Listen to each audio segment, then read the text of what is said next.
Hey everybody, the game starts in 4 minutes, so welcome to my live reaction stream show. Game starts in 4 minutes, so welcome to my live reaction stream show. Game starts in 4 minutes, so yes, so nice I had to say it 3 times. The NFL is back, and I'm probably the only person on the planet, other than my mom, who thinks the Cowboys are going to come out of this thing with a victory. It's exciting, though, because you have this, it feels like a heavyweight championship fight, and that's what you want to kick off the NFL season. This season feels like more of a heavyweight championship fight than NFL kickoff games of the past, like the New England Patriots hosting the Kansas City Chiefs, to name others, or the one to mark the 50th, the year of the 50th Super Bowl, which was a great NFL kickoff kind of split event where they had the festivities in San Francisco, and yet they had the contest in Denver. I was in San Francisco because I live in Oakland for that. That was a lot of fun. The league really rolled out the red carpet. That was a great year to have the 50th Super Bowl in the Bay Area. That's what happened. So anyway, this time we've got this fantastic show. I can't wait to see the Cowboys defense. I think this is going to be a glorious game. So I'm not going to do a lot of talking. I will do a lot of reacting. Caesar's Sportsbook. Ooh, download Caesar's Sportsbook. I've got water and coffee. That's it. Here's water.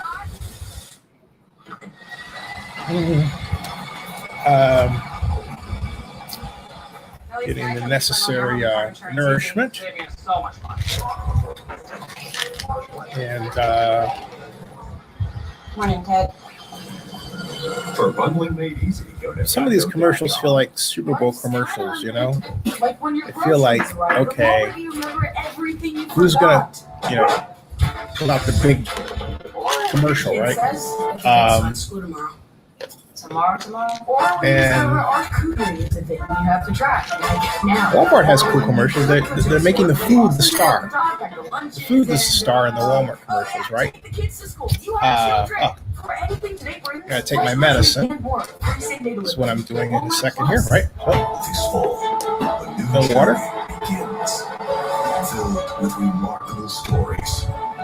So while we're at it, we might want to know what people are saying, right? So you might want to check out the tweets and see what the Twitter exchange is about this, right? That'd be fun. The beauty of this is I can show you that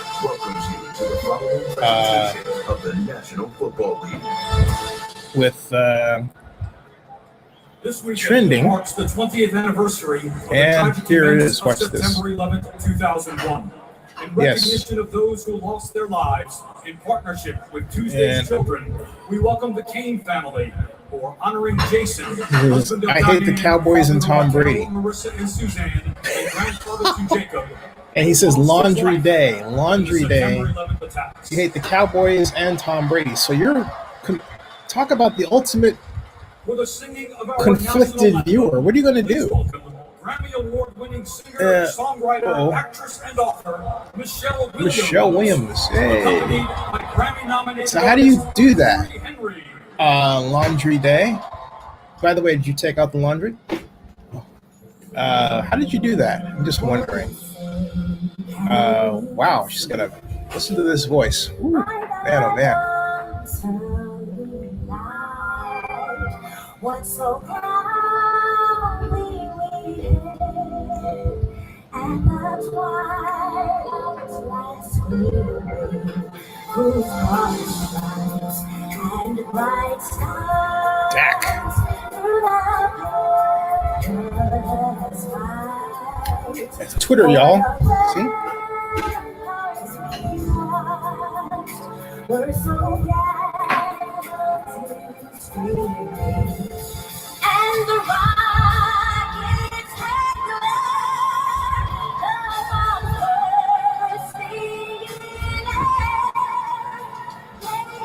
So I can zoom that in, right? Oh, yeah.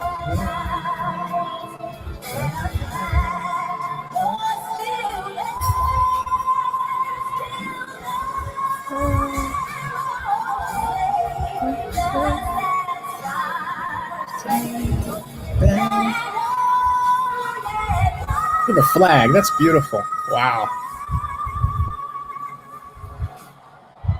I don't know if you can see that or not. Too late. Oh, I got it. I was trying to turn around.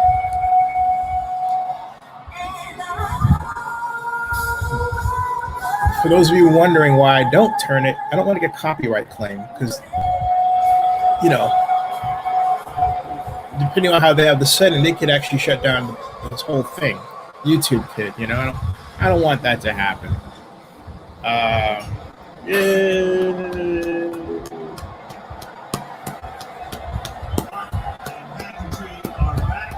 We approach kickoff, but first we go to the field in Michelle Tafoy. This will be the first game for Dak Prescott since week 5 of last Go Dak, season. go Dak, go Dak. Horrendous injury to his right ankle that It says, ended the season and "Go required boys, surgery. hate Tom Moore." I'm wearing this for a reason. See, I cover the league. I don't hate anybody. This is like a national holiday for me, right? So, but hey, you can. I think the only thing that I regret is that I really do regret that Oakland does not have an NFL team, and I regret that the Raiders are not in Oakland. I'm happy for Las Vegas. I remain a Raider fan. I don't like the move, but as I was saying to a friend of mine, the one thing that I think we made a mistake about, I made a mistake, is we were talking about the market. Wherever NFL team goes, it brings the market with it, right? That's what the Raiders did with Las Vegas, and that's what Oakland effectively lost. So I have to calculate that. All right. So here we go, folks. Here we go.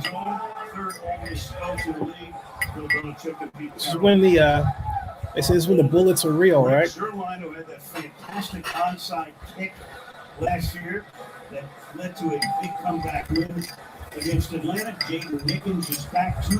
We all think we know what the Buccaneers are going to do, but we don't know what the Cowboys are going to do. See, that's the thing. So, here we go. Here we go. Touchback, folks. Touchback. And here comes Tom Brady. Bucs have the ball with Tom Brady. Let's see if we can get to the right feed for this. On Explore Twitter. We'll go the hashtag down. Yeah, we'll go that one. There it is. There we go. See that? Never started a game with his team. Here we go. 1st and 10, folks. That is amazing. Oh, thank you. And they come out in a spread. That's Fournette. He gets about 4. 5. Thank you. Thank you. Well, I've got coffee. Tom Brady, Michigan. Right, I got you can have that. Thank you. Chris Godwin. Mike Evans. Fun fact, folks. Mike Evans played with Johnny Manziel. Yeah. Penn State, Cali Marquette, and Hobart College. Ryan Jensen, CSU Pueblo. Here we go. 2nd and 5, I believe. 2nd and 5. First quarter, no score. Buccaneers are in what's called an ace formation. And there we go with Fournette. Stop. Gain of 3. 3rd and 2. Let's 3rd and 2. Dallas defense. So let's see what we've got latest. Marcus Lawrence, Boise State, Oso Dikazua, UCLA, Let's see here. Clemson, Brady Gregory, Nebraska, Michael Parsons. We back. Al Michaels talking about an enchanted Kiona tonight. I don't know what that means. I'm gonna read some of the notable tweets here, folks. Going along, okay. 3rd and 2. Slot left, and it's like double tight end right. It's a new formation. No, tight. Evans tight. Brady's rushed and overthrown, and the Buccaneers will punt. So here we go. So a good start for what last year was a historically bad Dallas defense. Yeah. What I tell you about the Dallas defense, folks? The Buccaneers are going to have to punt. Inside and try to end up with some pressure. The whole goal tonight was to get Tom Brady moved off the spot. He moved off the spot the first time around, and he gets it done. Bradley Pinion to punt after the 3 out. Cedric Wilson sets up at his own 20 for the return.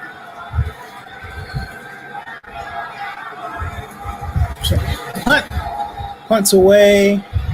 It's down to it's out of bounds. Wow, what a punt, folks! The Cowboys to get the ball on the 2-yard line. Wow. Woo-hoo. Wow. To the 2. That's called coffin corner, folks. Perfectly placed.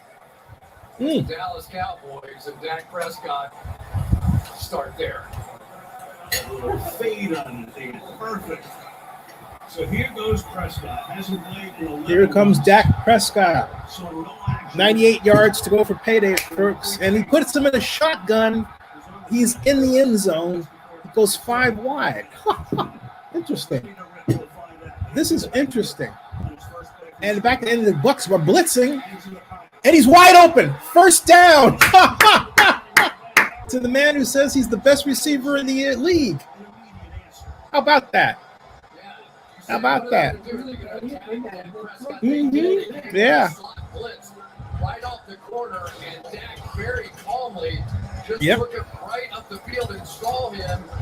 To Amari Cooper. Boop. Nice. Placed the ball beautifully. You're looking for an early answer. There you go. Yeah. Cooper comes off his own ankle surgery in the offseason. So there you go, folks. Oh, there's that. Ooh. Ezekiel Elliott. I didn't forget about any of these guys. Everyone was like, oh, Tom Brady.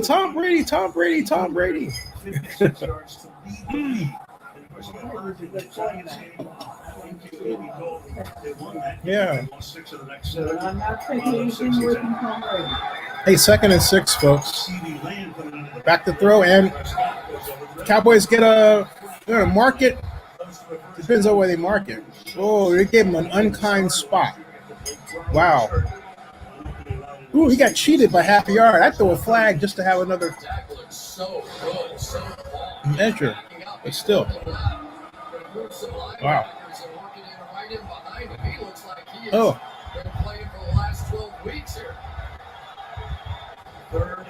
3rd and inches. And missed it. He got it. He got the first down, folks. Mark it. First down for the Cowboys. Wow.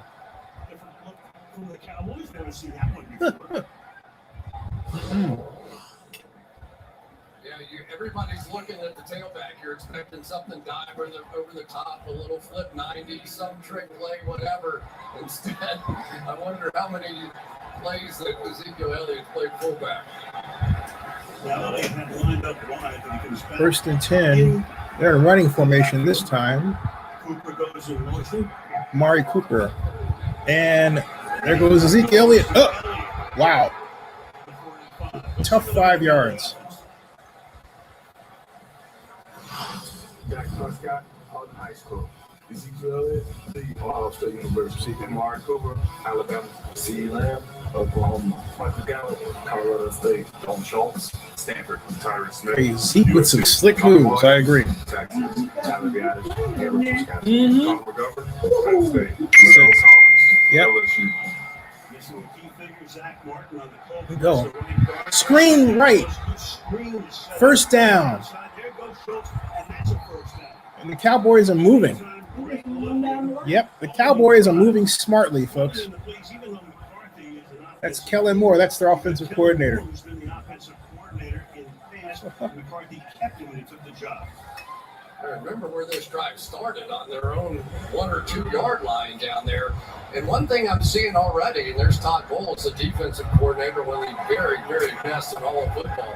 But already we're seeing these Dallas wide receivers playing multiple roles. They're not in the same assigned spot that they were in season. Here we go. All 3 outside receivers can now play any position. Play action. Oh, good blocking. Caught. I think it's going to be caught. Incomplete. Incomplete. Yeah. Second down and 10. Yeah, it just came up short, you know. Mhm. Let's try to be yep. honest. When he looks great, I'll tell you when he looks great, that one was missed. He had the shoulder issues. We're going to be watching everything. So far, I haven't seen him even remotely flinch in the pocket, but that ball was a little short.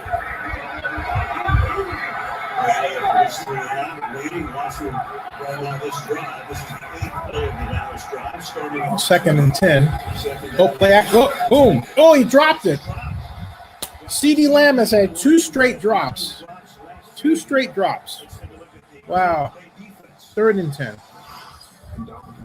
University of Nebraska. Jason Pierre-Paul, UFL Beach, Devin White, GLS, Lavonte David, Liberty City Warriors, Shaquille Barrett, Colorado State, Carlton Davis, Auburn, Antoine Winfield Jr., Minnesota, Mike Edwards, Kentucky. Hey, Bill, how are you? Auburn. Getting ready to spend a little time with you, and then I got to hop onto the show I do every Thursday night in about 25 or so minutes. Oh, okay. Tell him. Oh, hold on a second. Oh, false start. What do you think about this drive? What do I think about which thing? The drive that the Cowboys are putting on. Oh, that. I mean, I'm not particularly surprised. It's the first game of the season. There's going to be a lot of things. I mean, you know how it is.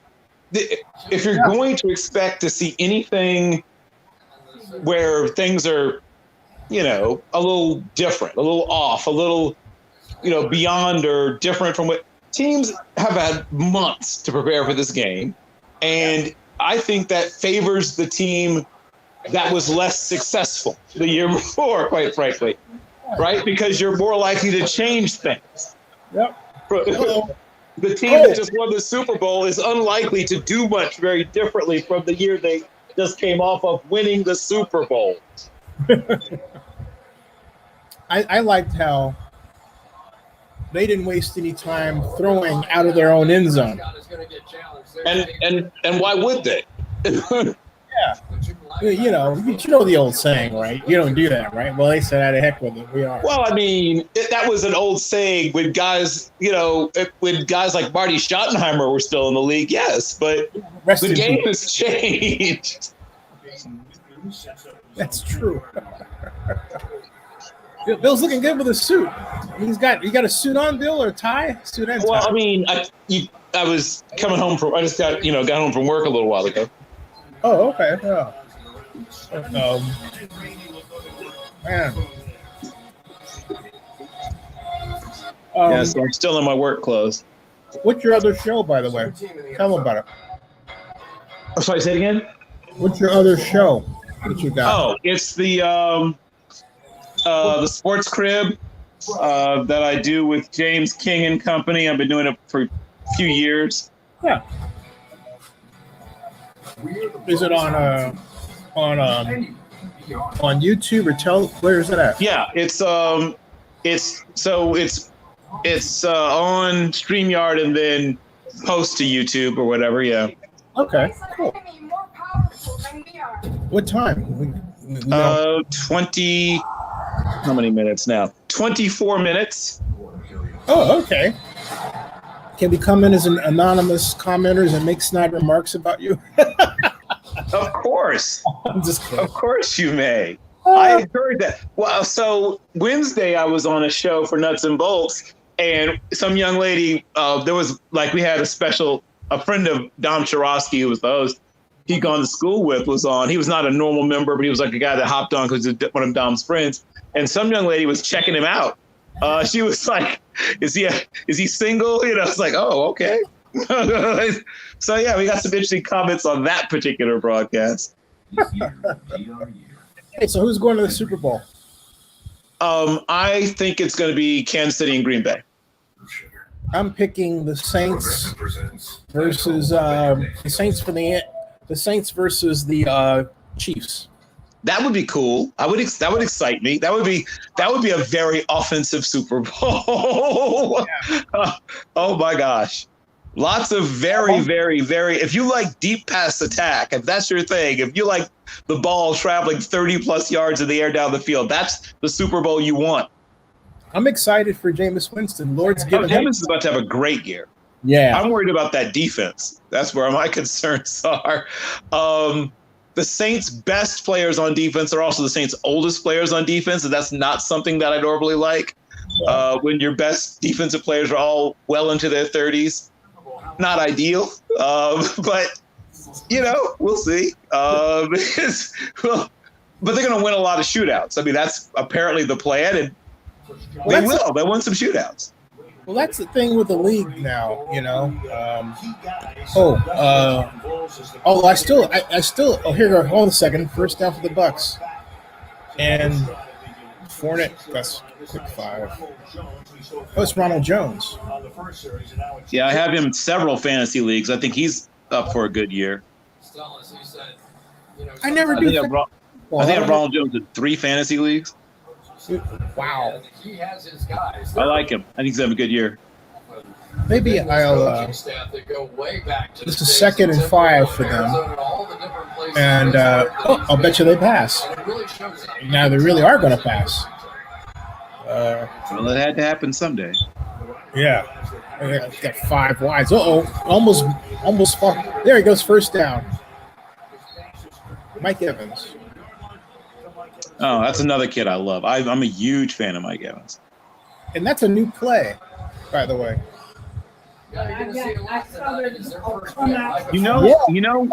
Fast, doesn't it, Mark? Do you know who I think has had a fair amount of influence on their offense? Maybe not directly, but I see a lot of the concepts, though slightly reworked. Steve Spurrier. I see a lot of things that remind me of the running gun or running fun and what was it? The funning gun. Yeah, right. The funning gun offense they have. Stuff drop. I have that playbook. Yeah, that they had the I forgot. It's like the blankety blank, not the rip. The end. Hey, there's Dan Quinn. He had an interesting term for it. The deep end and the post combination. Yeah, he's the defensive coordinator for the Cowboys. Now he's a good defensive coordinator, Ma. Oh, they've made some good staff moves. I'm not crazy about Mike McCarthy, but the rest of the staff. Great throw by Brady. He stuck it in there, the Bronx Rod. Wow.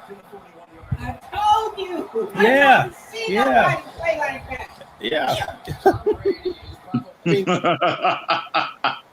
It's going to be fun to see Jameis Winston and Tom Brady play together, against each other, rather.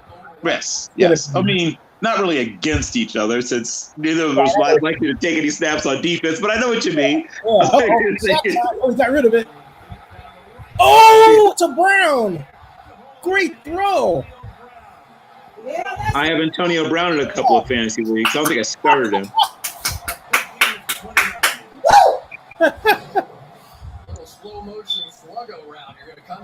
Sluggo, slant, go. There goes a slant. Yeah, well, everybody runs that. And the team that loves it, I mean, the Saints run it like 4 or 5 different versions of it. Yeah, that's going to be more fun to watch. Here's Brady back again, and he's first down to Brown. 12. Boy, he's got sharp now. Woo. Well, part of it is that, he's healthier than he's been in a while. That's a great point. Yeah, Brady got him straight. Yeah. I love it. Boy, Now he needs to do his coach here. every time I see Brown play, that to me, that's a failure of Mike Mayock. Every time I look at that, I think of Mike Mayock. He could have been on the Raiders. Well, they had him, but he didn't fit what they liked. He wasn't their kind of guy. Yeah, that was pretty clear immediately. Or maybe Mayock's kind of guy.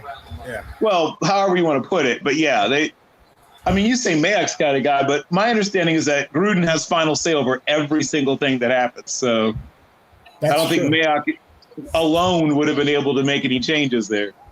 Yeah. And yep. I'm happy for him. Oh yeah, he's in a better situation than he was, obviously. Yeah, definitely. Yeah. Definitely.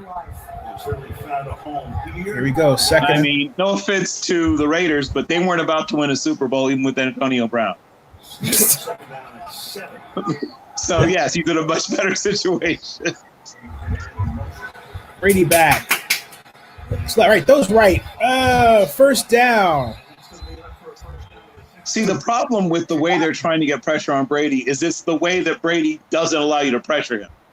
We've all seen what works, and they're not doing the things that work. And maybe it's because they just don't have the kind of interior pass rushers that can do that. Sure. But if you're just going to have guys looping around the edge, they're going to be all day. Always a foot or 2 feet away from him every single time. You will be waving at him all night long. That's not. I mean, if we know nothing else, we know what works, and this isn't it. No, press defense. I love 46. He's eating them alive right now. Come on, Dan. Play action, wide open, touchdown. There you go. Yeah. Well, yes. Once again, what we just say? If you don't pressure him, you're going to get. I mean, it's death. I mean, I don't know. There's no other way to say it. No. You can't win when he's comfortable. No. That's impossible. It's an impossible. You can't. You're going to. It's just a matter of when. And they just telegraphed it by the formation. I mean, it just basically said, we're going to send, boom, right down the middle, bip, touchdown. And they just kind of sat back there and said, okay.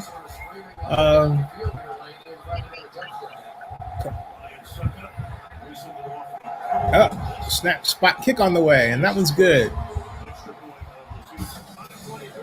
Well, the way of the oh, by the way, did you get my email about my offense?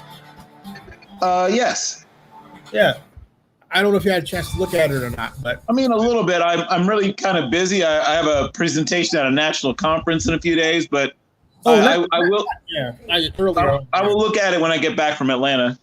Yeah, Tony Franklin gave me an endorsement.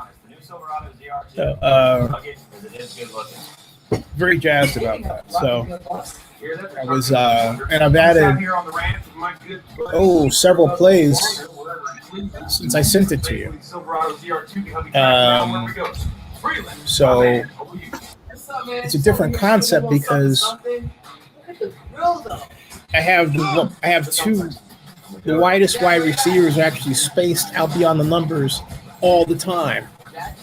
Sort of Baylor-esque. Okay. Yeah, actually, there is that, but we move the formation in between them. You see, so. But I was thinking when I was thinking not so much about Baylor as the Golden State Warriors. Okay. Yeah, the Warriors. Okay, the Golden State Warriors. They station their guards in the corners. Mm-hmm. What's the defense? That's the idea. So I'm dying to see it in action one of these days. I might give it to a high school or something. I don't know. We'll see. Folks, that wasn't me yelling. That was Kevin Hart. Yes, I'm aware of that. Yes, he and James Smith, a.k.a. LL Cool J, enjoying, I guess, each other's company and getting a check. Wait, what is this? This is Tom Brady with a sandwich? Oh, it's a commercial, probably, because, Tom Brady loves checks, which is fine. I mean, I would love to get checks too. Yeah. Hey, speaking of which, there we go. For sure. Yep. You're right, Mom. Speaking of which, Oakland News Now is that over. Oh, I saw that in the text you sent. Yeah. Yeah. Yeah. Almost 3,000% greater than the year before. And you can't beat that. Well, you can, but I mean, it's pretty hard to beat that. Yeah. I mean, but it gives us ammunition to go after better ads. That's in Tampa, Mom. That's Tampa. Downtown Tampa. Yeah. Have you been to Tampa before, Bill? Many times. I've covered the what's moved this year. It's in Las Vegas this year, but I've covered the Shrine game a bunch of times, Zenny. Hey, Vin. All hard work. Hey guys. Hey Bill. Hey Zenny. What's up? Hey, my mom. My friend Mark the Shark. Shout out to Mark the Shark, who is back down in Tampa. He moved away for a little while. He's moved back.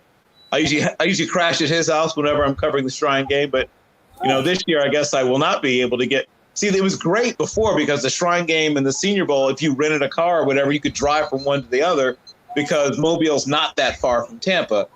Hey, however, now that's no longer an option. You got to choose. You can't really go from one to the other that easily nowadays. Big drive, folks. Oh, I love this play. The Raiders have this play too. I was going to say my thoughts on listen, Dak had such a great drive, and his receivers let him down. I mean, CeeDee Lamb, and also the other drop pass, like you had 3 drop passes. Like it's like he didn't even have any shoulder issues, honestly. Well, my mom is not jazzed that Dan Quinn is the defensive coordinator because of bad memories about the Falcons. So. Oh. It's the Dan Quinn redemption tour, though. He's going to be out there earning back the respect of the football world, I guess. Well, in order to do this, he needs to first beat the Bucs, and then he also needs to beat the Falcons, and he also needs to beat the Patriots too. He needs to beat all 3. Yep, that's what a redemption tour is meant to be. It's like when the now dishonored Masterless Ronin has to go from great house to great house, with his katana and Tonto and Daimal by his side, eventually earning back his honor. First down. Oh, he got almost broke 2. Mr. Gallup, 2 straight catches. Wow. Well, he's the most versatile of all of their receivers. He can do the most different things. He's their Chris Godwin to some extent. He reminds me a lot of Chris Godwin too. That was he just got it in there. I would have liked to have it a little bit further so he could run and catch with it, but oh well. I still think Joe Montana threw that the best slants. Man. Tony Pollard. 10. Oh, fake. Ah. I think mine is a little ahead of yours. Pretty good. That was a good fake by Pollard. Yeah, I think this year is the changing of the guard. I believe Pollard gets a larger and larger role in the offense, and by the end of the year, they are looking to move Zeke. Wouldn't be shocked, especially with how they played last year. They got the ball way out here. Well, one, you got to see how big his hands are, because that's a play you don't make if you have small hands. If your hands are less than very close to 9 inches or above, that ball goes. He got it. First down. Yeah, what a catch right on the sideline. Literally just the tippy toe. Wow. Move the sticks. Also, by the way, folks, get used to this Buccaneers uniform matchup of white jersey and pewter pants. You're going to see it 9 more times this season. 9. All right. Yeah. I like that, though. I like that. I mean, this is actually my I'm favorite not against it. 9 seems excessive, but I'm okay with it. Well, 9. Some red zone. Play action. It's wide 10, open. including this. Right in. Including this. Now they're inside the red zone. Then it's two. Then it's 2 white on white. Then it's 2 Tampa red on red zone is pewter. 25. Then a red on white, and then 2 all pewter. Yeah, and now who's really been the vertical threat? I still think they need to bust out the creamsicles at least twice a year. They'll do that next year once they bring back the alternate helmets. They're finally going to bring back the creamsicles. All right. 2nd and 3. Awesome. And another formation. Oh, that offense. Whoa. Nice throw. Touchdown. Woo! Great throw, great catch. Amazing. That was nice. Dak is back. Oh, yes. Oh, yes. I mean, he's going to have a big year, too. I mean, Yeah. Dak is back. Dak is back. If Dak wasn't hurt last year, they would have easily won that division. Woohoo, CeeDee Lamb. Yeah. The modern Drew Pearson, we hope. So, he's wearing 88, so we can hope.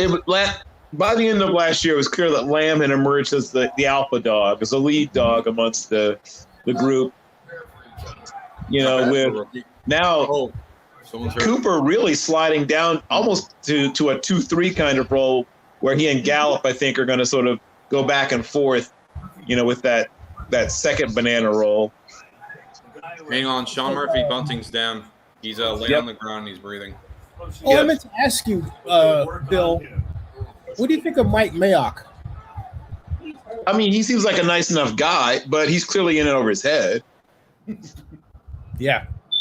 Yeah, what do you think, think so. Well, I don't know if you can see what happened to him, but you can see his elbow. It looks like an elbow dislocation or maybe hyperextension. Oh. So if you see the replay, his elbow is bending away. Your elbow's not supposed to bend. Oh, no.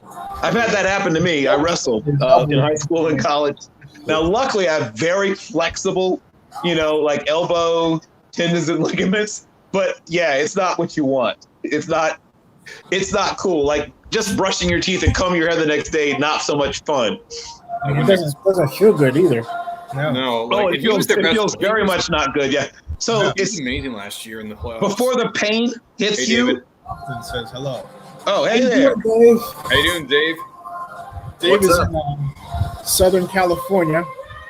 Fan of the show. Actually, I own all three of you. Sweatshirts, hoodies. Yeah. Hoodies for all. Okay. Yeah. So I can bust out my Zenny 62 Media swag, my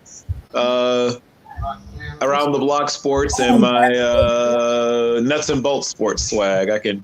Our trademark is official. Oh, that's great.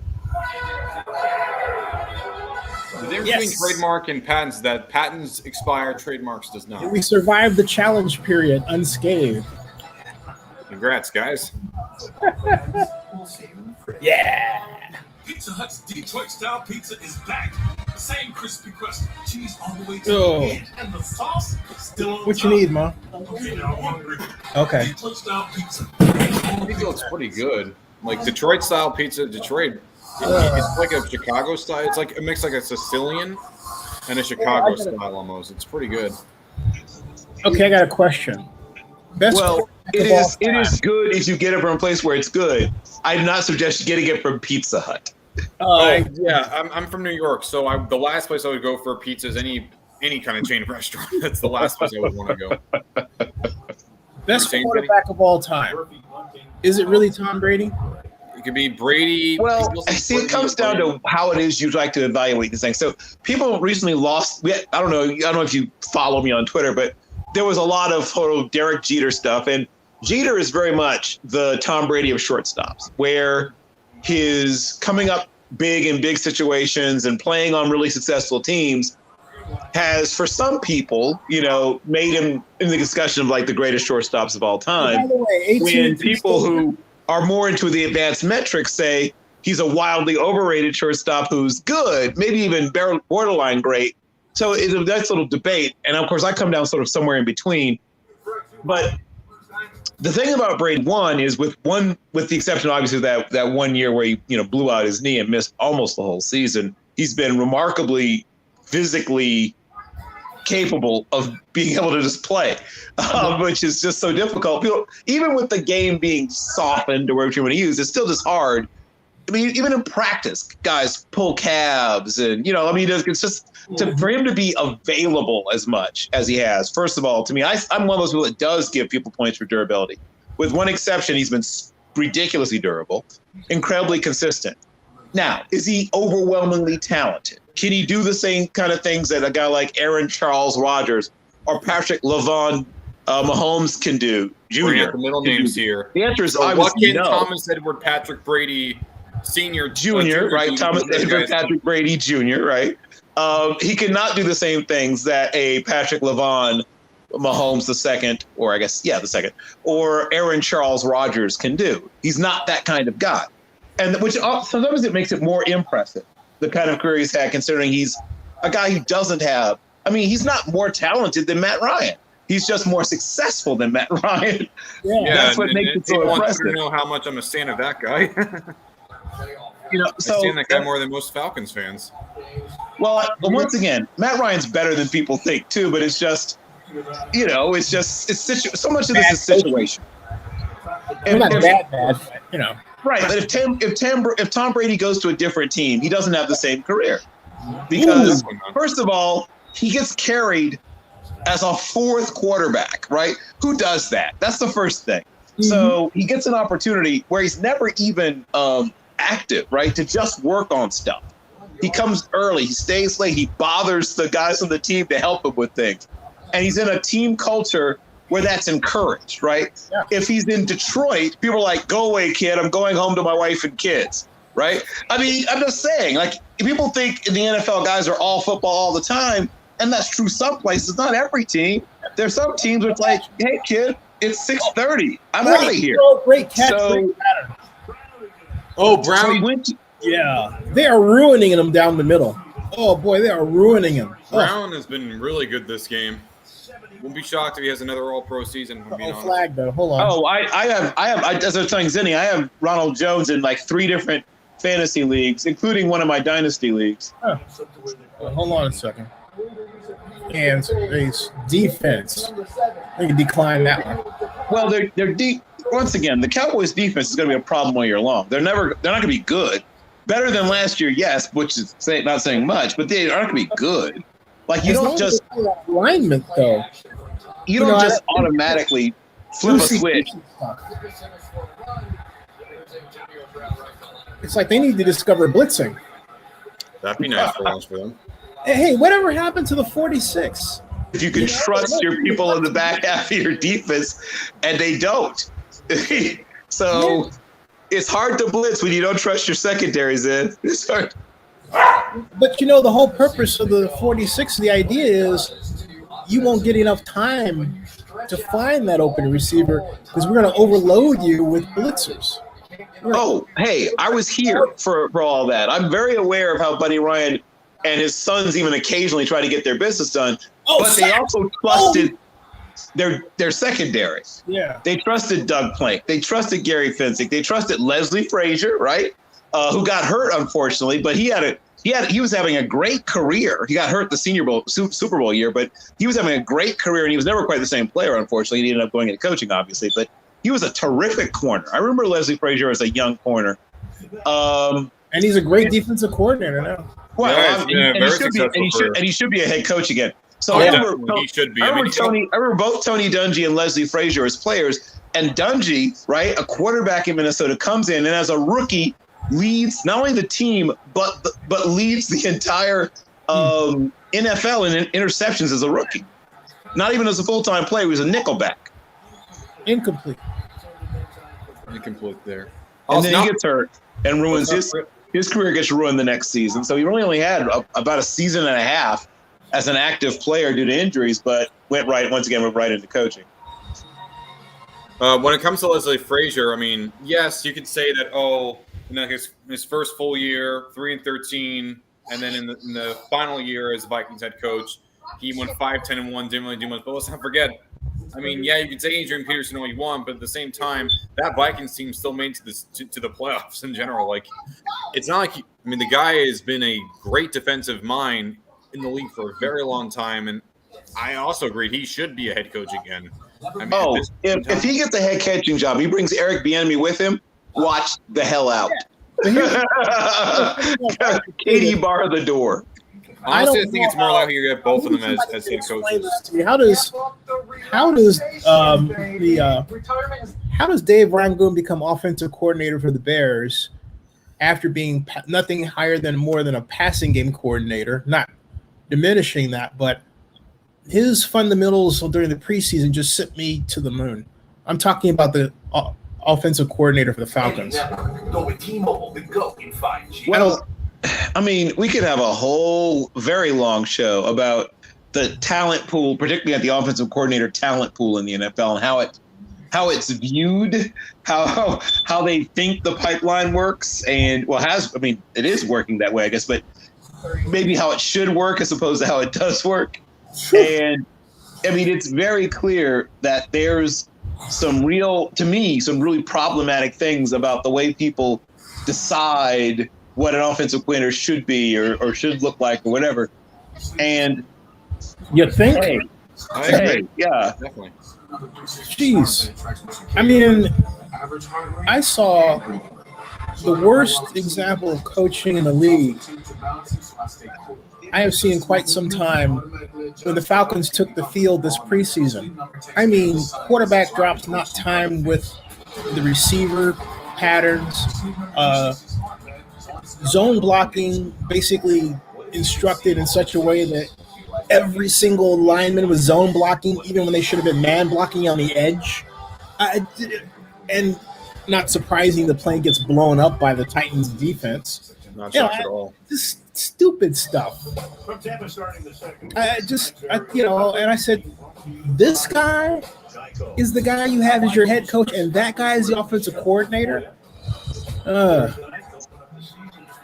Here's the punt for the Bucs. Put in. Yeah. Flag. Another great punt by Pinion. Yeah. Wow. Flag on the play, though.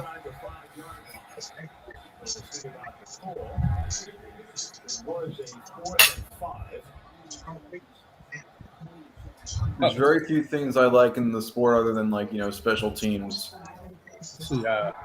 Holding.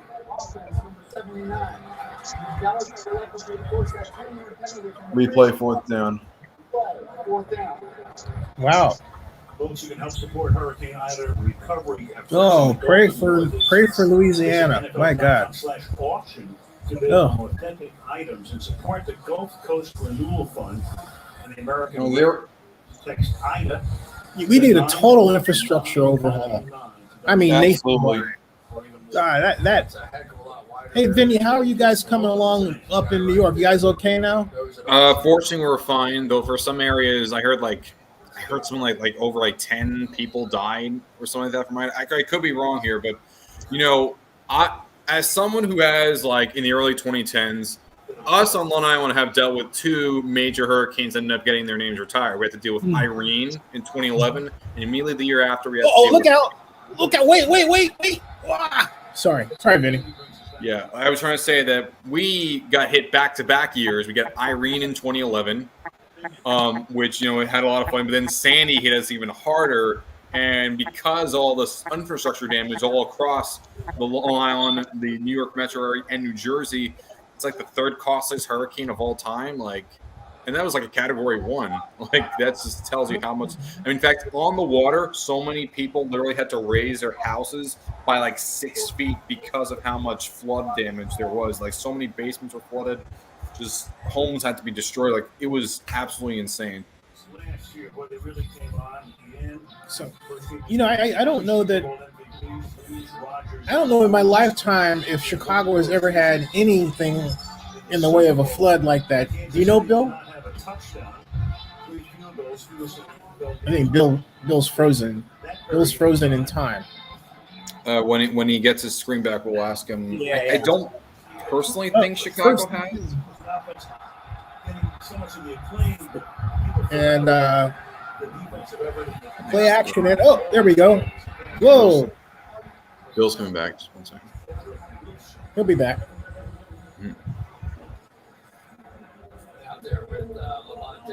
The one thing I hate about that play the Cowboys ran is you don't need to have a fake in the backfield. It just doesn't actually work. No, not at all. Oh, there goes Prescott. Oh, there's Pollard again. Nice catch.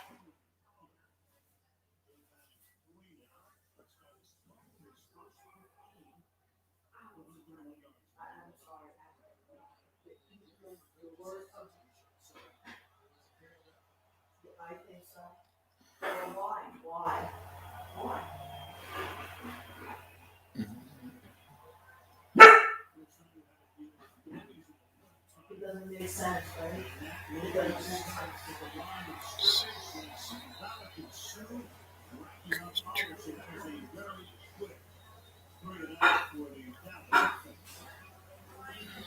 Here's Sue.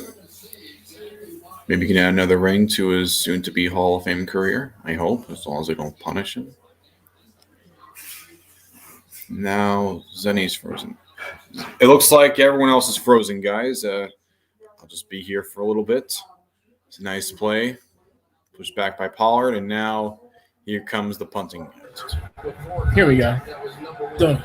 It happens. There's Brian Anger. Yeah. Former Buccaneer. It looks like Mr. Brady's not getting older. No, the man is getting better. None of the QBs from years past look as good as he did at the age of. It depends on what you mean by years past. Like, some could argue that, Zenny's frozen again, guys. It looks good. Brady's not getting older. No, the man is getting better. None of the QBs from years past look as good as he does at his age now. Let's just see. I do agree with you that he has definitely aged very well in comparison to the other QBs. Though, again, I will say it's based on situation and everything else. People just say, it's always the quarterback, but it's usually way more to it than that. It's also the head coach, also the offensive coordinator. It's so much other stuff. Nice run by 85. Nice run by Mickens. I'll just text them.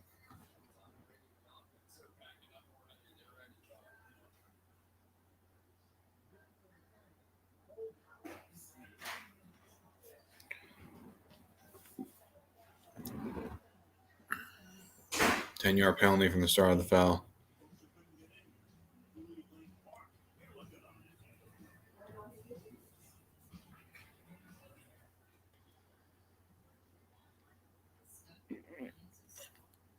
You said that there's one guy who's just stuck between these two other guys drinking their coffee.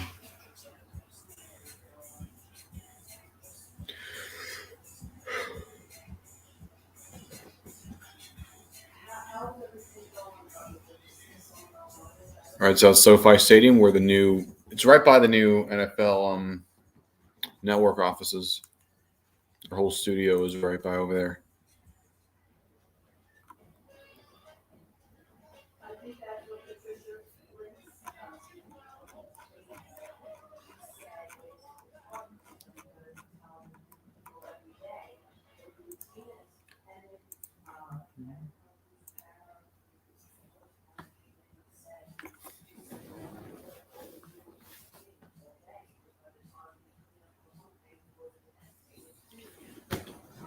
Just to let you know, guys, both Zenny and Bill are dealing with the screen issues. They'll come in a moment. So in case you're curious, make sure you also check out my vlogs on notinthehalloffame.com from doing that with Kirk Buckner. We've done it on Buddy Parker, the former Lions coach in the 50s. Doc Adams, one of the pioneers of baseball in the mid-1800s, and Charles Foss, the first ever black professional football player. All three of those guys should all be in their respective Halls of Fame. No questions asked. I don't think there's any debate. There's some that say otherwise, but I don't think their words are really meaningful, if I'm being honest.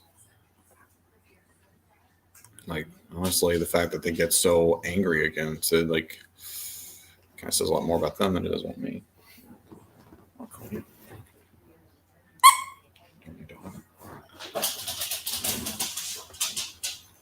I'm busy right now.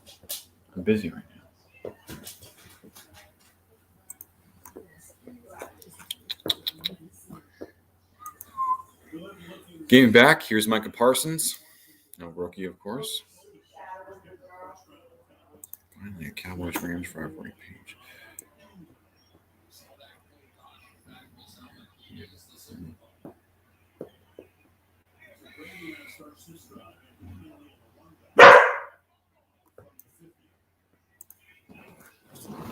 Just checking.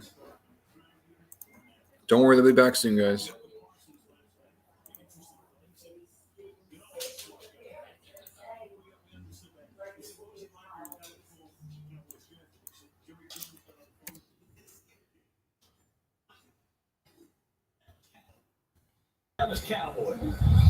Back.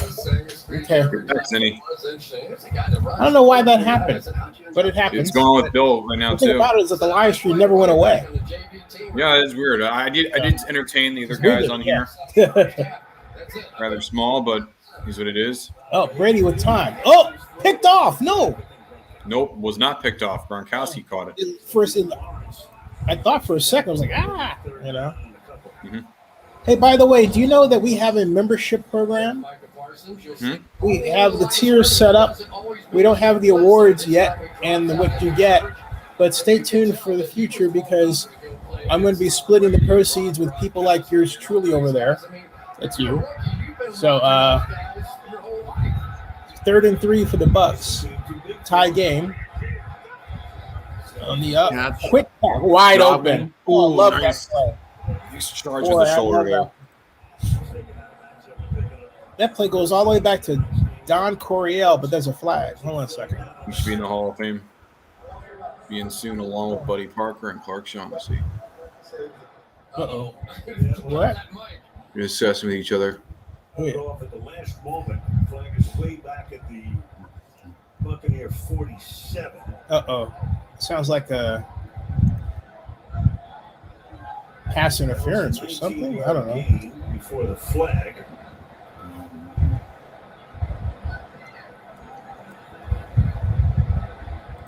Discussion continues. The only thing I don't like about that nose ring, I'm just not. It just looks like every time you look, it's like he has something up his nose. Well, he does, really. Well, he kind of does. It's right in the nostril. That's just me. That's, uh-oh. Just a moment. Sounded like there was some kind of taunting. I didn't see that. Taunting. That's a new rule this year. Any kind of taunting. Okay, here it is. Helmet to helmet, it looks like. Oh, helmet to helmet. Taunting. Offense number 66. Oh. Unnecessary roughness. Defense number 91. Offset. Penalty's offset. It's a first down. So it's Ryan Okay. Jensen of Tampa and Carlos Watkins of Dallas. Ryan Jensen. Ryan's always been a hothead. Mm-hmm. How dare you call that on me? He's a character out there. Also, Ryan Jensen's actually one of those new Visus helmets, guys. Like, if you're gonna see the indentation a little bit, it has the little perforations on it. Oh. Oh. Oh. Uh-oh. Yeah. See, there's a difference between a block and a hit. And Watkins has to know the difference. You know, if he hit him in the chest like he was doing a football move, yeah, but hitting him in the face is not a football move. Not like that. Oh, play action. Brady goes back, going deep. Boop. Yep. Nice catch by Godwin. He's got that timing down, man. Woo. Welcome to the NFL, Michael Parsons. Now you're going to see this play action fake. He's going to suck up right there. Mm-hmm. He throws it right down that alley. There it is. There's that alley. Boop. Right there. I've been doing this for 20 years and won 7 championships, but that's what it is. Because when you struggle stopping the run, your linebackers have to react. And then you have a problem. Brady's already thrown for 150. Whoa. There we go. Whoop. Boom. Powers his way to the 2-yard line.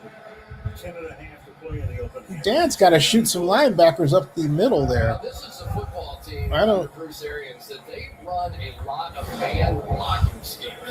You'll see these two guys here block one and try and push it back. We see so much of the zone runs in the NFL right now, but not this football team.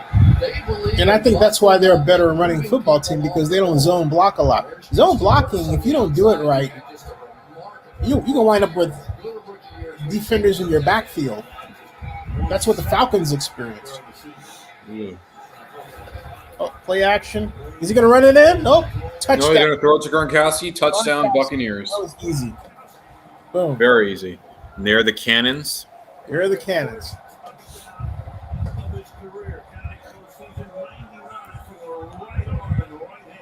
Well, I mean, They've done this a couple of times. Steve Gronk in there, and then you just watch him just sort of casually sort of fall back out of here. Bootleg. Of course, Tom Brady's going to bootleg. Did you run into traffic? Boom. He found a little hole for Tom Brady. And that was it. That's a big target, too. And I have to say this candidly and sadly. I interviewed Rod Gronkowski when he was drafted. I mean, before he was drafted at the NFL draft, and Chelsea Piers. Chelsea Piers. Yeah, and it's in 2010. What was that like? What's her name? The trainer had the hots for him, which is odd because she's lesbian. But I never thought that meant much anyway. And I was interviewing her at the time, but she couldn't stop talking about Rod Gronkowski. I interviewed him, but this is how my thinking was. This is how stupid it was. I'm just saying this is how stupid it was. Of all the interviews I did, and I'm always thinking more so then than now about whether or not something's going to go and get big views, right? I actually didn't think my video interview with him was going to get me views. So I never put it up. And that was before he was drafted by the Patriots the next day. And I still didn't do anything with it because I didn't think he was going to last. That was just how brainless I was. I mean, of all Hey, the it is what it is. Yeah, it's stupid. I mean, it's just, but I learned a lesson because I never take for granted any player. But what about for Any player. I made that mistake once, and I never made that mistake again, ever. With AT&T, everyone gets our Ever. best deals on every smartphone. Good vow to make, and you still live by that.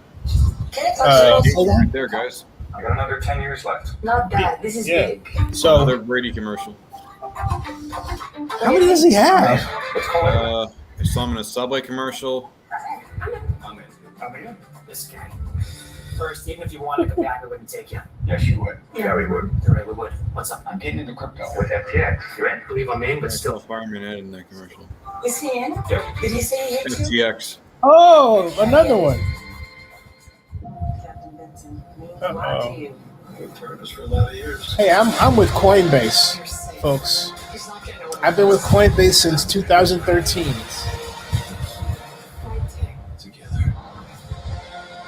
The CEO of Coinbase put me there. That's a beautiful place. Wow. Bears versus the Rams. Who you got, Vinny?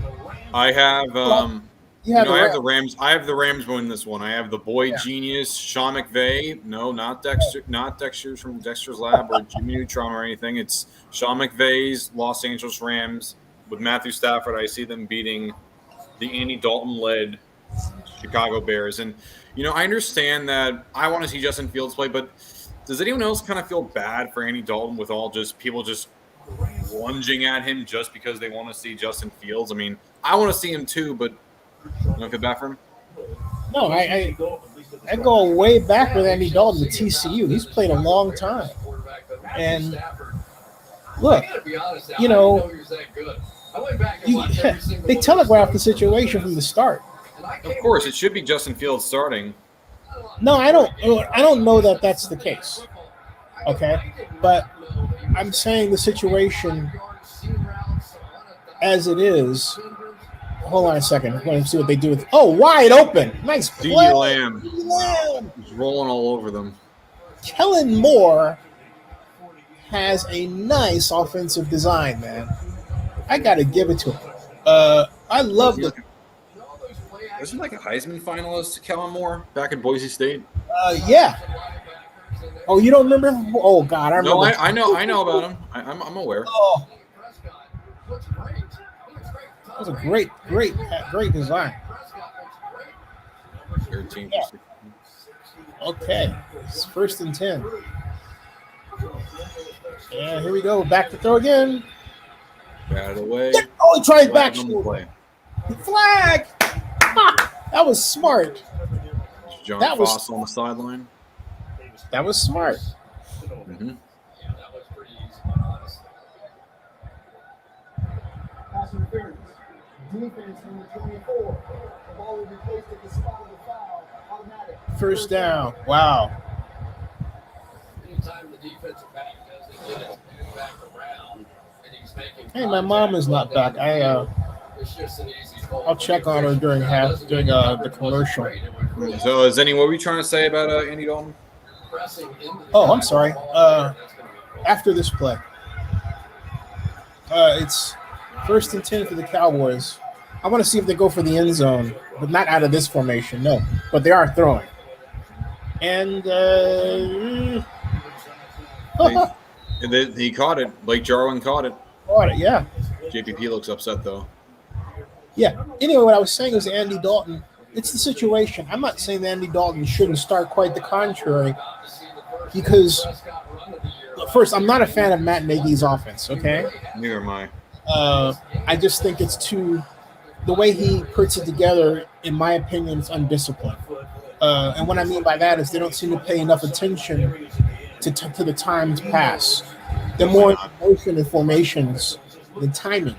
And so that gives me a stomach ache. That's not to say I don't like Matt Nagy as a coach or a person. Mm-hmm. I just have a specific issue with what I contend is a lack of appropriate attention to the development of the time passing attack. And therefore, a guy like Justin Fields needs more time in that system because it allows you too many ways to make a mistake. If you're not paying attention to the blocking assignments versus a defensive front, if you're not calling out the middle linebacker, as Justin Fields didn't do against, I believe, it was the Broncos preseason, and you got hammered. The Bills, preseason got hammered. And then if you don't have that down, it's going to be a long year. And so, let me say this. I got to check on my mom real quick. I'm right back. She spoke. I thought she was coming back this way. Hold on. Protection's so good, it's scary. When your family gathers around a shakaroni from Papa John's, Tom's family is getting a sequel, huh? Macaroni, you're sharing scholarships, meals, and laughter. Because $1 from every shakaroni goes to charity. That's pizza with a purpose. If you're really on borrowed time, you have to return it. Heads up! Why do we say heads up when we really mean die? Time and reality are a construct. What if we could rebuild it? Question everything. We did. The all-new Hyundai Tucson. Original series from Marvel Studios. This new beginning is all about refocusing on joy.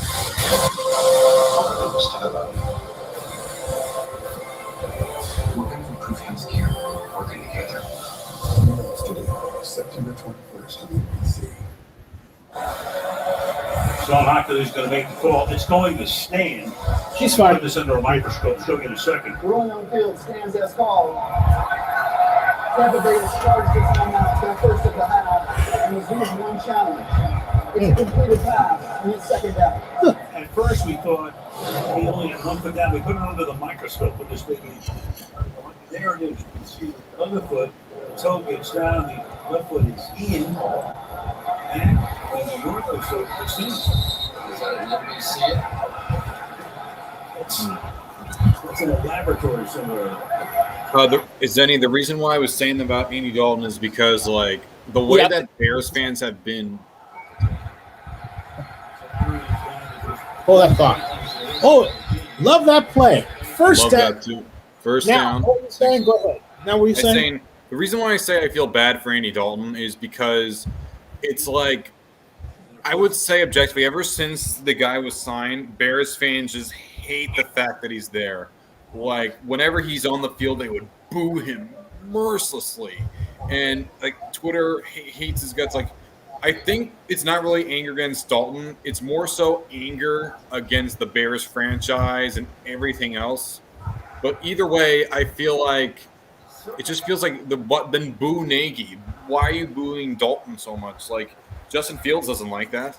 Like, well, I think, if it wasn't Andy Dalton, it would have been somebody else. And yeah, that's true. Well, they wanted Russell Wilson to get traded there. It's not a problem. It's a matter of it being a problem. It's circumstance. You have to understand that Justin is at Ohio State. That's just down the road, right? And so Bears fans have been watching him at Ohio State and have been jonesing for this guy, and they got him. And quite literally, he fell to them. He's a smart guy, and this gets to my issue with Matt Nagy. My issue is that if he had, like, for example, the plays that we saw here, right? Those are plays that Justin Fields can run. These quick screens where you're not, and I object to using his athletic ability. As far as I'm concerned, the best use of a quarterback's like that one, see that? I love that. Matt could do that with Justin Fields if he had that kind of offense. And so if I'm a Bears fan, I'm thinking, wait a minute. You can put that kind of play or series of plays. There are myriad number of plays like that in, and you can actually develop a rookie quarterback. But they're not doing that. They're putting him in a system that, by its design, is, to me, is quarterback unfriendly. Okay, definitely. And so my point is, if you're going to put somebody in a system like that and let them get killed, let the older guy be there. Oh, here comes the blitz. They picked it up, and they stopped him. Yeah, but he didn't get the catch. That was 2nd and 7. Now it's 3rd and 3. But Andy knew what he was getting into. He knew the situation. So does Nick. Nick Foles. What I don't like is that it seems like Andy was kind of whining about it, and that's not good. No. I mean, if you don't like the situation, you shouldn't have signed there. Right. And plus, he's getting paid handsomely. So what the heck? I think. Touchdown. Almost intercepted. No, that was almost intercepted, actually. Intercepted. Yeah, Carlton Davis almost picked that off. Yeah, he had a step, but the way Dak threw it, it was behind him. That looked weird. Yeah. It looked really weird. Wrong way. He was expecting a fade. Dak threw like he was expecting a fade, and he went to the sideline. The Cowboys did way too often last year. Really struggled down in those goal-to-goal situations. This is critical. Snap. Oh. Away. And missed. It was 31 yards wide left, very far left. Wow. That's oh my God. He's better off just going for it, Oh my God. Oh my God. Oh, dude. Oh my God. Golly. Wow. Hey, the Matrix. Matrix 4. Yeah. Hey, that's on Oakland News now, by the way.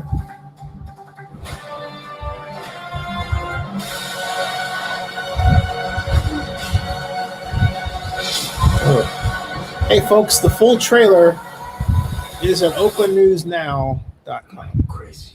We don't use that word in here. See the full trailer online. Drill bar of the kitchen. Have you seen the original Matrix? No, I have not. But the only thing I've really seen from the Matrix are the people that always keep saying how they're getting red pilled by the all those kind of terminology. Don't you?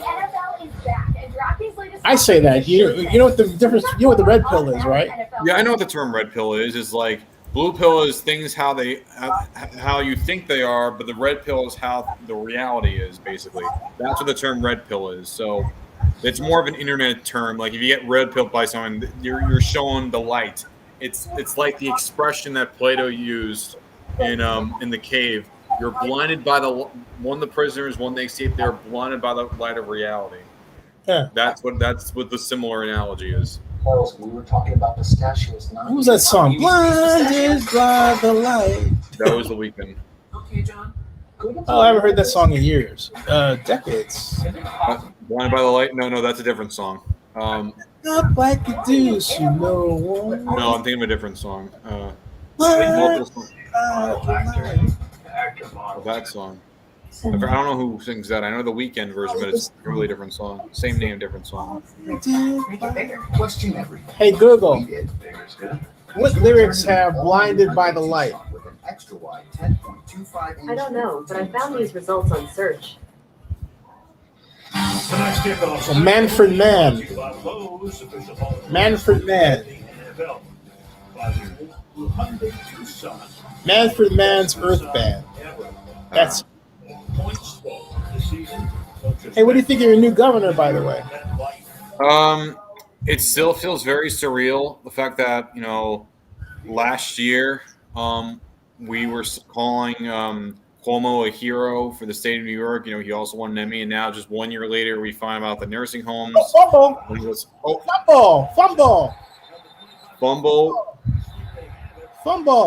Yeah, it's the Cowboys' ball. Ball. Wow. They're getting a second try. Wow. Turnover. Wow. You're trying to say, like, seeing Kathy Hochul, like, after a whole year of, like, Cuomo, it's very surreal. I think what well, let me see what happened here. Oh, it came right out. Wow. It came right out, like, Butterfinger, like, drenching the whole arm in Crisco. Number 90 got his hand in there. DeMarcus Lawrence? I thought. Maybe, yeah. Then Randy Gregory picked it up right there. Yeah. Hey, there's Randy Gregory. I interviewed him. It's good to see him on the field. Because, like, a whole joke of Randy Gregory is how a lot of times, like, he just has a weird thing that he doesn't show up. Well, he's showing up now, and he's showing up in a big way, and that's what the Cowboys got the ball back. But, that's a reward for Jerry Jones and the Cowboys. They really gave him a lot of leeway to become a better person. Definitely. I have it. This is on Zenny 62 with the interview, and we all openly asked him about his drug problem and what happened to him, because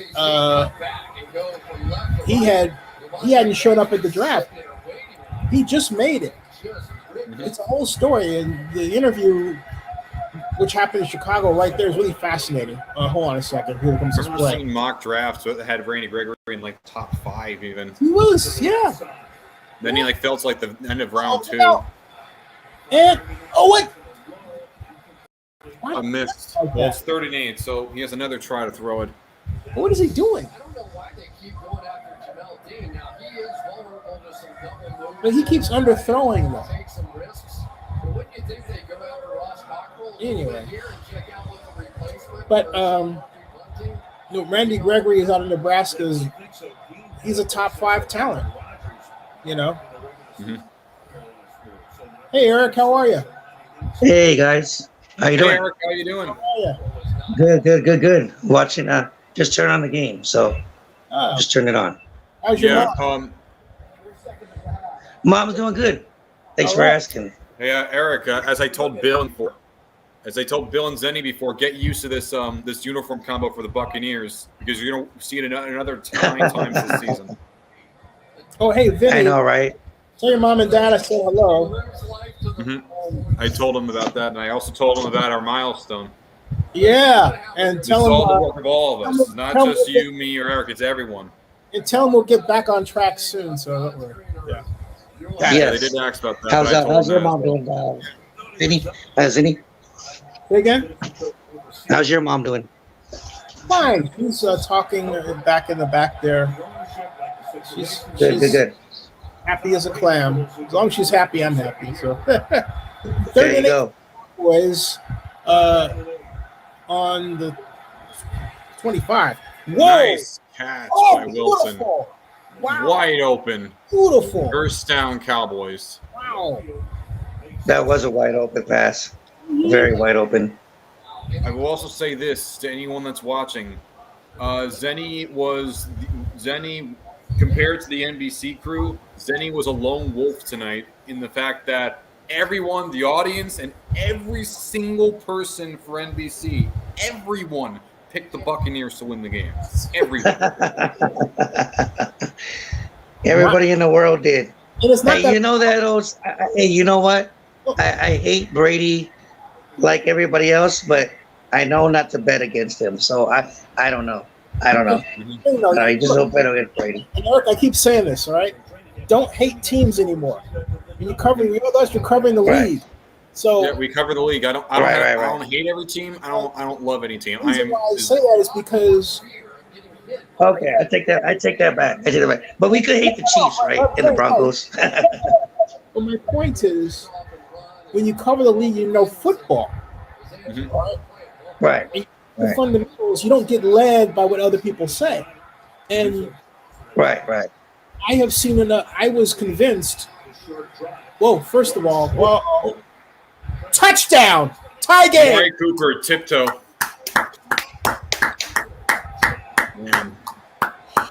Ron Jones just seems like.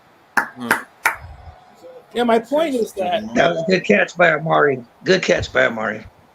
It's like people were talking about the Cowboys like they had no talent, no personnel, bad coaching. Oh, they're a talented team. Remember, I said this. I've said this before, and I'll say it again. Last year, you should never base your predictions this year on the pandemic year. Okay? Right. That's what people were doing. And I thought, these people are stupid.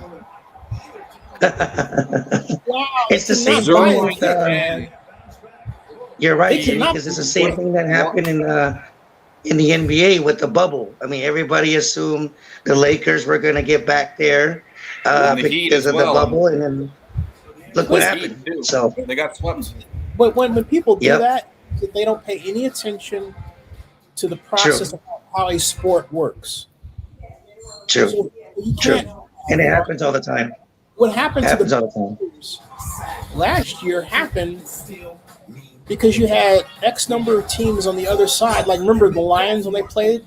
The Lions could barely a common team when they played them.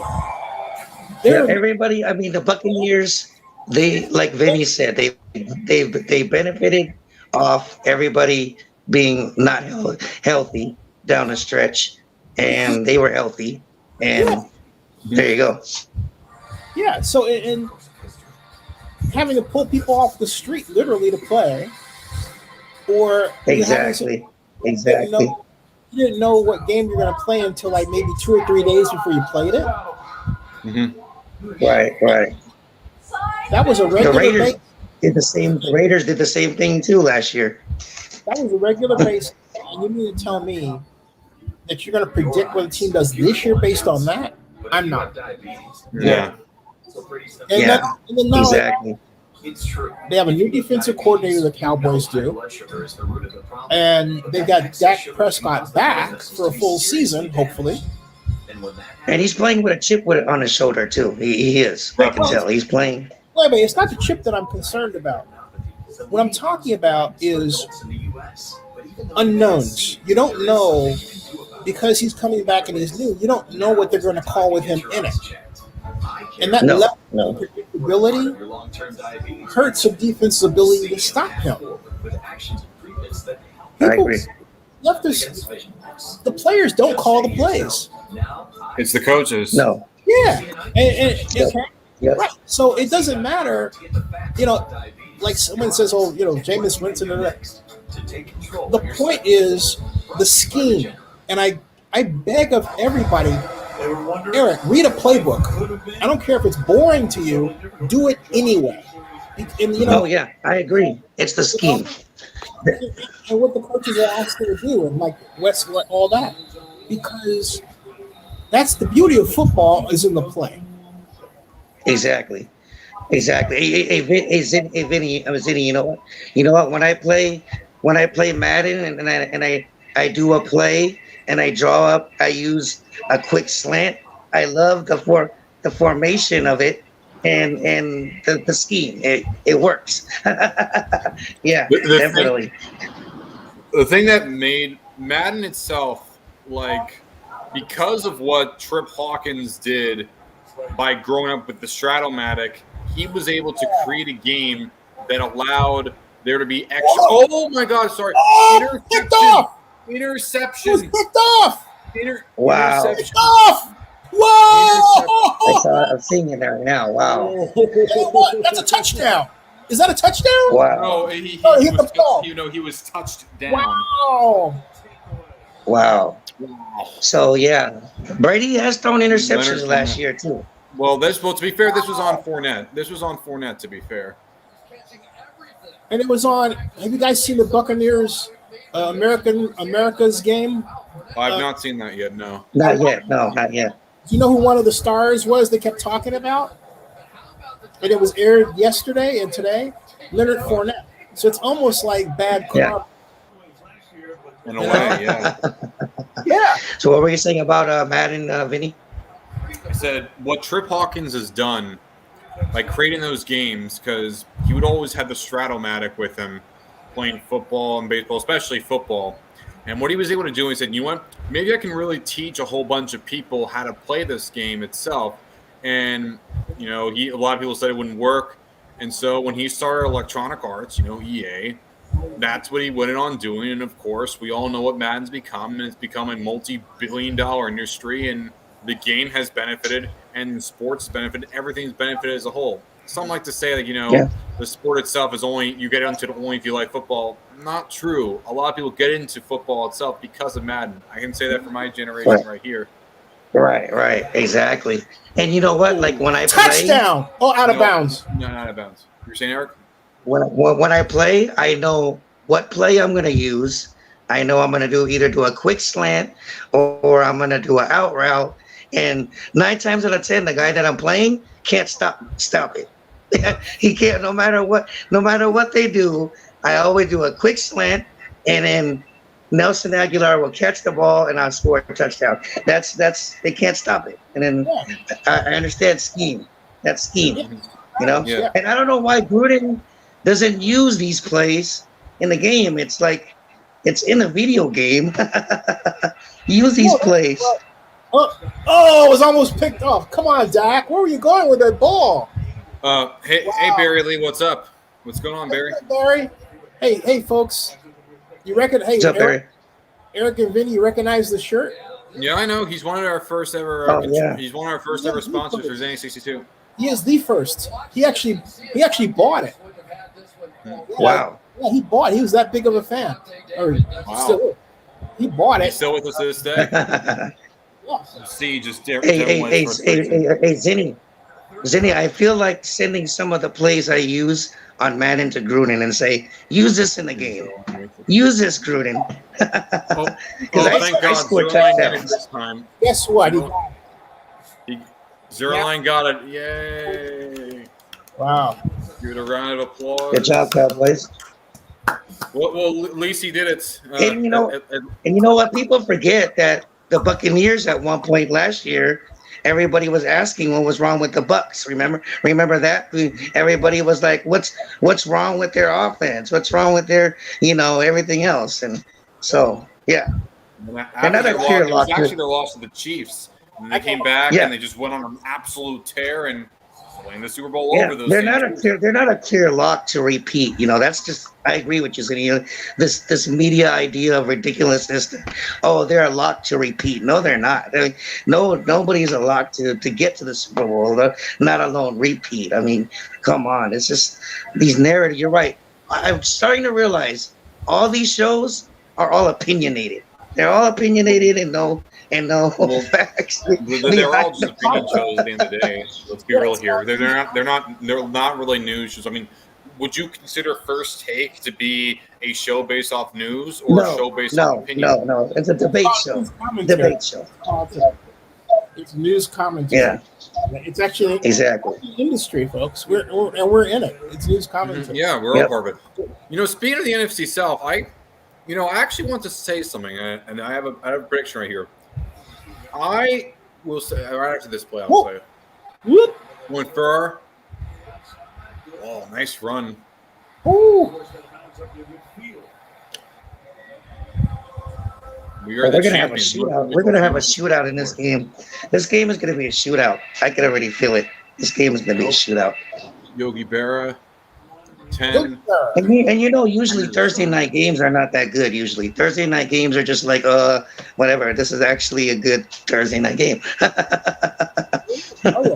Well, actually, this is not the usual Thursday night game. Usually, when it comes to Thursday night game like this, the kickoff games are usually separate from the regular Thursday night games because it's the ones that not made by NBC. So. I just hold on a second. All right, here's Brady. Oh, boom. I have to gloat. Hey, everybody. This is going to be a great NFL kickoff 2021 game. Don't jinx it. Visiting Dallas Cowboys, led by I'll be right back, you guys. Against the Super Bowl champion Tampa Bay Buccaneers quarterback by Tom Brady. It seems like everybody on the planet's picking the Buccaneers to beat the Cowboys. But wide open. Antonio Brown, massive touchdown. Impressed. Amazing this game, Brown. Fundamental performance of the Cowboys defense under Dan Quinn this preseason. Now you would say, wait a minute, it's preseason. Oh, hold on a second. Preseason is the time when you hone and refine. It's just Zenny, you jinxed it. You jinxed it, Zenny. You just jinxed it. Come on, you saying they're gonna win, and he just did that. I think the exact same play. So much time to gloat, and that happens. Come on, man.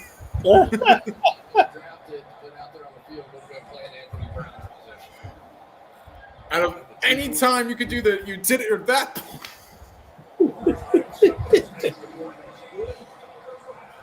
What was Bruce Arians yelling at Tom Brady about? Anthony Brown. He got burned to a crisp. Oh, he absolutely got burned. Yeah, right there. He just outran him. He just outran him. I can't believe Brady's 44. He's throwing like this. He's just a rocket of an arm. Yep.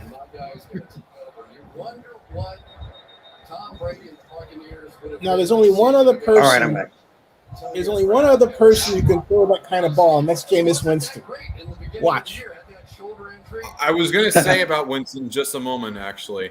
I was going to say all this talk about the Buccaneers. Did everyone just forget about the Saints all of a sudden? Like, don't forget, this is a team that sells a loaded roster, and it's won their division the last 4 years in a row, and also a team that's still, don't forget, Breeze was out for several games last year, and he was also out for something before, and they still won a lot of those games. And if they were to do it with Taysom Hill, a guy that does not have as good of an arm, just think for a second, especially with after getting surgery on his eyes. Imagine how good, just think about it, imagine how good Jameis Winston is. Just imagine that. Also good with the football. You don't have Michael Dunn, but still, with a talented roster, just think. Yep. Don't think this division is going to be a solid. Even though the Bucs may be the favorite, don't completely rule out the Saints either. The Saints have a realistic chance to win it. New Orleans would have booed. The Saints swept them twice. That is true. They didn't sweep them; they destroyed them twice. And then in the playoffs, the Bucs won, but still, they have a roster this year. So yeah. Yep. First down. I mean, people would have booed the Saints if they would have started Taysom Hill and they would have lost 3 games in a row. They would have got booed in New Orleans. My God, I'm glad he made the right choice. I was just like worried about. I honestly don't think he was going to pick Taysom Hill. I really never thought so, ever. So, right. It just, nothing gets him. He throws like a caveman. Exactly, he does. He does. Also, Jameis threw the best pass in that playoff game against the Bucs. Easily the best pass of the game. Best pass. Exactly. You know what? Winston is up there, at least in the top 10 list as well, along with the other quarterbacks up there. So people forget that. I put him in the potential. I put him in the top 5 easily. He was never in an offense that showcased his skills. I mean, it was just like, exactly. I got to throw deep. It's like, give me a break, This is the first time in Jameis Winston's career he's played a ball control passing offense. You realize that? Mm-hmm. It's because of the Bucs, you had to deal with, they got rid of Lovie Smith immediately, which was foolish. Then they kept on Dirk Cutter too long while also changing their offensive coordinators a bit. Just like with Marcus Mariota, that's a big reason why he's a backup and not a starter. That too. It's also why, immediately your first year, Bruce Arians, Jameis has his best season statistically. And, yeah, you could say the interceptions all you want, but he still threw for over 5,000 yards and over 35 touchdowns. A lot of that, like Zidane says, a lot of that was on Arians. A lot of that was on Arians. A lot of that was on him. So, I don't know why he had an epiphany when Brady got there, but whatever. But, yeah, Arians, I never...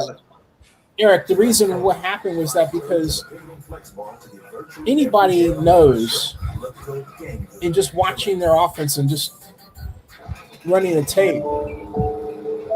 And again, this is something that everybody needs to pay attention to. It's called time motion study. Mm-hmm. If I drop back 5 yards, where is the receiver when I throw the ball? If the receiver's still running the route, that's maltimed. And that little thing divides well-designed offenses from terrible ones, okay? And last year, 2 years ago, the Buccaneers had that problem. The Buccaneers were not interested in short passing. They were interested in the bomb. It was like offense sells tickets, defense wins championships. They were trying to build the power running game and deep passing game, all right? But the way Arians does it, he had a lot of Matt Nagy's problems. He's very undisciplined. And Tom said, hey, look, he had enough confidence to say, I'm not going to play that. And see, Jameis Winston didn't have that kind of confidence. He was just doing what the coaches told him to do. Right. But it wasn't in his favor, all right? That's a big difference. Yes. Arians is very erratic, I say. I think he still is. But yeah, but also with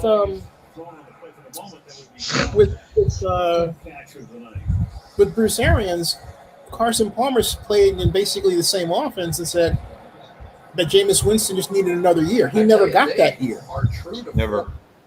All right. No. They did him completely wrong. They did him completely wrong. Yeah.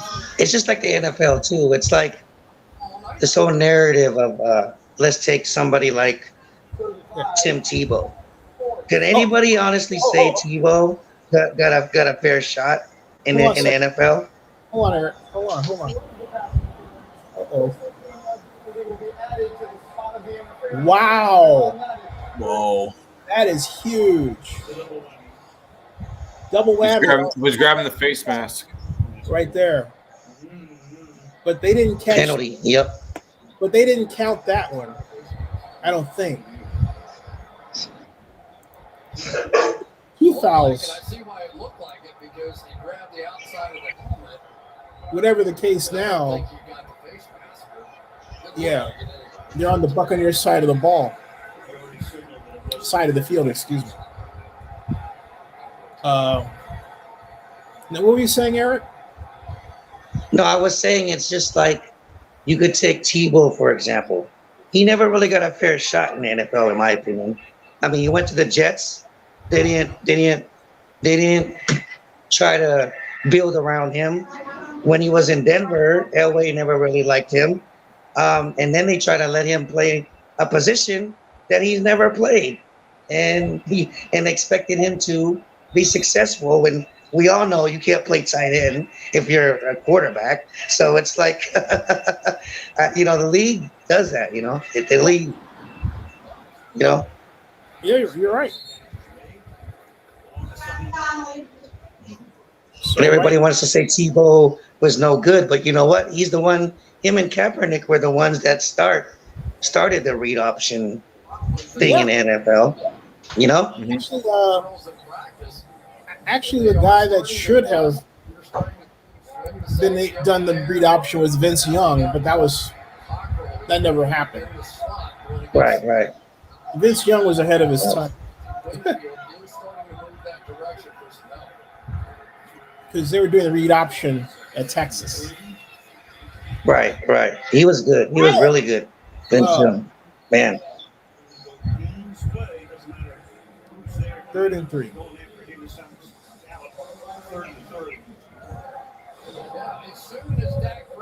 The one problem with the Cowboys offense, they don't seem to throw to the backs much at all. Right. That's a no screen pass to Zeke. Well, I don't know that I throw a screen to them, but I'm just saying they don't put their backs into the pattern. Yeah. Exactly. The Raiders do, but yeah. First down. CeeDee Lamb. CeeDee Lamb down to the 20. You know what, Vinny? CeeDee Lamb was a receiver I wanted. Nothing against Henry Ruggs, but I wanted CeeDee Lamb. I wanted him on the Raiders. I agree with you. Man. I mean, nothing against Henry, but man. When I saw him go out the board, I was like, man, Cowboys. Doing that one away. By the way, I still have Amari Cooper's jersey, though. I haven't worn it in a while. I still have his jersey, though.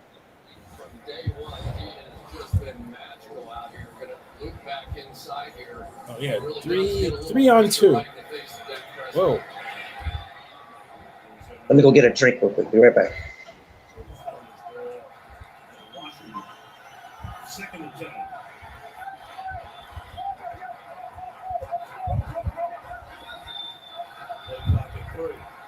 Two, 1. Oh, got it off. No, Dak's running.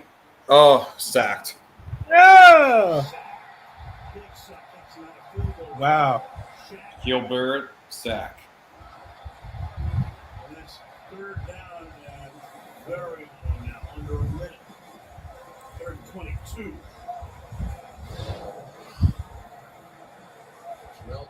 Don't take yourself out of field goal range. You had that covered.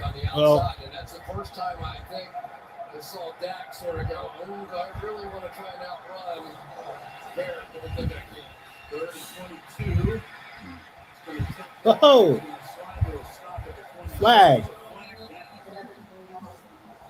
28 seconds. They're holding.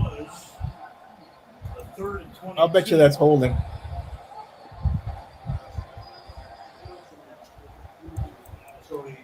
Moving back. Yep. Number 52. No surprise. Replay, 3rd down. Connor Williams, they're going to move him back. And make it 3rd and 32. Now working against William Golston. 3rd and 32. Last year, but also led this Buccaneers team with 17 quarterback hits. That's an extraordinary number. So he is constantly around. But it was Yuriko again coming back in and making the play. He got good against them. Jesus. That's back to where they started. 3rd and 32. Beyond that. Get to the end zone, Dak. Get to the end zone, Dak. Man. No, he fell down. 20 seconds to spare. I can't see what he did.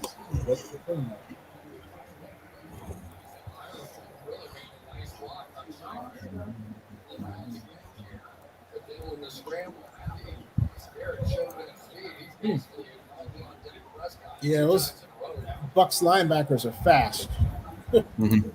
Cannot run away from them unless maybe you're Lamar Jackson. You know,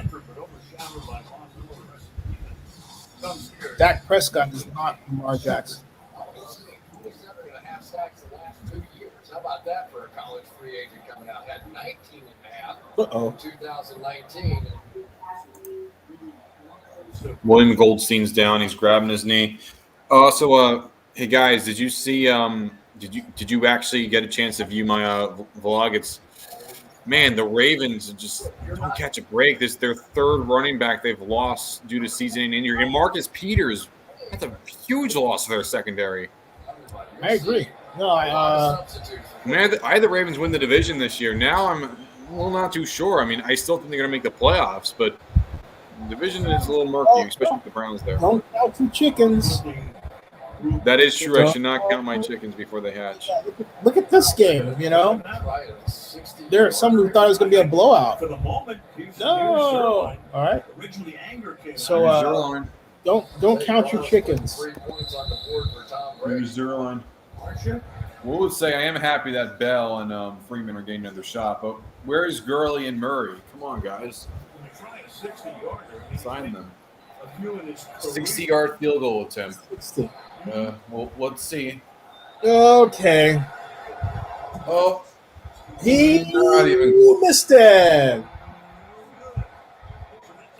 Not even close. Listen, I didn't even get close. That was. It's. I would have went for it on fourth down. Forget it. At this point, yeah, considering how Zerline, he missed a very close 31-yarder, and then he also mixed an extra point. At this point, I would have taken my chances with, going fourth down at this point. And especially, at least you would have had a better chance. And now the Bucs are in great position to potentially blow this door open even wider. That's a short kick like that and return it to this. I agree. So I'm thinking about maybe the Lambeau Field last January. Here's Brown. Seconds left, and in they went. And also here's Antonio Brown too. Who's that? Me. After this play, hold on. Ooh. Where is that going? 9 seconds left. Hey guys, it's me, Vinny. It's back with a new update. This is breaking news coming out of the Baltimore Ravens camp.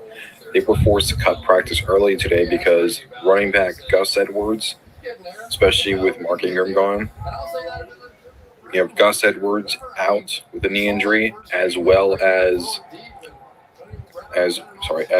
Marcus Peters. Considering they just signed Le'Veon Bell, it's looking likely that Gus Edwards is done for an ACL tear, as well as Peters. So this is definitely going to hurt them in the standings. Marcus Peters has been one of the best corners in the game for the last 5 weeks. I meant 5 years. 5 years. The Chiefs, Rams, Ravens. That's going to be a big blow to their secondary. Also with Gus Edwards, that's also going to be a big blow to their running game. Ugh, this is really, really big news. This is very, very sad. And best of luck to everyone in the Ravens organization. I had them winning this division. Now I think this. Le'Veon Bell's fine, but he's the same as he was in Pittsburgh. If he can find a way to turn this around, then they might find themselves back in the division. And I still think they have a chance to make the playoffs. But division title, that's looking a little bleak right now. But at the same time, it's like their injury luck has just been bad this whole time. Picked off. I mean, both touring their ACL probably. Yeah, they're gonna run it back. Really wait, hold on a second. He's still going. What? Quick update. Drop down, but yeah, Gus Edwards and Marcus Peters, both players on the Ravens, potentially tore their ACLs. That's huge news. And make sure you guys like, subscribe, notify for more. But Ravens running back. So the Ravens running back, J.K. Dobbins, Justice Hill, and then Gus Edwards. All of them are out for the year, potentially. We're probably going to have Le'Veon Bell starting, if I'm being honest.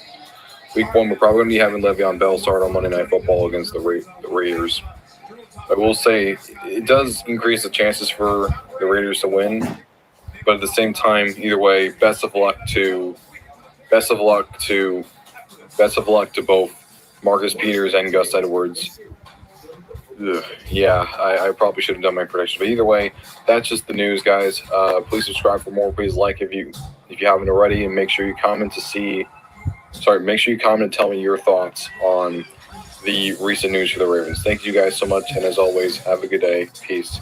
I don't know, Vinny. I think it makes the possibility that the Ravens can win them much greater because now you really don't know what they're going to do. What's going on, Coach? Hey, we're doing something brand new. Hold on a second. Never been done before. We're actually having a watch party.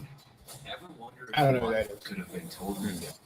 Yeah, with that, it was like the reason why I was a little quiet was because my mom was actually tutoring someone, and I came back, so that's a big reason why I was a little quiet.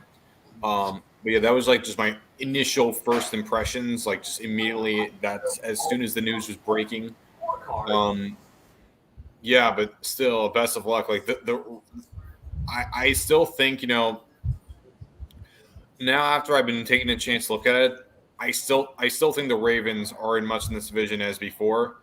Though this could also be a blessing in disguise for Lamar Jackson too. And no, I'm not gonna say he should be the one that runs all. No, it's not gonna be the case. You're still gonna have Le'Veon Bell. You're gonna have Devontae Freeman. For all we know, you're gonna have some help in the passing game. Your defense is still pretty solid. I still think they're in good condition. John Harbaugh is still a great coach too. Oh, yeah. No, I mean, I think this reminds me of the situation where the Broncos, I believe it was Shannon Sharp that was injured. No, actually, this was before Shannon Sharp, but their tight end was injured. This is when Shanahan was coaching, and the idea was, they don't have a tight end. What are they going to do? Well, you know what he did? He played 5 wides and shocked the Raiders and won. Mm-hmm. So that there are any number of examples of well-coached teams adjusting to circumstance, and because you associate them, not you, but we associate them with a type like running, we think, they can't run. In fact, I heard a couple of people express that opinion. I'm thinking, well, do you remember that? I believe it was 2 years ago that Lamar Jackson had 5 touchdown passes his first game to start the season. Yeah, against the Dolphins. And it was 300. I believe he had 380 yards passing, something like close to 400. So, I don't understand why there's some people who insist on being stuck on stupid when it comes to this. But here we go again with how the Ravens are regarded. They're regarded as a running team, but when I think of the Ravens, I think of them I think of Lamar Jackson Ravens as a dual threat organization that lacks one big thing. Two great things. A short passing scheme to go with its mid-range to deep, and a powerful defense. Mm-hmm. Like it was in the Ray Lewis days, they're effective, but they're not anywhere near the threatening thumpers. Now, here's the thing. This preseason, they did play like those thumpers at some points. Against the Saints, they caused a lot of turnovers. Now, granted, it was preseason, but they always win the preseason, too. Yeah. And so as long as John Harbaugh has that basic approach and he's willing to adjust it to win, it's hard for me to see how the Raiders should be a favorite. The Raiders are not a favorite in my mind.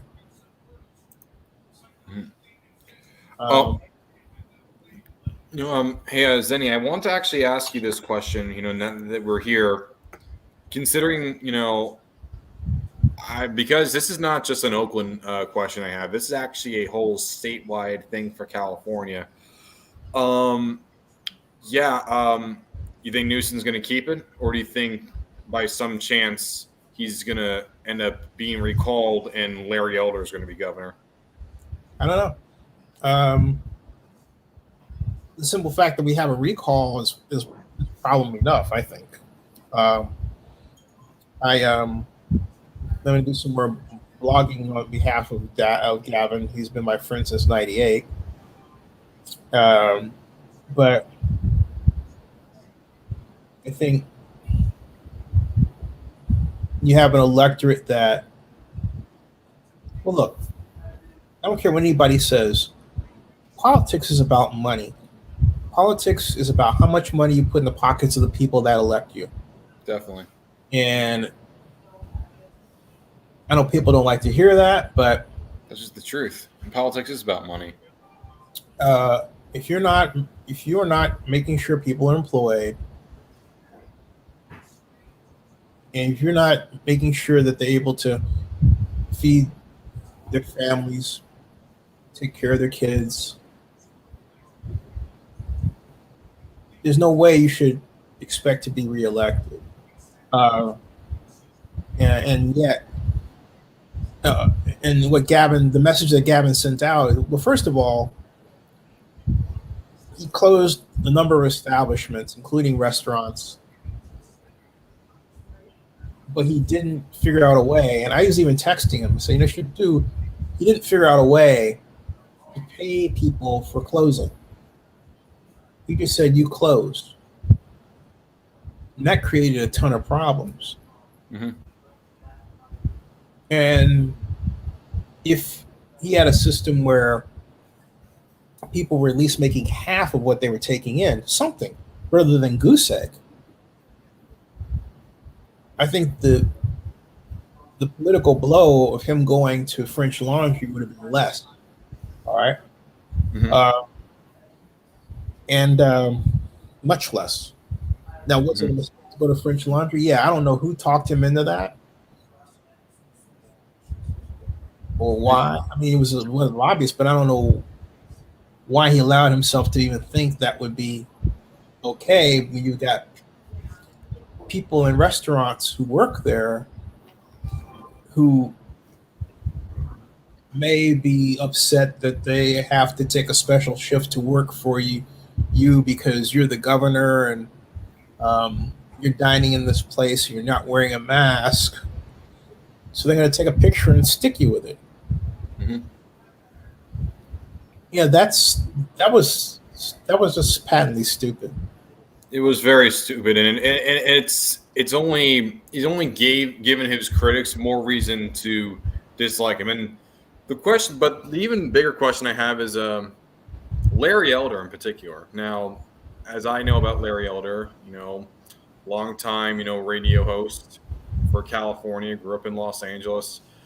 Are you surprised that he in particular is the guy that's running away with the polls, not someone like John Cox or someone else like that? No, I'm not, because Larry Elder is a better known figure. I mean, I see no reason why anybody should believe that John Cox should be the front runner. Mm-hmm.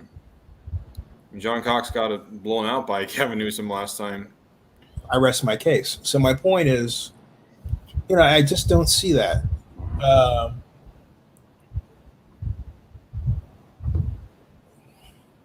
People are ready for somebody who, regardless of color, speaks their political language, and they happen to believe that Larry Elder provided the best mouthpiece. That's how it looks. Mm-hmm. Do I agree with that mouthpiece? No, but that's beside the point. The point is he's there. So here's the problem. Excuse me. It's kind of like that coin flip. It's 50-50, right? Mm-hmm. at the end of the day, he either wins or loses. And as long as he's in that position, that's bad for fans of my friend like me, okay? Because it's sent a signal that, and this is a problem with people in my party, they seem to forget that, again, the job of the elected official is to get money to the people who need it the most. Definitely. That's the job. And you're judged by that. And so in the pandemic, it's quite obvious you're not getting the money to people who need it the most. And yet they see other people, like in LA when that lady had to shut down her restaurant and somebody else was able to operate next to her, who was connected with a movie studio, and she went ape. And that was on and that was on the national news. And so it's episodes like that. And as I explained to Gavin, I said, Gavin, a lot of our friends are Republican who go to the Balboa Cafe, which he owns on Fillmore and Greenwich, which I've been to since 88, I guess, 89. And when it came to their opinions, they turned against Gavin because with his decisions were eating away at their livelihood. All right? Eating away at their livelihood. So there's a number of people that I know who happen to be Republican who just, they were just mad at Gavin. And these are folks who love Gavin. But again, this is an unprecedented time. And when you're in a position where the pocketbooks of your constituents are threatened, your first job, your job number one, is to make sure that threat is removed. Definitely. To the extent you're not doing that, those folks are not going to be happy with you, and therefore they may not support you. And that's where we are with Gavin. Mm-hmm. The basic question is: are we too late with respect to fiscal aid? Because a lot of the aid in California is not getting to the people who need it still, which is a problem in the country. Mm-hmm. Yeah. I got to use the bathroom. I'll be right back. Yeah. I'll be right back. Yeah, I gotta get a charge. I'll be right back too. Okay. Hey, folks, we'll be right back. Don't go anywhere.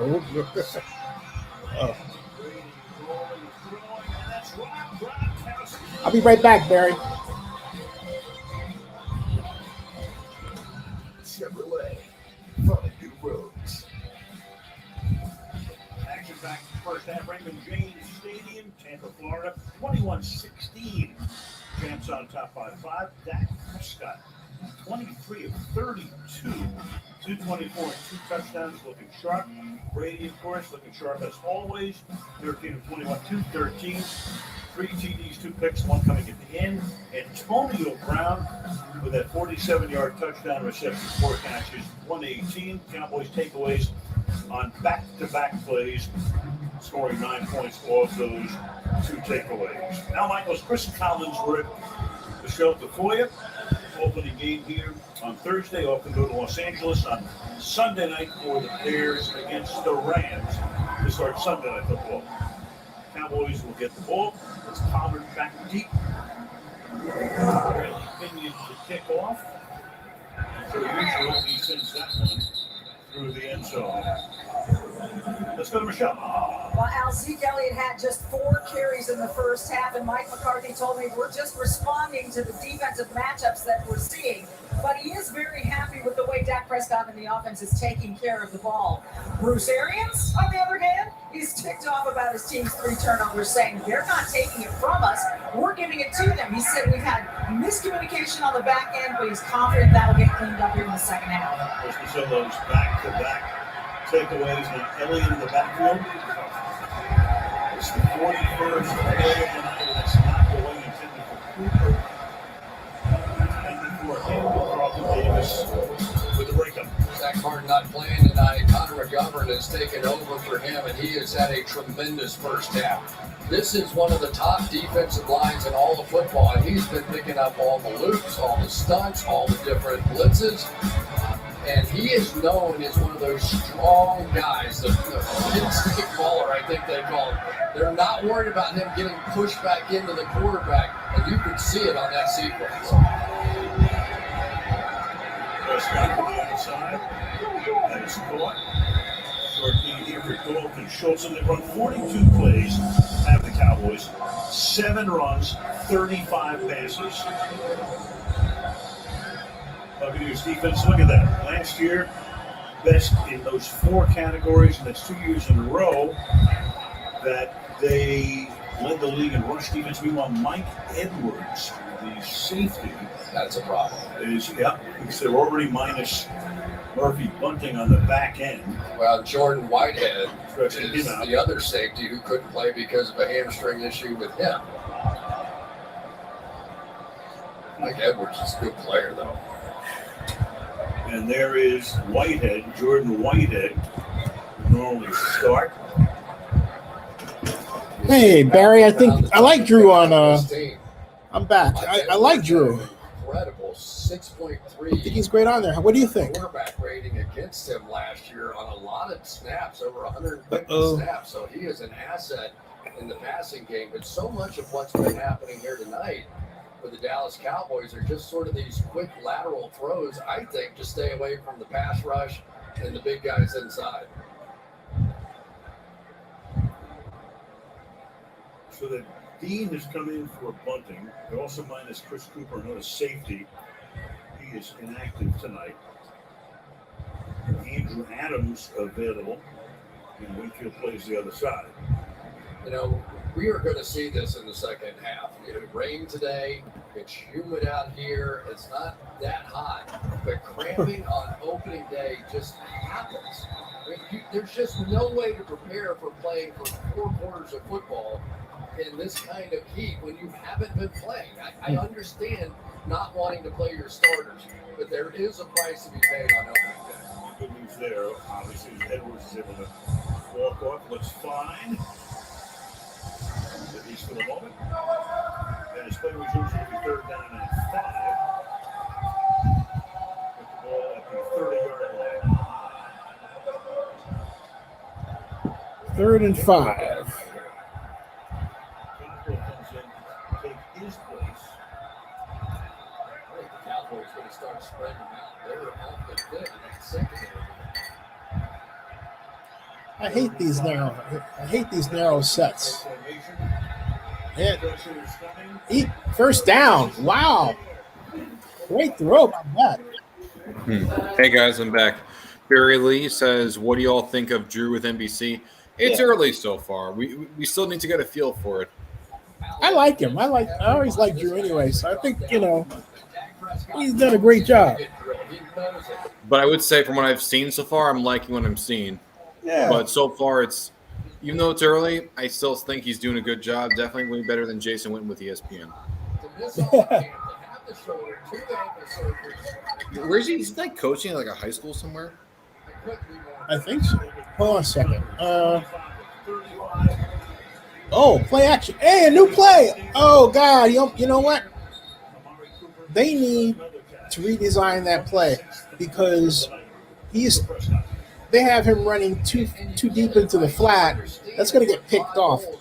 He's got to run it shorter and so that he gets out there quicker. Because that could have been picked off. I didn't like that at all. Under pressure a season ago in the last 2 years. But it's 2nd and 4. That guy knows how to play, and at some point you go. Another tight formation. Dumb. Up, run. Elliott gets stopped in the backfield. Wow. To replace Mike Edwards, who was hurt a couple of plays ago. 3rd down and 4. How about that, Andrew Adams? comes in, and now they have so many guys crowded around the line of scrimmage. Adams just played that. It's tight. Yeah. The Cowboys have the ball. It's 3rd down and 4. They're in midfield.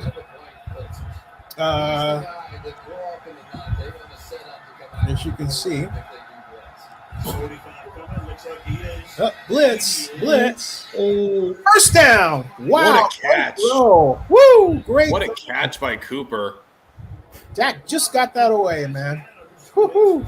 The bullet straight down. That's gutsy. Did his cleat come off, Cooper? Yeah. Yeah, his cleat came off. Only one shoe. Oh, no. Oh. It's like ping pong, not ping pong. Like, playing tennis almost. You're tennising the football, basically. That would have been kind of cool if it went bounce back, bounce again, and then caught, touched him. That'd be something. And allowing these quarterbacks to take some chances. And when they're playing 2 deep safeties, this now would be the opportunity if you wanted to run the football. You should have kept him waiting. Yep. 2nd down and 10. Right back. Hey. Oh, good pass rush. Wow. He overthrew another guy. Oh, flag on the play. Saw him throwing that one. Oh, guys, news. Ravens aren't done bringing in running quarterbacks. Apparently, they're trying to get Latavius Murray on the team, too. Oh, boy. Play against the Raiders. How would that be? Latavius Murray, first game with the Ravens, and he's against the Raiders. Hey, tell Eric. Hey, Eric. I don't know if you heard, but hey, what's up? Ravens are signing Latavius Murray right now. Oh, wow. First game That's with the not Ravens good. against. He's gonna want to come for revenge really bad. Thanks, Vinny, for dappering my Monday night pretty soon. Hey, listen, I'm making it fair for Hey, but you know what? Eric. They gotta put. Hey, but you know what? They gotta play the game. That's why they play the game. So I ain't gonna lose faith. They ain't lose faith. I mean, it's easy to just say that he's gonna come out for revenge, but at the same time, you can spoil that revenge too. It happens. Exactly. And we're a lot different from when he was here before. So, Yeah, the Raiders are a lot different. Different coaching staff. I mean, he's a lot different. He's gotten older. I mean, this isn't the same Latavius Murray that went to the Pro Bowl and was leading the Vikings to the NFC first down. No. Oh, Zinni, by the way, I forgot to tell you, that lady Fernandez in tennis that upset Osani, she's Filipino. Oh, yeah, I know. But did she win? I don't know if she won today. I haven't checked. Hold on a second. Wait, we go to a commercial. Dak ran into it. Let me see. I have not checked yet. Let me check. Okay, hold on. Hey, credit to her though, Vinny, because she's making a lot of people in the Philippines want to play tennis now. Awesome. So a lot of people want to play tennis now because of her. Just like what Roman Gabriel did for the quarterback position 50 years ago. She won. Wow. Sorry, I missed that. So was she in the final, Vinny? Zinni? Yeah, she's in the final. Oh, good. Radu is playing Sakari right now. So and Leia won. Good.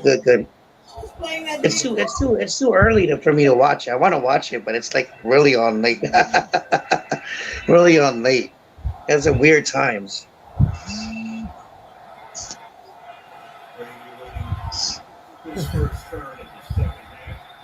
Okay, here it comes. Nice shovel pass. Oh, wow. Ooh, just shy. Stopped him. That's speed. 4th down. I think you'd go for it. Go for it You here. gotta go for it. Yeah, you can't leave points on the board. Yeah, I would go for it. His mom. They keep missing their field goals. Yeah, I just go for it. They're down that close. Go for it. Hey, Mrs. Abraham, the Cowboys missed 2 field goals. One was 60 yards, and there was 31 yards, and they also mixed the extra point as well. That could have been an easy 7 points for them, and they would have been leading the game. It's gonna go a field goal anyway. Hey, and they say, Vinny, that the kicker's not important, right? Kicker's not important. Yeah. Yeah, that's cap. 19-21. I'm down for the touchdown. That's a waste. It is a waste. Like in that it's 10 yards. 10 yards you could have gone. Like to 1 yard, just plow through. Played it safe, right? We played it safe. Played it safe. That looks like a John Gruden move. I'm sorry, but we played it safe. I mean, there are all kinds of plays you can call to get just 5 yards and score a touchdown. Yep. But come on, that's just a wasted opportunity.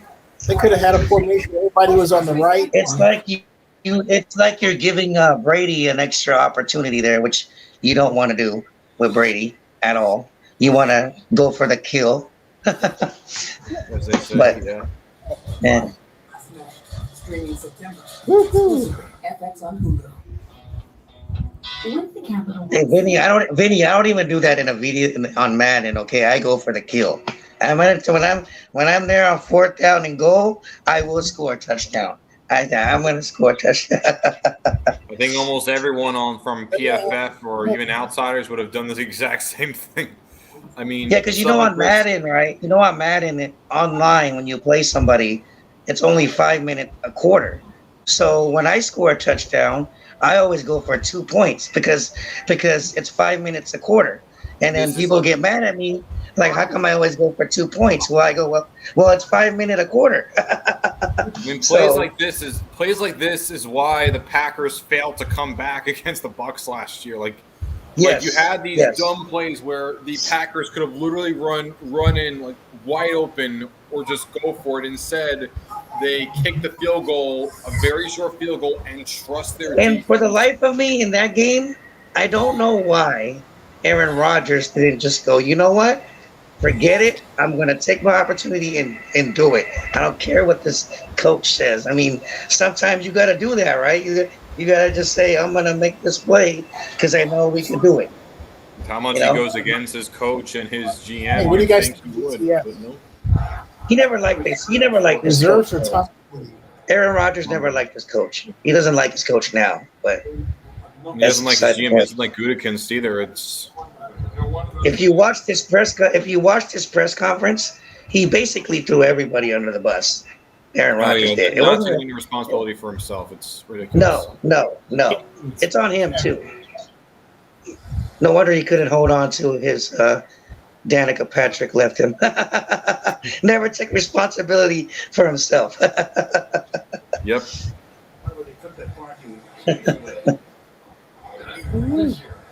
Yeah. How great is it to hear you? But I heard he's engaged again to another hot model. So there you go. It's Aaron Rodgers. We'll see how long this marriage lasts. I wish him the best of luck. I do too. Yeah. He's from my neck of the woods. Well, kind of. Chico is close. Very close to where I am at. So you could say. Okay, But 3 hours away. 9 minutes in the third quarter. 21-19. Oh, Zinni, guess who I saw? I saw Reggie Jackson. With the baseball player or the basketball player? Yeah, the baseball player. Yeah, Mr. October. Came in my store and had his an A's hat on. Okay. And he didn't think that I recognized him, but I recognized him, and he was surprised that he asked him for an autograph. I said, "I'm not going to bog you for an autograph. I'm just going to shake your hand, sir." And he was really nice. He bought a lot of pillows. Hey, folks, Tom Brady misfired on that one, which was interesting. He just really he short hopped it. So now they're second. I think his age is showing now. I'm just kidding. His age is showing. I'm just kidding. You missed that one too. Wow. Two you missed. Honestly, though, I want to know who. Hey, Vinny, I want to know who Brady's health guy is that keep him healthy. You know, I want to know their secret. I want to know what LeBron James's secret is for not getting hurt. I'll tell you what his secret is. I can tell you what his secret is: drinking lots of wine. I'm not joking. That's what he does every single day. Right, because the way they say 43 is old, I feel ancient. I'm like, man, geez, 43. Huh? Some people are younger than me, and they feel. Just 4-man rush. Oh boy! And wow, they rushed flag on the play. Incompletion, but a flag now. Oh, pass interference. That's coming back. It's coming back. Definitely. Dang it! Usually that is a comeback play. You know, this is Al Michaels last year too. Oh my gosh, Al Michaels, the best commentator. Yep. Well, his contract's up, but yep. He could go to Amazon because remember Amazon's going to be getting the rights for Thursday Night Football next year. He could go there. Cough it up. They're going to try to make that a bigger thing. Hey, 92. Wow. Get in there, Randy Gregory. Has really had a tremendous game playing up and down the line of scrimmage. It's not even close. He is their best defensive player.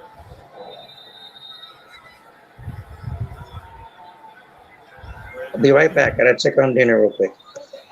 What's on the menu tonight? Another flag? You got ribs and some chicken and some egg rolls. Ooh, nice. We'll call lumpia. You know what lumpia? You know what lumpia are. So Vinny, right? New York lumpia. So yeah, we get rid of that.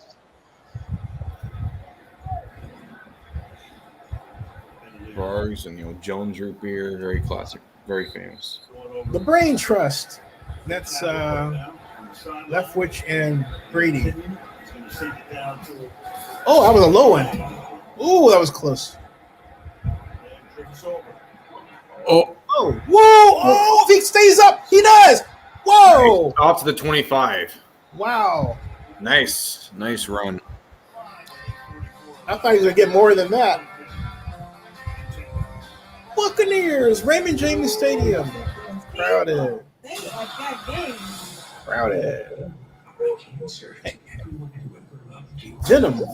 Venom 2.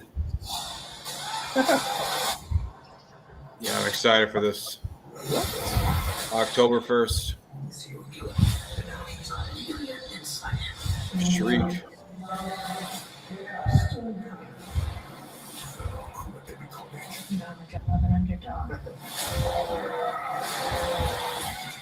Tasha, did you know Geico could save you hundreds on car insurance and a whole lot more? So what are you waiting for? That looks good. You plan dessert? Scoops it is. Scoop it is. Scoop it is. Scoop it is. Scoop it is.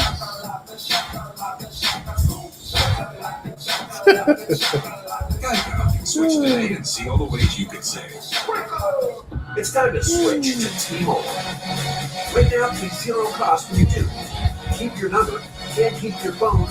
We'll even get it off. Only at T-Mobile, the leader in 5G. The new City Custom Cash Card, a different kind of card that rewards. Hey, Vinny, how's the COVID situation there? It's doing good now. Hey, no kidding, okay? Yeah, I know. It's just, hello? Claire? What?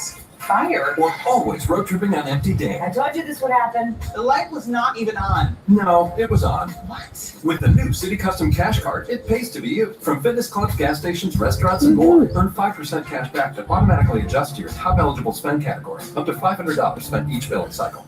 Come on, nuggets. Let's see what people are saying on Twitter. Just curious. Let's fill up with some chunky soup. Woo! Woo! Let's go, baby. Fill up with 16 grams of protein per can and chunky spicy chicken noodles. French fries, come on. Lunchtime is your halftime.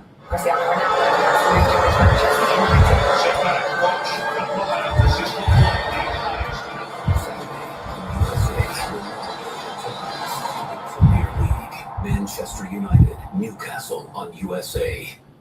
Skip Bayless said that Dak Prescott is living up to the $75 million he's making this season. Yeah.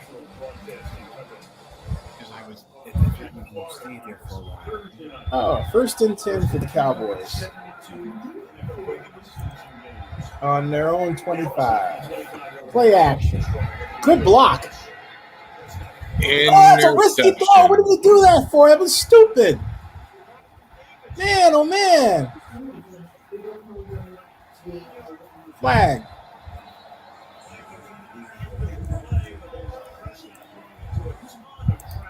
Yeah.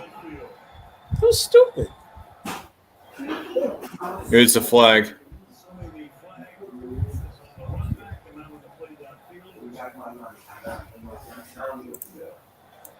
Short field for Tom Brady. We go a little Aaron Rodgers by Carlton Davis. This was another blitz off the edge and really picked up okay. He didn't know that. Before the interception, tripping offense number 20. By rule, this penalty is declined. After the interception and during the return, illegal block in the back by the return team number 58. This 10-yard penalty will be enforced in the spot of the foul. It's 1st down, Tampa Bay. Wow.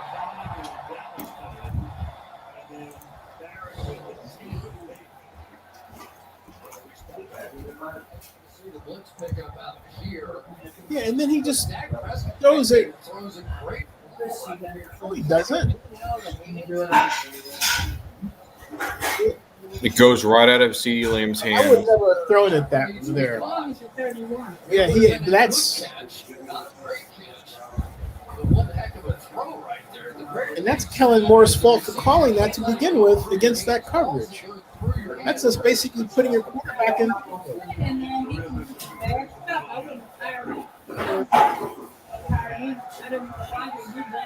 So that's defense, man. The guy that called that play wasn't Dan Quinn. That was Kellen Moore.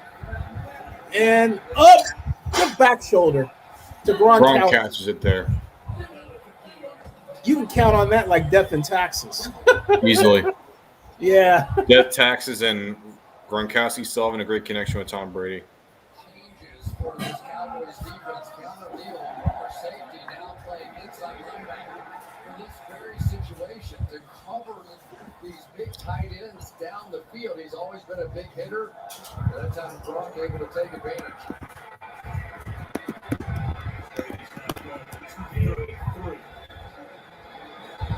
Yeah, I like that play. There we go.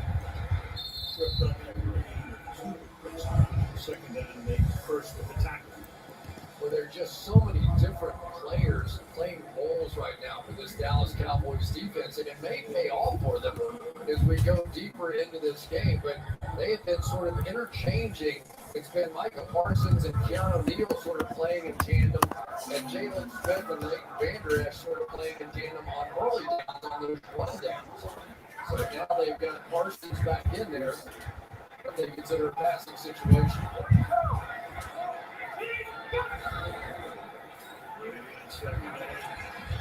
Oh.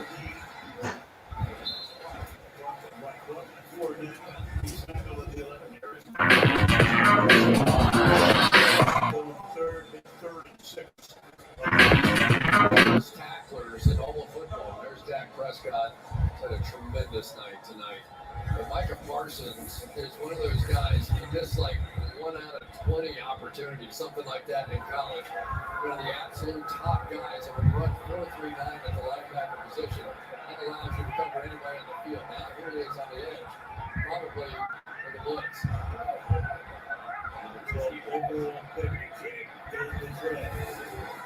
Ooh. Oh, touchdown.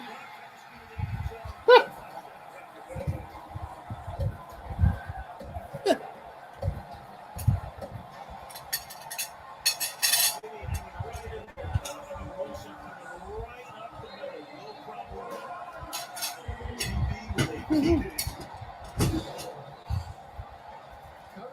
That means nobody is going Nobody there. Yep. to help, and you're going to have to come up late to make this play.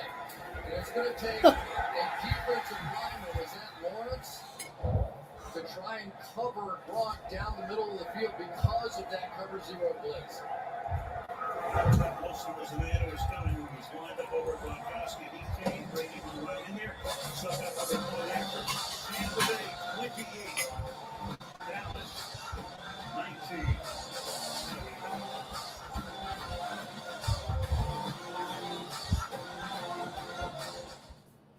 Can I talk to you about something? We talked about it. I got another 10 years left. Not bad. This is big. What do you think? I'm in. Let's call everyone. Yeah, sounds good. I'm in. I'm in. I'm in. This guy.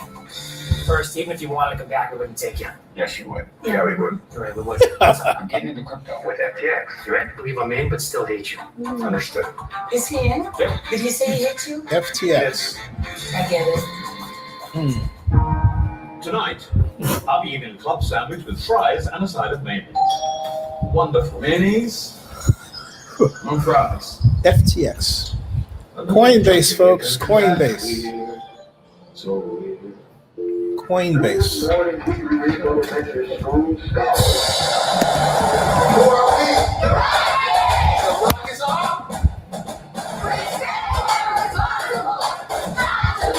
Coinbase. Coinbase is the platform you want to be on for cryptocurrency. Coinbase. Just saying.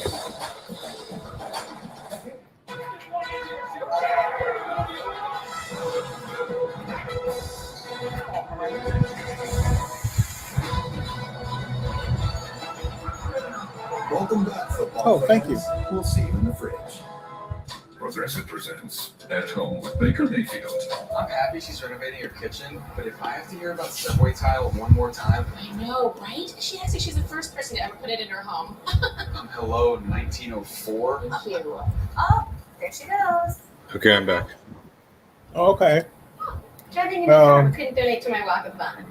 She's a good egg, though. That lady in the middle gets a lot of work. She's got a, Guys, you've seen her in a lot of commercials. yeah. Stop it again. Peacock streaming the best in live sports. From the red to exclusive Premier League matches. Let me just see what I missed. My mom says she's a comedian. I didn't know that. Oh, Brady and Gronkowski again. Was his fourth touchdown today. Was his second with Gronkowski. It's like you said, death and taxes and their combination together. He's got 2 interceptions though. What? That's true. Now let me show you some next level. Some guys think are good with the bet, I see. I love this play. Knows he's got DeMarcus Lawrence, right? That's who he's going to have. It's like again the NFC Championship game. I mean, he was great the first half. The second half, he threw. Watch this. Watch this. There with Donovan Wilson. But when Gronk sees Wilson go, he knows that Lawrence now has to cover him one-on-one. Watch Tom Brady's eyes. He sees the whole thing happening. The minute that the blitz comes from Wilson, he knew no way that Lawrence was going to be able to cover Gronk down the field. Just brilliant stuff. Preparation. Well, the guys can work different numbers this year than they used to. So you see on category 6, which is normally a quarterback in the pass. It could be almost any. No! He got away. Good run. Wow.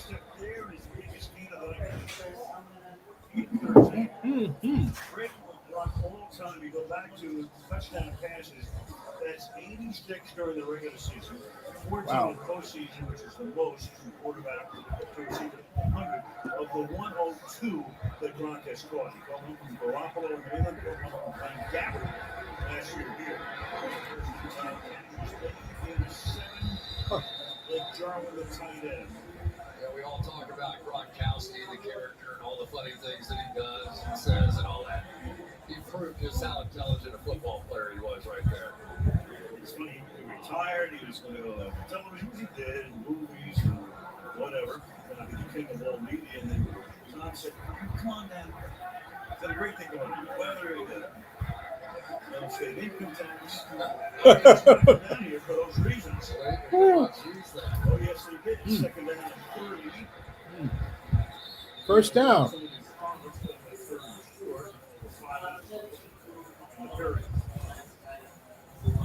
It's amazing to me that this offensive line and what they're doing.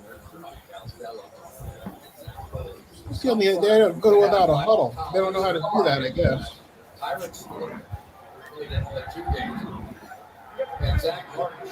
catch him off guard. Dalton Schultz. Yeah, there we go. Whoa. Nice mustache from Dalton Schultz. He bowled his way. Wow. He's killing more. Receptions for Dalton Schultz this season ago after just 13 combined in his first 2 years. Mr. Moore, the offensive coordinator. Former Cowboy and Lion back when he was a quarterback. And if I recall, before Tua, he was the last starting quarterback to be left-handed. First down, they gave him the first down. Oh, Kelly, you should have called play action. See, that's the time you call play action and go deep. Oh. Stupid. Is going to try and go there, and then blocks there. I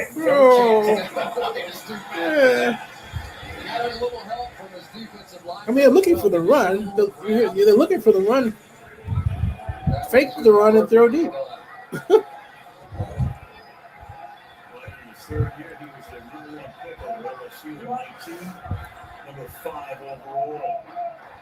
Now you got a 2nd and 10. Make 20. Make 20. Do 20. Up. 32 goes to land. A yard shy of the first down, 3rd down. They're backing off the blitz a little bit now and playing a little bit. All right. Almost done, Vinny. Take him as time as you need. Hey, I got to send you guys an easy recipe to make. How much time did they actually get with the starters? Easiest Filipino dish to make. I'm not so sure. Nice catch again from Schultz. Oh, you must be way ahead of me because I can't. See, we're just seeing it. Now we just saw the catch that you called out. I'll go back a little bit to make it just be perfect. Hey, Vinny. Yeah. The catch you called out, we just saw it. Well, I decided to just move it back a little bit so that way I'm on the same page as you guys. Oh, Zinni, you're not alone. It's slow out here, too. I'm saying that we're behind you. There's nothing can be done about it. You're ahead. Fortunately, with the good old remote control, I can easily just wind it back and just make it on that same point. Us here in California are behind, too. Dak! Run, man! Run! Oh, here he goes. Run. Well, at least he avoided the sack. But that looked bad. Think about what Dak Prescott's going through here. This is Hey, Vinny, same score? Same score? Yeah. Oh, never mind. I see it now. Gotta change the channel.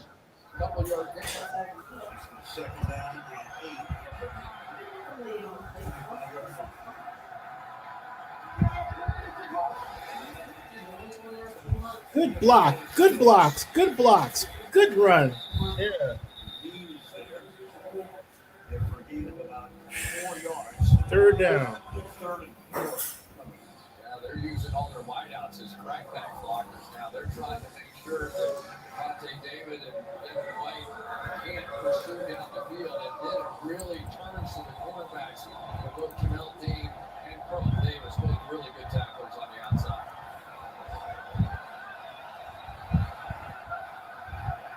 Final minute of the quarter.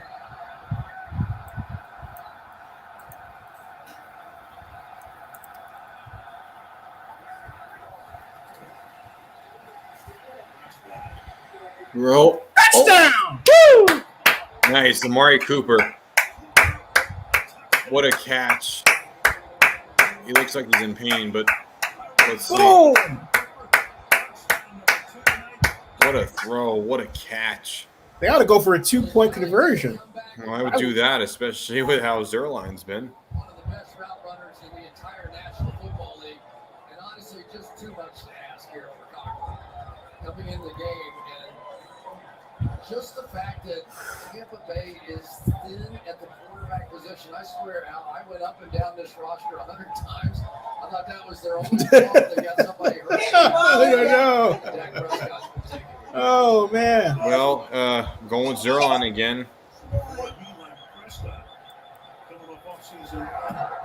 He got the extra. He made it through. Phew. Wow. Bip. Dallas, 2-point game again.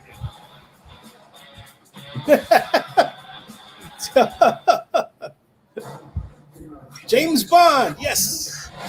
Final one for Craig. You think it's going to be Idris Elba? Taking over him? Woo. October 8th. 7 days after my mom's birthday. Might be a bit of a late birthday present. Yeah. But hey, it's James Bond. How can you not like James Bond? Oh, that's cool. Oh, that's cool. By the time this comes out, this thing would have come out, if it wasn't for the pandemic and everything, would have came out in April of What'd you last say, year. Benny? April 8th. What'd you say? They said if it wasn't for the pandemic and everything, it would have come out literally 18 months to the day, April 8th. Hey everybody, welcome to the stream. How you doing? We feeling mighty. What we See, shouldn't cost Jake from State Farm. What's good? Oh, that's not fam. Just your typical sneakerhead working here for folks. the employee discount. But Who's your speaking of team? Deals, I heard regular guys like me are getting the Patrick price. Of those of you who are watching, who's your team? Race to fit any budget, even yours. Typical sneakerhead. Wow. Just Type it down and we'll show it. Man, these just sold out. If you dare. If you For dare. surprisingly great rates to fit any budget, like a good neighbor, State Farm is there. Call or click to get a quote today. What if? We have ways of making you talk, Change your whole life. Mr. Bond.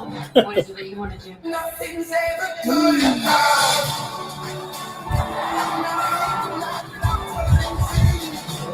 We got the napkins. Oh.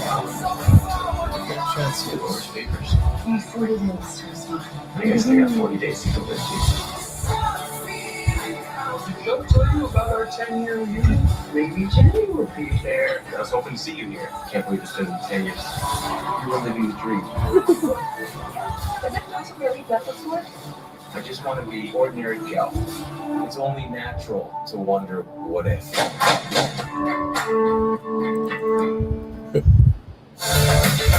Live up downtown Tampa, tonight's aerial coverage is being brought to you by Geico. Won't put on rain most of the day today. Dry night tonight. Good game. What a way to open the year. There's Prescott. Well, I think he's answered a few questions tonight. 35 to 47. 331 yards. Touchback. 3 touchdowns and a touchdown here. This is a crucial drive for both teams. Wow. Dallas 2 points down. The game. Dallas has run 63 plays, had the ball almost 30 minutes, 2-1 time of possession advantage, and they've outgained them by 83 yards. Yeah. That's working fast. But it may be a factor here because defensively, especially with some of the injuries now in the secondary, you start to bear down a little bit on Tampa's defense.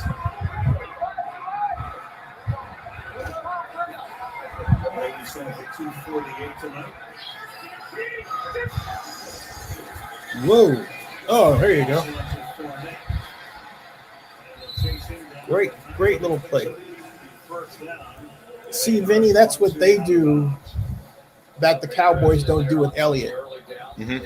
You know, that's a missed opportunity. Okay, you got your running defense guys in there. Let me throw the ball around a little bit.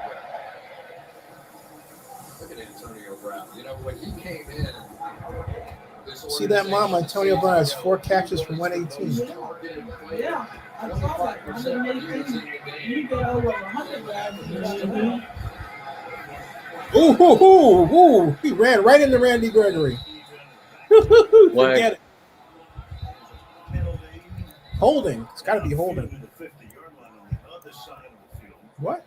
What will be the final play of the third quarter. What the heck of a play there, late Vander Esch.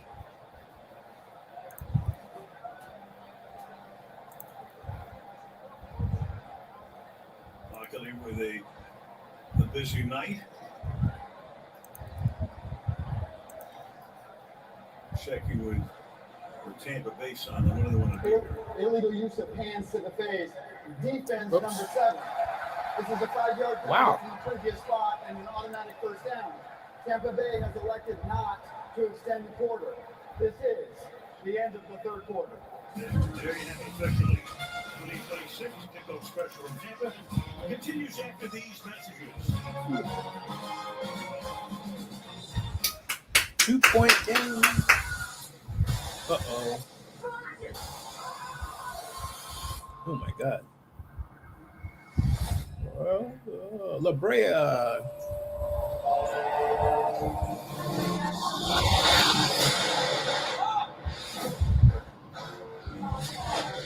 Where we are.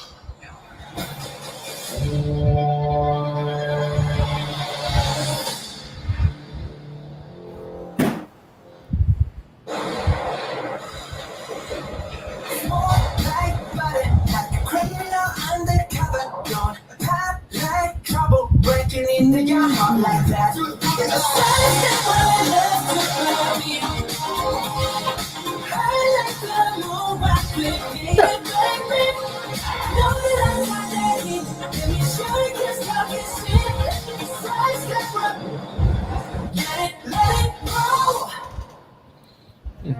That's a phone. It's a flip phone. My own garden is my own garden. Oh, that's interesting. No. So we built a high wall all around. Go back. Why not? Spring came. Only the garden of the giant. It was still winter. The birds did not care to sing. The trees forgot to blossom. I still don't get this commercial. Neither do I. Then one morning, the giant heard some lovely music.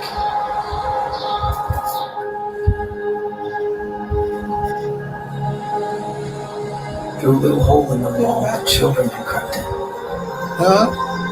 The birds were flying. I don't know. And the flowers were looking up through the green grass and laughing. And the giant's heart melted. When they found the giant, all covered with blossoms. Lululemon? I don't know. Let me see. Lululemon. What's this about? Oldest head coach and starting quarterback duo in the history of the league. Bruce Arians at 68.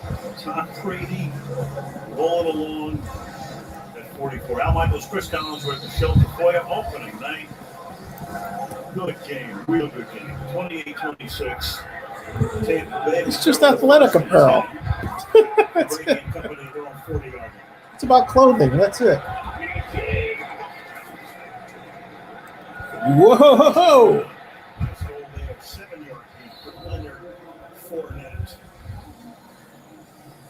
Yeah, it's that old double block, you know, that we talk about where they double team everybody inside and just slam it in there with a big guy like Fournette.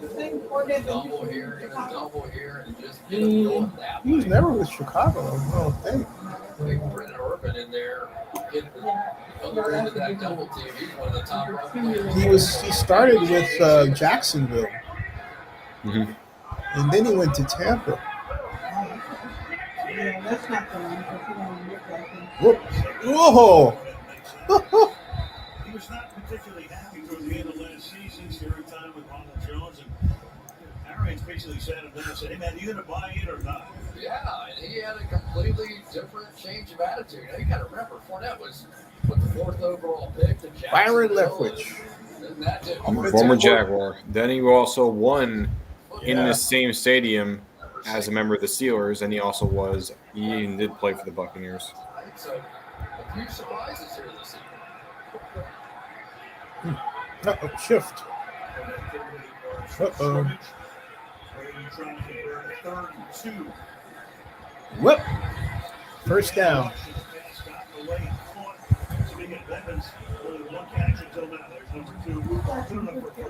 Yeah, Mike Evans, one of the very best guys in the National Football League when one-on-one in coverage. He has been for a long time. Devontae Adams, another one, where you get them one-on-one, they're just going to win that battle and big enough and thick enough to take some hits. But put a 5'10" quarterback out there on that monster, it's going to be a long night. He looks like he's hurting.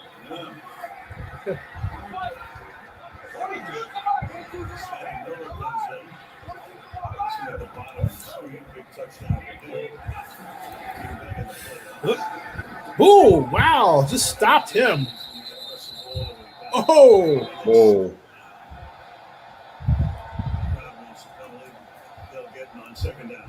You know, Al, it's interesting because Tom Brady now is saying, okay, I kind of get what you guys are doing. You're putting Keanu Neal and Micah Parsons in the game for passing downs. But right now, Parsons making a pretty strong case that he can handle it just fine on the run as well. And that's J-Rod first, who's going to play in their 3 safety look on the back end. A big guy that can cover tight ends down the field.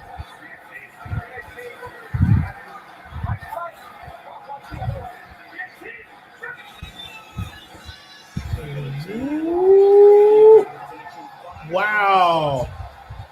Drop. That's a rare drop. Must have got a hand on it. Yeah. When he stays in the game, drops that one, 3rd down and 10. He's been hurt. That guy was just dropped. Oh, he just put it off target a little bit. He got his hand on it. Right there. So you just got it to wobble a bit, but still hit Mike in the hands. Mm-hmm. Still yeah, low. but it's one thing to have it in the hands, but it's another thing to catch it.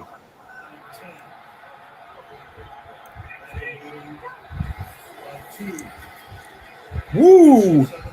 Wide open! Oh, drop. He dropped it. Wow. That was a sure touchdown pass. Nope. Wow. I'm just going to say, this is the hardest catch for a receiver. Now, we didn't Oh. see it happen. He was looking over his inside shoulder. The ball's in the air. He's going to try and Marcus Callaway with the Saints catches that one. Callaway does not miss that. Oh, he's straight down the middle. Look at that. Oh, that's hard. He's got to go right like that. He had like 6 drops his whole career, 7 and something crazy number. But he ordinarily is very, very sure-handed. It was wild. He was putting up the punt. In his 4th tonight, he's averaging 52 yards per. CD Lamb is back there. Calls for a fair catch. And makes it at the 6-yard line. So a little bit more than 3 minutes into the 4th. 28-26 in favor of the Super Bowl champion.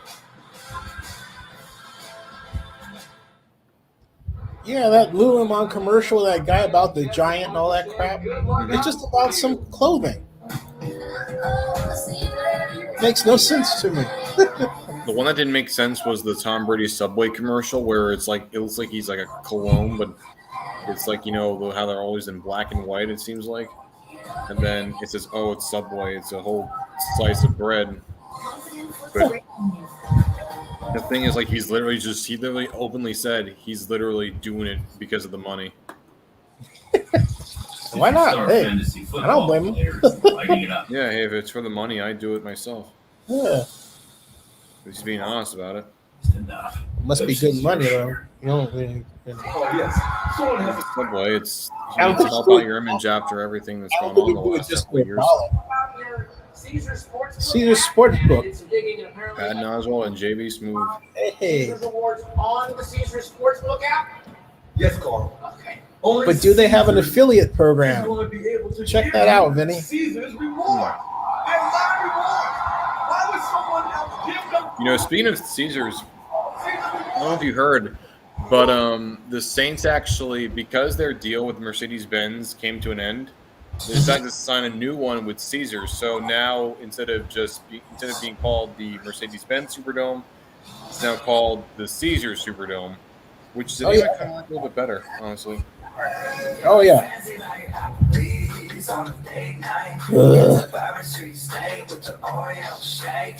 I'm actually getting tired of this commercial, Mom. First time I've seen it. Oh boy.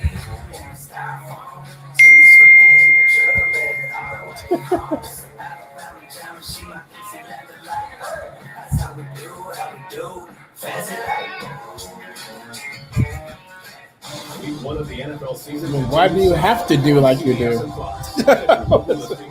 Oh man.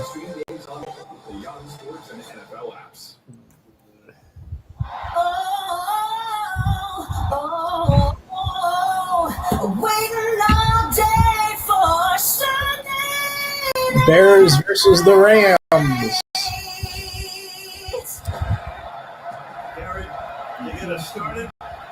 Come on, Cowboys. Here you go. Love that play.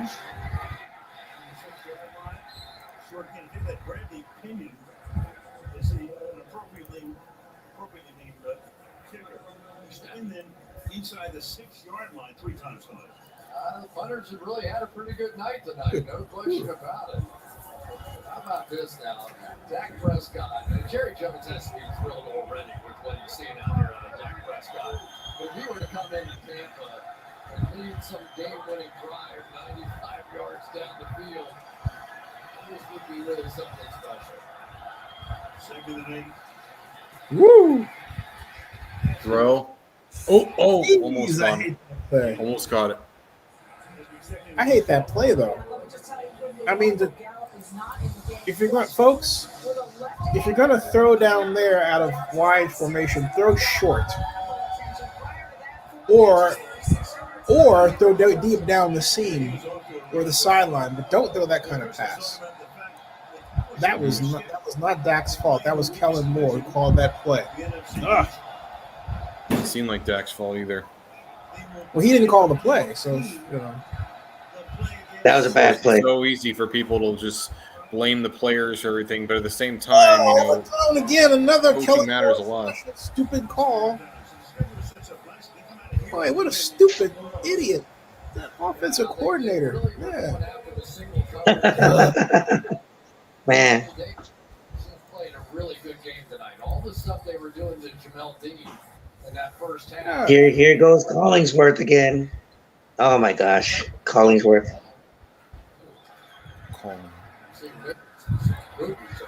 Here's Jarrett.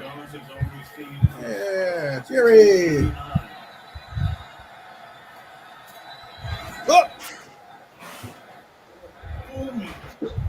Oh, down to 30. Ah.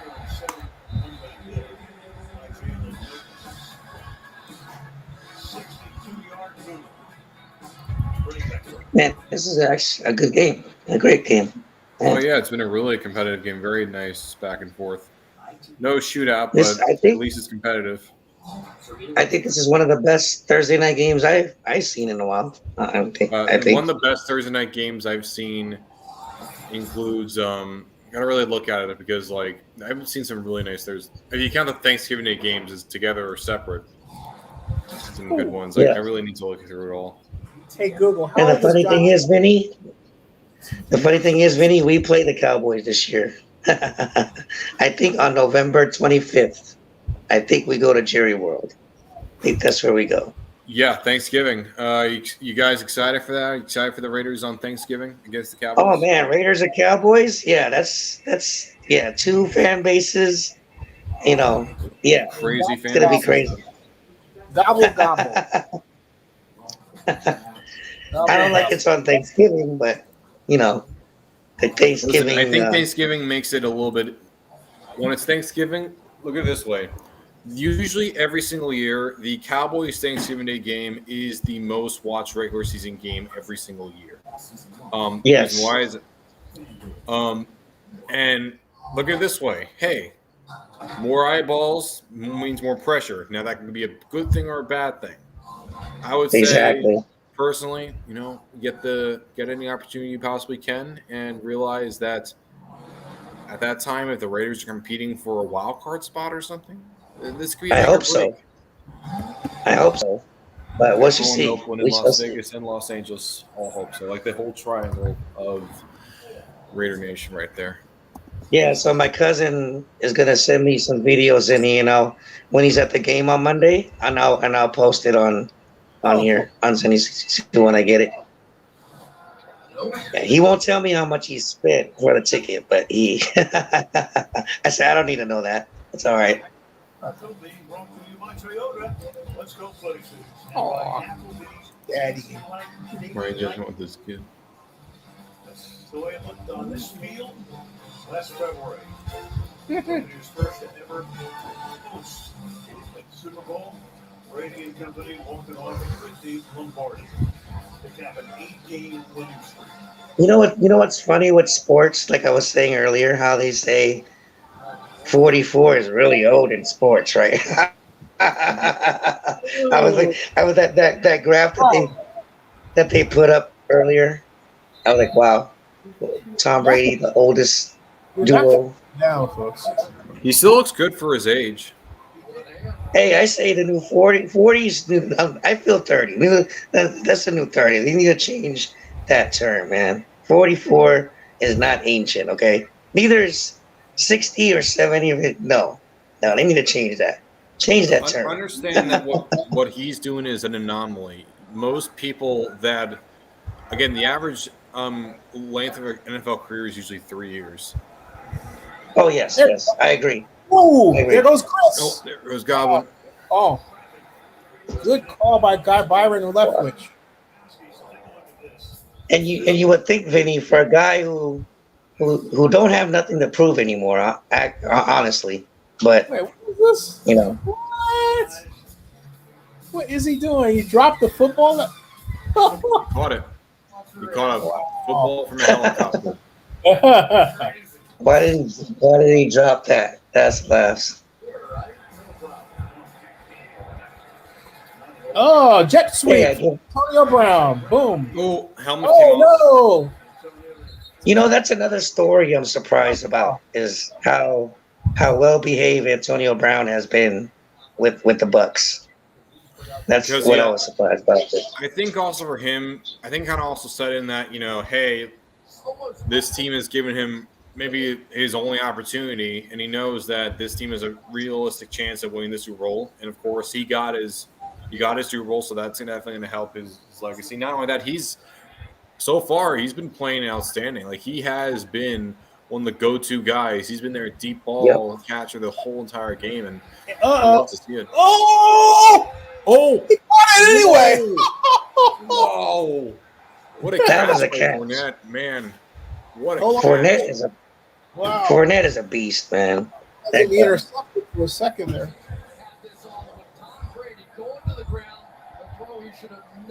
Right, he never made. I'm like, what are you doing? Like when he's like, ooh. That could have been a pick six. Parsons on him. Like, it's kind of weird seeing someone in secondary wearing number 11. But I'll get used to it. I mean, let's not forget. Like, some people may get upset about it, but don't forget, Cliff Branch wore number 21, and he was a wide receiver. So, oh, that's illegal motion. I thought. No, you got to bring that back. That was illegal motion. Nice catch. Yeah, that was illegal motion. That guard moved way too early. Can't do that. Man, how many penalties is that, Vinny, in this game already? I don't know. I wasn't keeping track. I think it'll pull up. But it's been relatively even. Yep, 74. Yeah. It's still first down. You think we're gonna have an overtime game? Overtime? We're gonna go to overtime. The only way I can see an overtime game is if the only way I can see an overtime game is if. Sorry, the only way I can see it. I can't see an overtime game. Considering the way that the scoreboard is right now, I can't see it. It has to be at a point where it's close enough where a 2-point conversion can happen, as well as there's several things. Whoa. Right. Call. Come on. Brady is now at 296. Yeah, you're right. Before the season is done, before it's probably too far along, he's going to eclipse Drew Brees' Love it, but I can't see it. record. Yeah, Compton knows everything seems based on this. Brady and the Bucs. It does. Bruce Arians. It's not You look at some of the average preseason. numbers for Tom Brady since coming over. Yeah, something that. No risk and no risk philosophy. Brady has embraced it. 76. So is he gonna eat the clock now or try to? I think he's going to Clock try to management? just slowly do it, but it's only 2 points, so I wouldn't do unless they're like blowing them out. That'd be very risky to do. Trying to eat the clock to Yeah, they got to score a touchdown. Ideally, you know. Second in the NFL, but here's the amazing part. He also had. Yeah, they got to score a touchdown. They can't kick a field goal right here. Can't kick a field goal. Let's go for it. Only 2 points.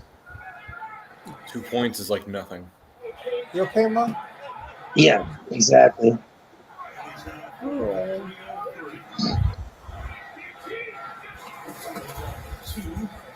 Play action. You know what I'm surprised, Vinny, is Tampa Bay's defense is not doing well right now in this game. The defense has done come at some moments, but it's really been the Cowboys' defense that's been a bit more impressive to me. Yeah, yeah, Ziggy was the right. Cowboys would be winning this game right now if it was not for Greg Zuerlein's performance. Well, they're on I'm not trying to just solely blame it on Zuerlein, but at the same time, it is Hunt Zuerlein too. It's like also the drop passes. Cowboys could have very well be leading this game. They really could have. Boom. All those missed extra points, right? No, almost a couple inches shy of the first down. It's 3rd and 1 right here. Play Go action. for it. Play action. He's gonna throw it to Gronk. Plenty of time. Dak Prescott would have plenty of time. Everybody has all their timeouts. Tom Brady, this is the difference in the game right there. 3 drives, 3 touchdowns. Ooh, first down. Flying through, first down, Buccaneers. Wait a minute. That's weird. His feet. Oh, he gave it to him. Okay. Yeah. You called it out. Vita Vea, watch this. This is stymied. Oh, Vita Vea is fullback. The Dallas defender goes immediately backwards. Boom. And that's how the first down was picked up. Great bit of strategy there by Bruce Arians and Byron Leftwich. First time he's done it tonight. That means 347. He's an amazing athlete. He got back in the lineup. Hey, so Vinny, so the Ravens got Le'Veon Bell and good Murray. call. Oh, fumble! He Fumble. fumbled the football. Fumble, Cowboys football. What is he Wow. doing? He What just a sat blow down. to the Bucs. Oh, Wow. 5 yards. That was stupid. Oh my Wow. God. Chris He got the Godwin. ball back. He had just sat down. The ball would have been brought back to the 20. Wow, that blew a drive. Wow. That's a game changer right there. Cowboys might win. They might, but Man. still 7 minutes ago. Chris Godwin runs through and Oh. pushed down and Oh, Turnovers, that's the thing. right there. So many just faulty turnovers, Ooh. 2 bad interceptions, and then 2 costly fumbles that could have easily been avoided.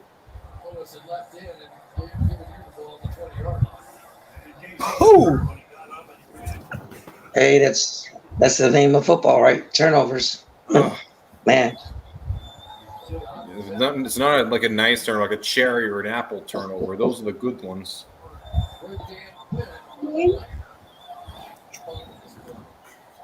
That's 4 turnovers tonight for the Buccaneers. 4 turnovers. Yep. How do you get better than this?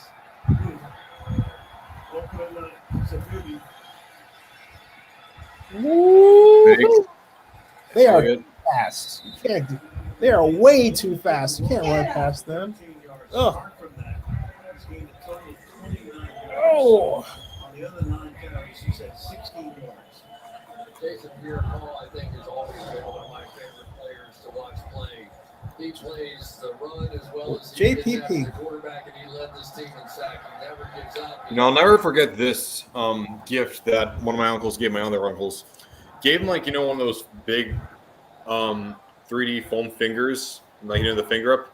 He just got the finger up to the whole club almost, and then he had another box of just the finger. And that was a very funny gift because of all the fireworks incident. Third down. Next snap will be under 4 minutes to play in the fourth. This is going to be really interesting. Whether or not you go for it down here on the fourth down, you still got 3 timeouts. I wouldn't think so, but who knows? So you got to hold him out of the end zone no matter what, right? A field goal still gives you a chance. You put it to Brady at midfield, he's probably running out the clock on it. Hey. The Bucs. That's the Bucs. Did that. That's automatic first down. Yeah, that's automatic first down. That was stupid. Wow. Imagine, like, at the very end of this game, it like relies on 0 and he wins it for them. That would be just crazy. Which was on infraction defense. Yeah, immediately first down. Oh, it's still third down. It's still third down.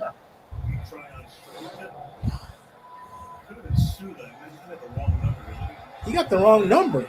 He said number 9. He's talking about Nonicum. Anyway, it's 3rd and 1. That's a big. Yeah.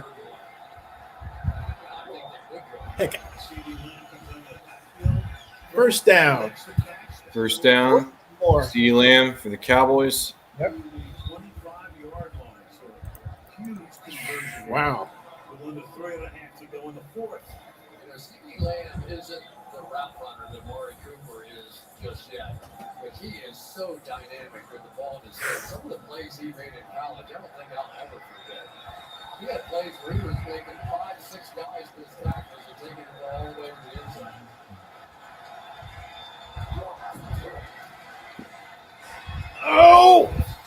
Another first down, Amari Cooper. Wow. It's a gut drive. Yeah, that was should have been weak. Devin White made one false step on the play fake, and you ended up missing this by inches. This play fake goes this way, takes one step, and that was just enough, but he still almost got back.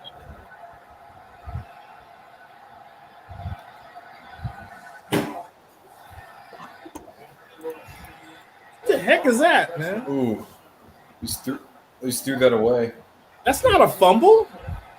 It's not a fumble. It's definitely not a fumble. He hit the ground. Yeah. The ruling on the field is an incomplete pass. Please reset the game clock to 2 minutes, 23 seconds, and it's second down. That's a question that was some waiting on that. Coming forward. Just plow through. Yeah. Oh. Man. He is, I'm telling you, this guy is nasty. Not only is he huge, and he covers like Vita Vea, jeez. From Washington. Yep. Just absolutely just roughing it up. Raiders could have had him. They passed right by him. Well, Cole Miller was who they wanted. Yes. They're better off with Vita Vea when they're still hunting for defensive tackles to this day. Jeez.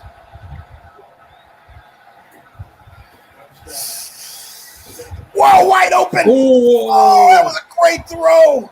Wow. A flag.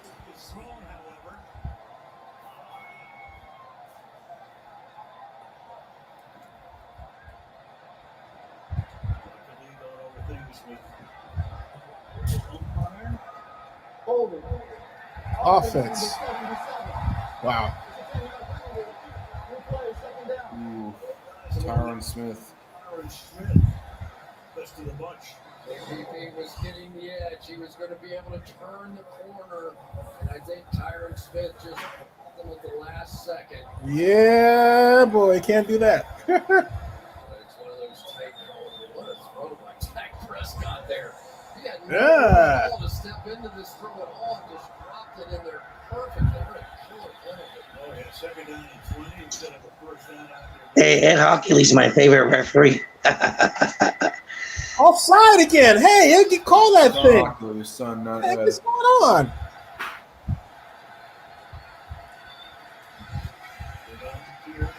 Oh, good throw.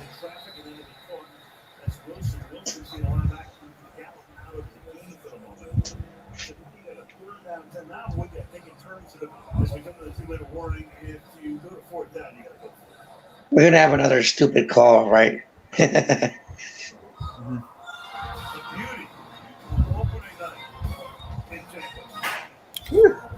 Videve's full name is Tvidet Kurakano Tilapako Museo Vaheve.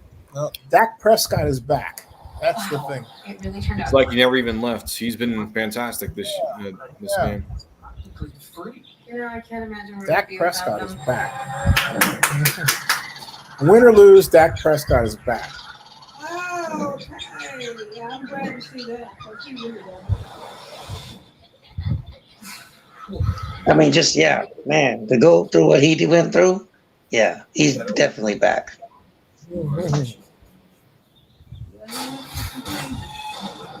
Man, Vinny, I wish we would have kept Amaria, honestly.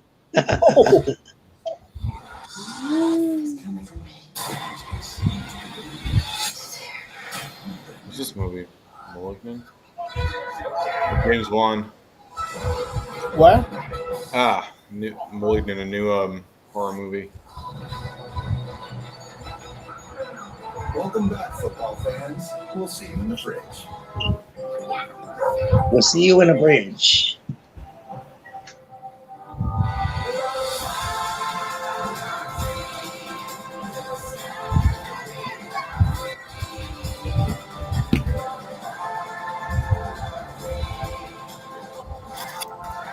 Yeah, you know what, Vinny? Ed Hockley's my favorite ref. I'm saying that sarcastically. Sean, that's his son. Congrats, Art McNally, for being a finalist this year. Hopefully, the same happens for Jim Tunney and Ron Gibbs in the near future. I'm generally very different. I'm in the minority with this. I generally have a lot of respect for referees, and many times I actually kind of feel bad for them because whether they get it right or wrong, you're never going to be credited for when you get things right. But you'll always be reviled if you get things wrong. It's such a thankless job, and I'm happy that it's a hard job. I get it. Very I'm hard. so happy that they're finally getting someone. I mean, there's going to be more. We don't need to have Tunney and Toller and Gibbs and Tehan, but eventually they will come. But I kind of want to wait until 50 until they all come. That's way too much. You know what, Vinny? With me, I just want fairness. If you're gonna call it one way, call it fair for both sides. It's like, don't be one-sided with your calls. Call it fair. That's all I ask. All I ask. 3rd and 11. 3rd and 11. 2 minutes left, guys. Here we go. He got it. Hey, he didn't do first down anymore. 50, 45, 40, 35. Wow, big play. CeeDee Lamb. Woo-hoo-hoo. He's been great all day. My goodness. He's been great all day. Hey, Zinni predicted this. Zinni's the only one that predicted this, so Zinni might be right now. Ain't over till it's over. Let's hold on. That's true. Don't jinx it. Remember what Zenny said? He said, I made the bet, and the Bucs made that massive throw. Oh, yeah. Yeah, exactly. Hey, that was funny, Vinny. Oh, it was funny. I was dying laughing. We're supposed to be talking. This is Hey, do they have any timeouts? Tampa Bay? 3, right? Still 3. Yeah, they all have their timeouts. Yeah. Okay. All right. I don't know. I don't think Brady's he's got to work that clock. You don't want Brady to get the ball back. No, definitely not. Not in this. Not in this situation. Minute 51 could easily be like 20 minutes. Exactly. Yep. Even 50 seconds. I mean, even with 50 seconds. No. Like in basketball, 5 seconds could be like 5 minutes. Exactly. Hey, Ray Allen taught you that, right? With that 3-pointer he hit. Yep. What a shot maker that he was. Man. Hey, and the Spurs were ready to celebrate, right? They were ready to celebrate already, but you know. Not so fast. That's what makes us special. Oh, but I'm special. Right back and get some water. I just wanna know what this narrative is gonna be if the Bucs lose. Is it gonna be what's wrong? What happened with the Bucs? Or well, it's like, come on, I gotta give the team credit that won. I just want to see how this plays out. I don't want to think about that. I just want to see how this plays out. Because I'm more interested. I'm not interested in what people say. Again, this is what I'm talking about. I'm more interested in the play, what they call, what's executed, what down and distance. Those are the things you should pay attention to. Forget about that. Forget about what people say. Watch football. Right. You know? Exactly. You know, that's all I'm saying. Watch football. Like. You're right. They've done a fantastic job. No, that stuff is not healthy anyway. But I'm interested in what they're going to do from here on out, because this is talk about your war. This is crucial. It's crucial. What's the war within a war? The war is like, for example, are they going to try to exploit the corners again with CeeDee Lamb? I mean, or are they going to, like what I would do, but they haven't done it? Well, the Cowboys need a back that can catch out of the backfield. They need somebody that can really scare the defense into keeping the receivers honest without a double coverage. But then also here's blue line. So what would you call here? Would you run with Zeke or would you still pass? I go screen. That's perfect, buddy. You know, I mean, that's the idea, okay? But those screens, the wide receivers are really working well. They just went away from them. Yes. Yes, I agree. Inside out, you should have slid the boundary out there, and that's exactly where Dak was throwing. Well, they gotta make Tampa Bay burn their timeouts, though. You know, they're burning their timeouts. I'm worried less about that than scoring. They got to score. Yeah. Yep, that too. There you and go. I don't think Great run. He sets there you go. Give the ball to Zeke. I mean, that's what you got Zeke there for. That guy's a beast, man. I wouldn't do that here. I would call one of those. Not here. Oh, not on third down. No. I would call a wide receiver quick screen, because that or get them 5 yards. You know. Exactly, or a quick slant to the right or something. It's Channel 11. Hey Google, broadcast the football game is on Channel 11. Okay, broadcasting now. Both the Seahawks and the Chiefs could have gone back to back, but teams that Brady's going on stopped them twice. Exactly. That's what they don't mention. Yep. A little bit of context there. The Reds. Another thing. Yeah, there you go. Yeah, no, that's the thing. Old flag. It's holding probably, unless it's either holding. Yeah, it's a hold on them, Cowboys. See, that's why you do a wide receiver screen. At least you get to try it again. Yeah, but still, they should do a wide receiver screen. That would have negated that to begin with because it would have been so fast. Connor Williams right there, and that's Vita Vea, who once again just proving too much with his sheer power. Yeah, see, it's holding too. It's obvious holding. Prescott to dump it because Vea would have had the sack here, but for the hold. They're not rolling out Dak either. They're leaving him as a sitting duck back there. So that's Kellen Moore's fault.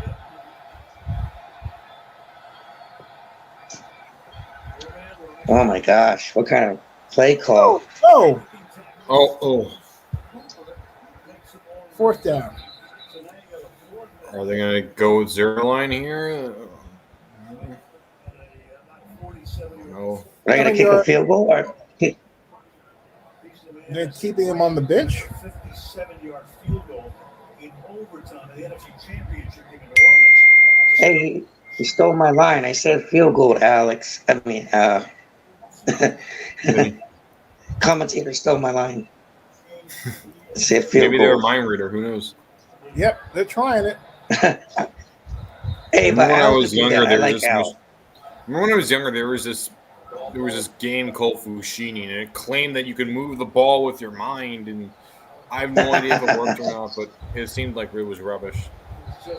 Right. I don't have a problem with Al doing it. I have a little problem with Collinsworth, though. That's just me. Oh, that's long. But that's why he gets paid the big 48 buck. yards. Let's see. Greg, can you make up for your mistakes of before? Snap, Oh my gosh! Come on, dude. He's got a distance, and you gotta he's go. got it.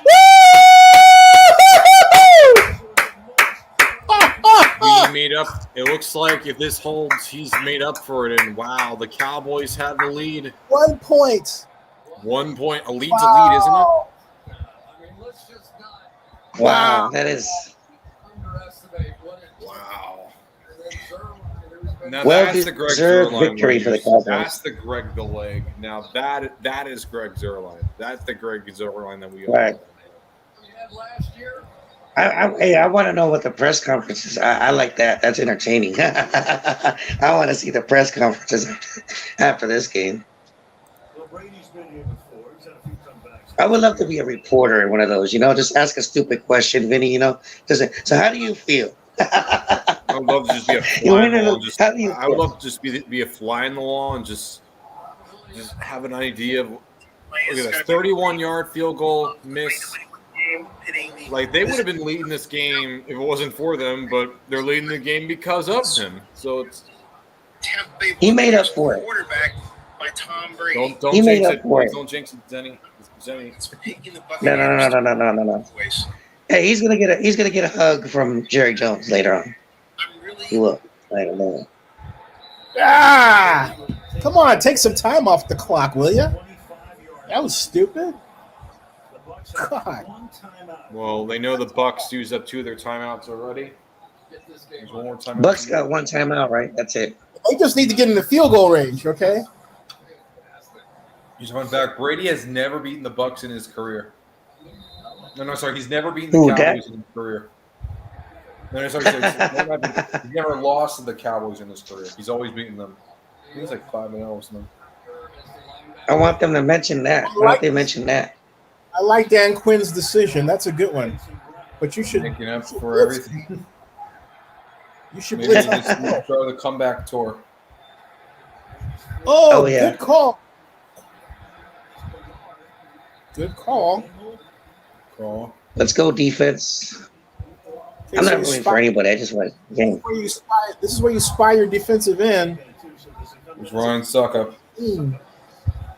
Because otherwise, they'll just screen you to death and march downfield. But if they get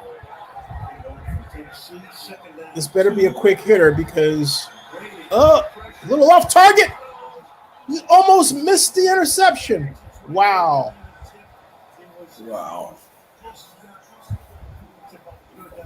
Couple more stops. You got Yeah. Hey, Zenny, just curious. Did you have the Cowboys win this division? Or the Washington? I didn't pick a division winner. because we're just going by this game, right? We're going by the week. Oh, no, I was asking what you think. Who do you think's having the better season? Oh, in terms of the division, I think the Cowboys can win it. Either the Cowboys or the Eagles, or the wow. First down. I picked the Cowboys because I think they would have. I think they probably could have won it last year if it wasn't for Dak. Wait, just watch this play out. Pay attention to this. 56, 55. Oh, penalty! Yep. False start. That's costly. Yeah, I know. They just lost them the yardage they had. Well, lucky for them, at least it was a first down. Look over to Arians. Runoff. False start on the offense, number 12 and number 76. It's a 5-yard penalty. Still first down. Tampa Bay has elected to use its final timeout to avoid the 10-second Oh my gosh, too much time on the clock. They're out of timeouts. Mm-hmm. They're out of timeouts. No 10-second runoff. So now they're going deep. If they're out of timeouts, they have to go deep now. Well, it's 1st and 15, so realistically, they don't have to go deep as of now. But at the same time, they need to make sure they get out of bounds as soon as they can. Yeah, and they got to get in field goal range too. But yeah, there goes Rod. There's Gronk. 49 out of bounds. Yeah. Man, this is a nail biter. But if he could have made that tackle and kept him in bounds, it would have been. Yeah, that's what I was thinking. If he kept him in bounds, that would have been. So it's second down. I mean, if they get to a point where they're looking at a 10-second runoff, that's the kiss of death. They're still on their side of the field. Now, this is where they go deep. Boom. See, there you go. Boom. Boom. There we go. That was a big play. This is 37, follow up a little bit. 6, 35. He either clocks it or goes deep. 32. He's going deep. He's going deep. Watch. He's going deep. I told you. Right there. And you missed it. 24 seconds. Yeah, it's just a long spike. Basically. Cuts down the time. How long is it? How long is this field goal? It looks like it would be like 60 yards, maybe. Gotta look at it. I don't know if their kicker could kick that high, but that far. But over 60, like 61, it looks like. What is that, Twitch? He said Gronkowski is out. Cameron Brate is in. Cameron Brate's there. Whoa! Chris Godwin. Wow. That's huge. Brady at work, man.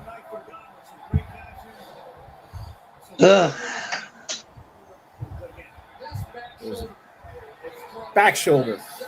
Big fell. Yep. Unbelievable. Oh, he pushed off. He pushed off. That's a penalty. That's pass interference. He pushed off.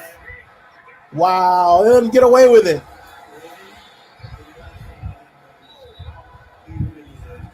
That's a push off. I wonder what Twitter is saying. They're probably not very happy about that.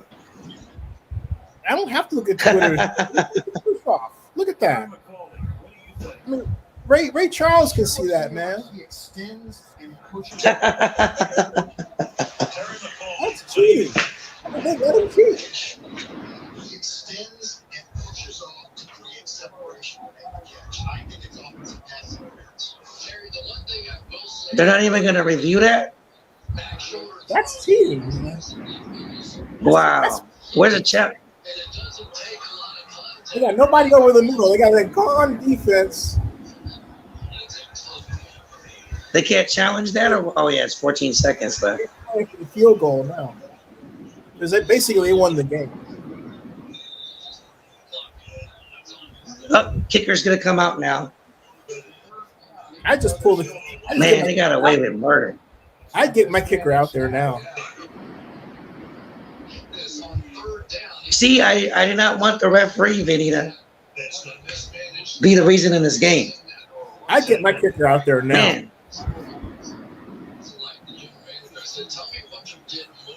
I don't know why they're not doing it, but I don't. Why are you not? It's basically another long spike. Just see these throwaways as just very long spikes.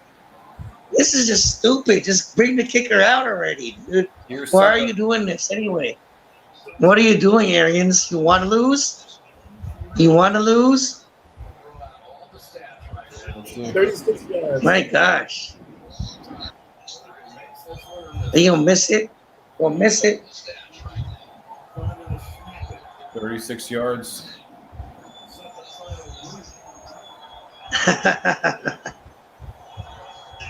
Snap, spot, kick on the way. He got it. Game over. Congrats to the Bucs. They win. Timeout. I will say this. Timeout. I will say Did this. Dallas call timeout? No, I'm just kidding.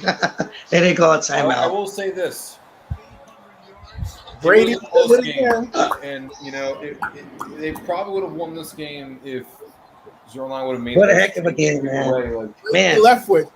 this Brady was and this Leftwich played a That was- great plan. I say left him with too much time. Leftwich That was a lucky win, but good game. Good game. It's also why the Cowboys needed a touchdown. You know,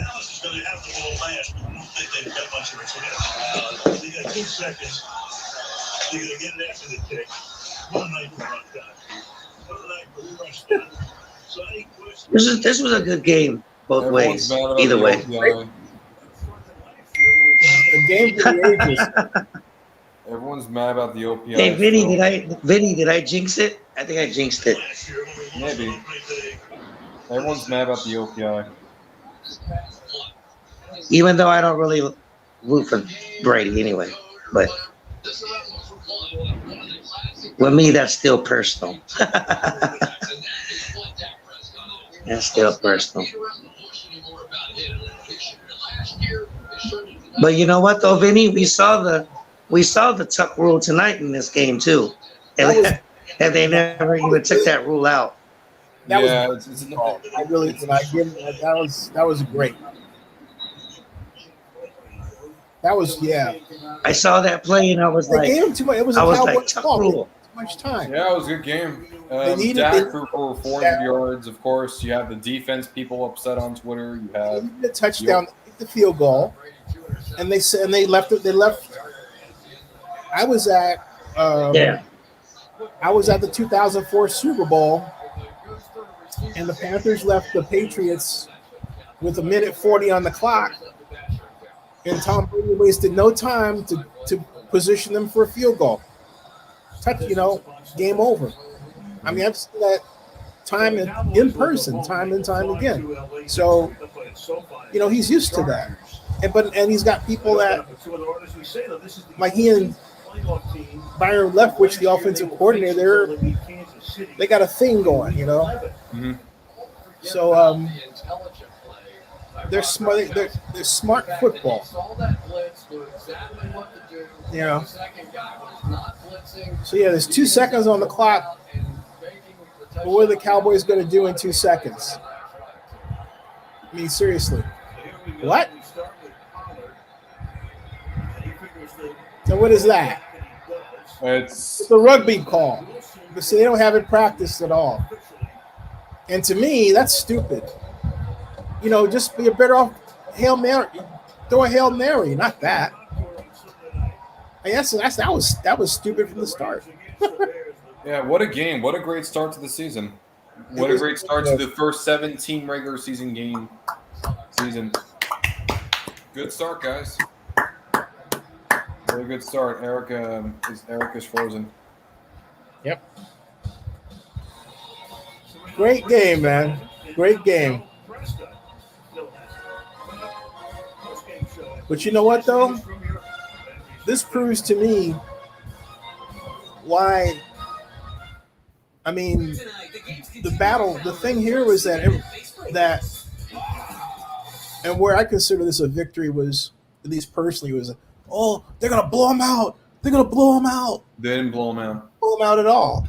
I mean, and again, it was just a study in. First of all, Dak Prescott is back. Oh, he played great. He 400 yards. What more can I say? Yeah. 400 yards, 3 touchdowns. Like, if there was like misses, it's either he threw the balls away or his receivers just didn't catch it. Other than that, he was fantastic. He was like near perfect.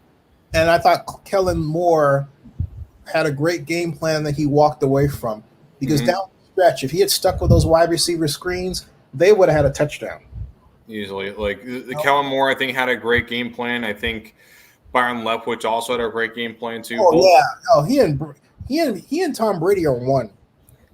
Yeah, both of the OCs had great game plans today. Now, of course, you're going to see Prescott and Brady. Remember, it's not Dak Prescott and Tom Brady. It's the Dallas Cowboys and the Tampa Bay Buccaneers. You know what this tells me, though? This tells me that the NFC South is still the Saints to lose. Because the Buccaneers did not. They showed that blood could be drawn. People need to remember the fact that, you know, the Bucs themselves, they may have won the Super Bowl last year, but they didn't win the division. And, you know, again, like I said, the Saints still have a talented roster.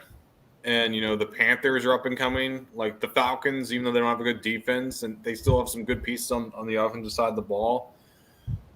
I am not full on the Falcons. I think I am not. I'm not either. I'm saying they had some good pieces. I didn't say they have a good team. I'll be shocked if the Falcons come away with wins this year. I'm sure they will, but I wasn't a fan of the hire of Arthur Smith to begin with. Their performance in preseason just simply cemented my suspicions. So unless they've taken a smart pill and cleaned up their acts really quickly, or they were just basically playing possum. You know, speaking of possum, something else too. You know, you can't say, oh, well, someone made a comment that on Hard Knocks, it looked like that. You didn't see anything. Well, you can't tell how a football team is going to go by Hard Knocks. Definitely not. Like, a lot of times, like, for instance, like the furthest I know is like the Jets were on Hard Knocks after they went to the AFC Championship game and they made it the year afterwards. But, you know, oftentimes or like the Texans, they won their division that year. Oh, hold on a second, I hear this. And you guys are trailing by one, and you get the ball back. What's that huddle like? What's the mindset on that last drive? Yeah, I think everyone's pretty poised. What's going on with Eric? Is he in or out? I'm in. He's in. You know, obviously, here. But I'm glad we won. Ryan made a huge kick at the end. Defense made some really big stops for us. But yeah, turnovers, penalties, just a few misassignments, and got to get back to work. But a few really smart plays. Well, the second touchdown to Gronk. He picked up that blitz. What kind of communication, connection were you guys having on that play? Yeah, we played together a long time, so I think that's part of playing with someone as long as that is we have a few tools in our toolbox. Yeah, they're fun to watch. They're fun to watch. The Bucs are always fun to watch. Yeah, especially with Brady, though. I mean, they're fun to watch with Jameis too. Yeah, but you know what though, the Bucs were not fun to watch with Jameis for me, because I always felt that Jameis was on the wrong offense from the start, and I wrote that from the start. So it was agonizing to me to watch them put him in an offense that was carnal misuse. And I said it just like that. And but love their defense though. But Jameis Winston with the Saints is already fun to watch, and it's going to be fun through the rest of the year because he's finally where he needs to be. He's with a group of people who prize smart football. Yep. And he has a dynamic receiver on the Saints now too, so that's going to be benefit for Jameis over there. Well, here's the thing though. And again, and I hate to say this, but I have to just hammer it home. Receivers are as good as the scheme. Yes. Yes. All right. So my point is, I'm not concerned about who's catching the ball. I'm talking about the type of plays that are designed for him. Jameis Winston never played any short passing offense. He has Alvin Kamara. He has backs that catch out of the backfield because they throw to them. They use unusual formations. They're going to do weird things with Taysom Hill. So my point is, it's the scheme. And I say that because it's a deliberate reaction, and I don't know why, and I'd like to ask broadcasters why they do this, why they don't talk about what the coach does. It's always, well... The player. It's the player. I think the reason why is because I think, in my personal opinion, and this is the case with just broadcasters, and I think a lot of people in the media too, I think way too many of them are just too focused on just what the player does. And oftentimes what they see on the field is only just the field, and they don't take the time to think about, why did they go that route? Who designed that play? Who was in charge of administrating? You know what you're saying, though, right? You know what you're saying, though. Of course I do. I know what I'm saying. Basically, they don't take the time to think about why they do these things. That's basically what I'm trying to say. In other words, this is how I read that. They don't know football. Yep, that's basically what I mean. They don't know football. Because I can go to a football practice, and I can look at the offensive line. I can tell you who's going to pass block before they do it. And I've been able to do that for several decades. Mm-hmm. And my point is, and I said this, I forgot who I said this to as a conversation. I said that I felt that the teams should require the reporters to take a course in football strategy with quizzes like identifying formations by name, designing their own plays, having to explain their plays before an audience. You know? Mm-hmm. Yeah, so we could get to know. We, as a fan, we get to know that. Yeah, I agree. Agree with that. With his reporters, so that that stadium is beautiful. So you're not misused. That place is beautiful. The water I think Zinni, they do it in all sports too. It's like in basketball. They don't talk about the plays that the coach will draw up. They will just talk about how great of a play LeBron made. But the coach drew that play up for LeBron to do that play. So, they do that in the reason I think that a little bit is because of the Warriors. And the reason I do is because the Warriors started out when Steve Kerr was hired and caught everybody by surprise. They rattled off their first 17 games with wins. Right. And the question is, and it was obvious they played a different style of basketball, which pointed to then people were forced to talk about it. Like, I had never heard of the motion offense until the success of the Warriors. Mm-hmm. Right. See? So that's why I'm saying it's because of the nature of basketball, it's easier to see somebody doing something a little different. Right. Then and you know where Steve Kerr got that from, right? That's what the Spurs do. But they say took that to another level. Yeah. Yeah. But when LeBron went to the Lakers, they borrowed that, and the league borrowed it, and that's why it really made the Warriors so good. Yep. Unfortunately. Yep. But it's just, but I think the other. And you know what, Vinny? You know why I think that? Why your answer? How Vinny sucked up like me. Sorry. The other reason broadcasters, I believe, do it is because you have a sponsor relationship with the team, mm-hmm. and I noticed this goes on with 92.90 the game, 92.9 the game in Atlanta here, and they're very slow to criticize the coach. They'll criticize the player, but they never criticize the coach. And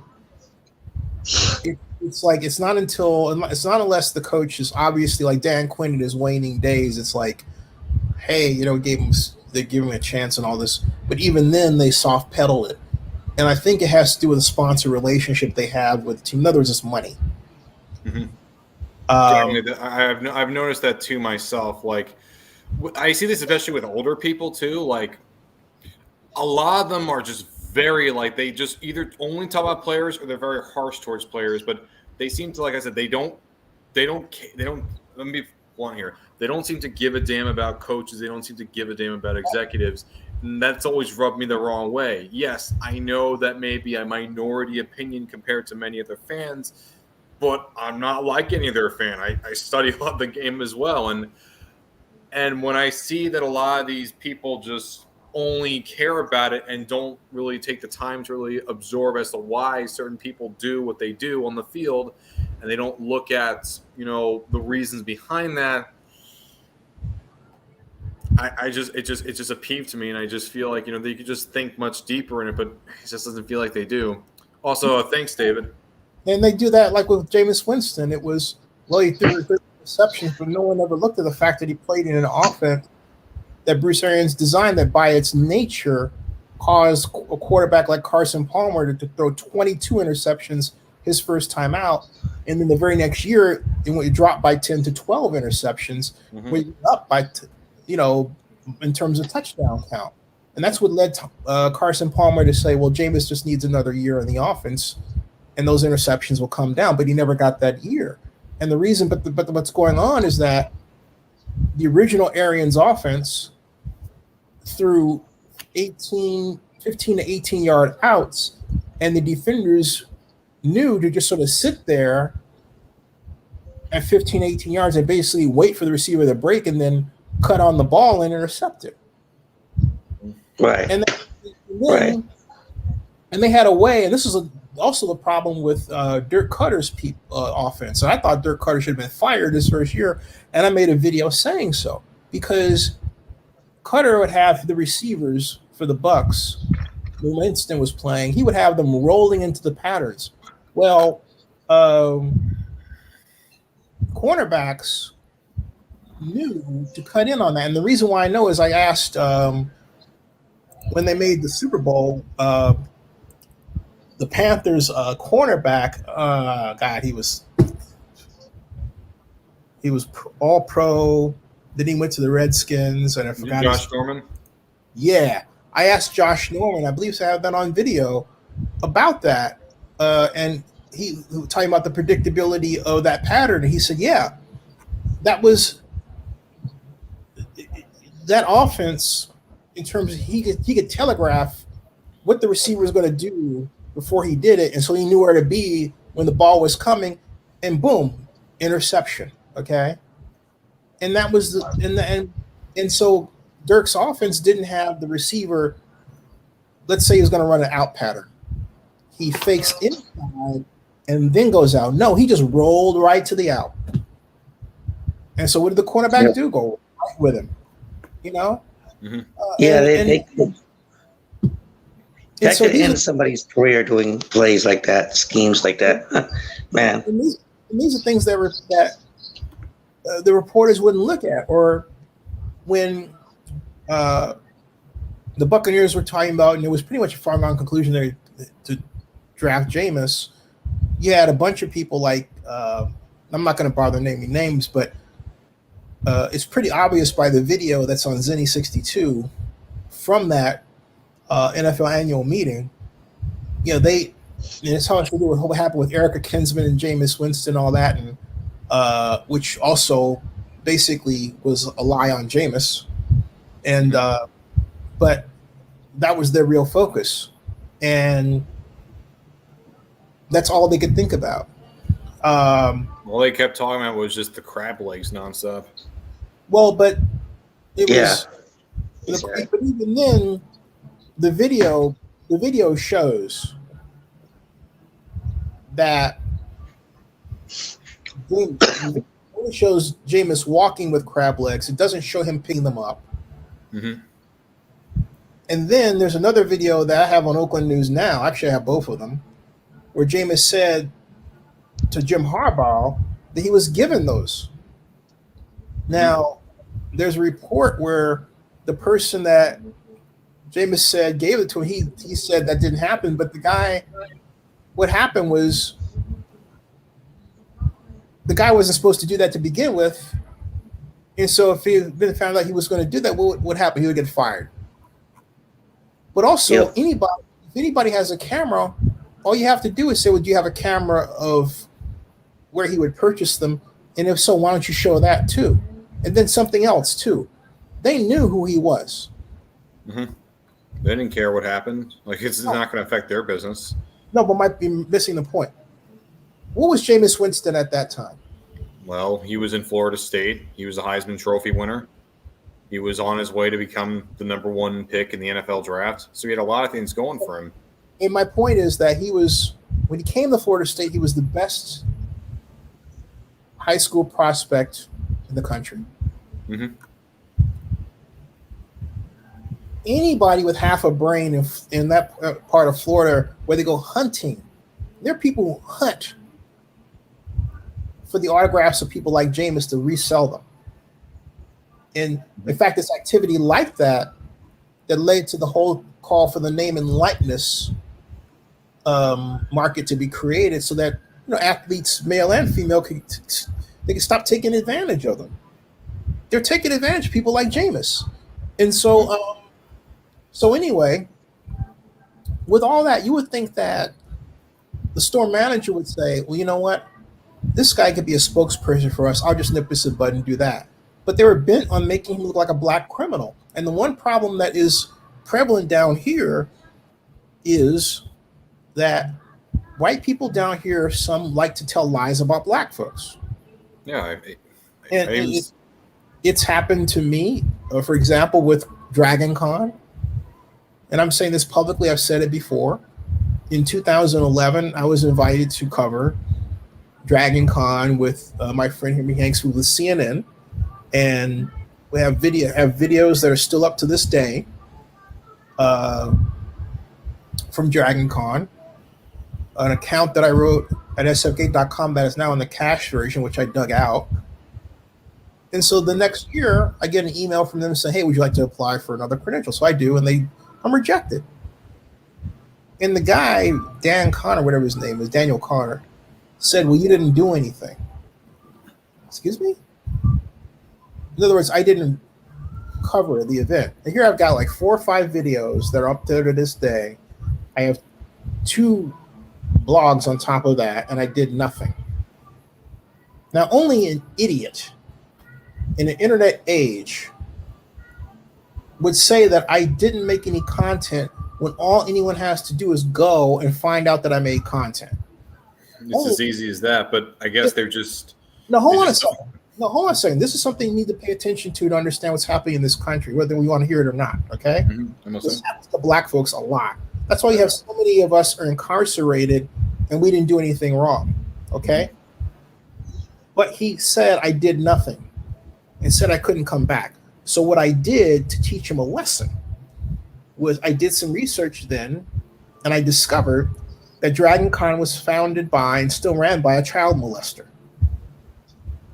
Okay? Who's now twice convicted. And twice? You heard what I said. And so I took that content about them and I dug it up again. They got pissed off. I don't care. The lesson is you do not tell a lie about a media guy. I'm a media guy who's able to post on any platform I choose, including one of my own design and creation, and run it and tell the truth. And there's nothing you can do about it. But that's what he did. I'm happy you did it. And the whole point is, why would he do that? In other words, I'm coming in not just with anybody. I came in with CNN, with Henry Hanks. I did a great job. I posted their stuff. So automatically, I should be automatically invited again. After all, I had already covered Comic-Con. I'm still on Comic-Con, treats me like royalty. Okay? So it's things like this that happen by the ton to black folks, particularly black men in our history. is always the lie, and that's why I get upset with how this society, a lot of racism today basically is a crafting of an image about somebody who's black that doesn't fit the reality. Oh yeah. Okay, and that happens a lot, both in small ways and large ways. Or like take the people that were said to, Brian, I think is I forgot the guy's the NFL linebacker that was in jail for way too many years. Brian Banks. Yeah. Okay. There are scores of examples like that, and everyone thinks, well, there's got to be some reason. In other words, something had to go wrong. He had to do something.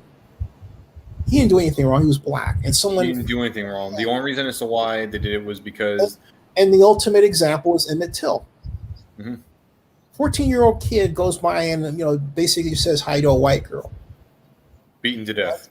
Right, for nothing other than being okay. He's and then to double down on it, the journalists. This is why people might say, "Well, how come you're so critical of journalism?" Because journalism is racist. It is applied by race. Because journalists of the time who were white justified. Do you realize they justified the killing of that boy? Yeah, I know. And I remember that his mother wanted to have his casket open because they wanted the same media who smeared him to see the damage that those people did to her boy. Now, do you know the name of the woman that lied about him? No, I do not know the name of her. Remember the name Carolyn Bryant and then read about it, because she came out in 2005 and admitted that she lied. Okay? She admitted that she lied. That's just sad. That is sad. It happens to black men a lot. How do you spell it, Carolyn? Is it CAROL?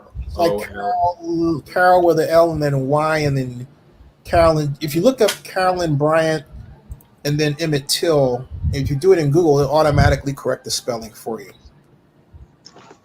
And honestly, Zinni, I don't see anything has changed in this country either. The thing about it is that if it didn't change, we wouldn't have gotten Barack Obama, all right? But racism is a mental illness, okay? And I have to emphasize that. You have a war of good and evil. There are people out there who are just evil. True. Even if they claim to be Christian. Those are the worst kind.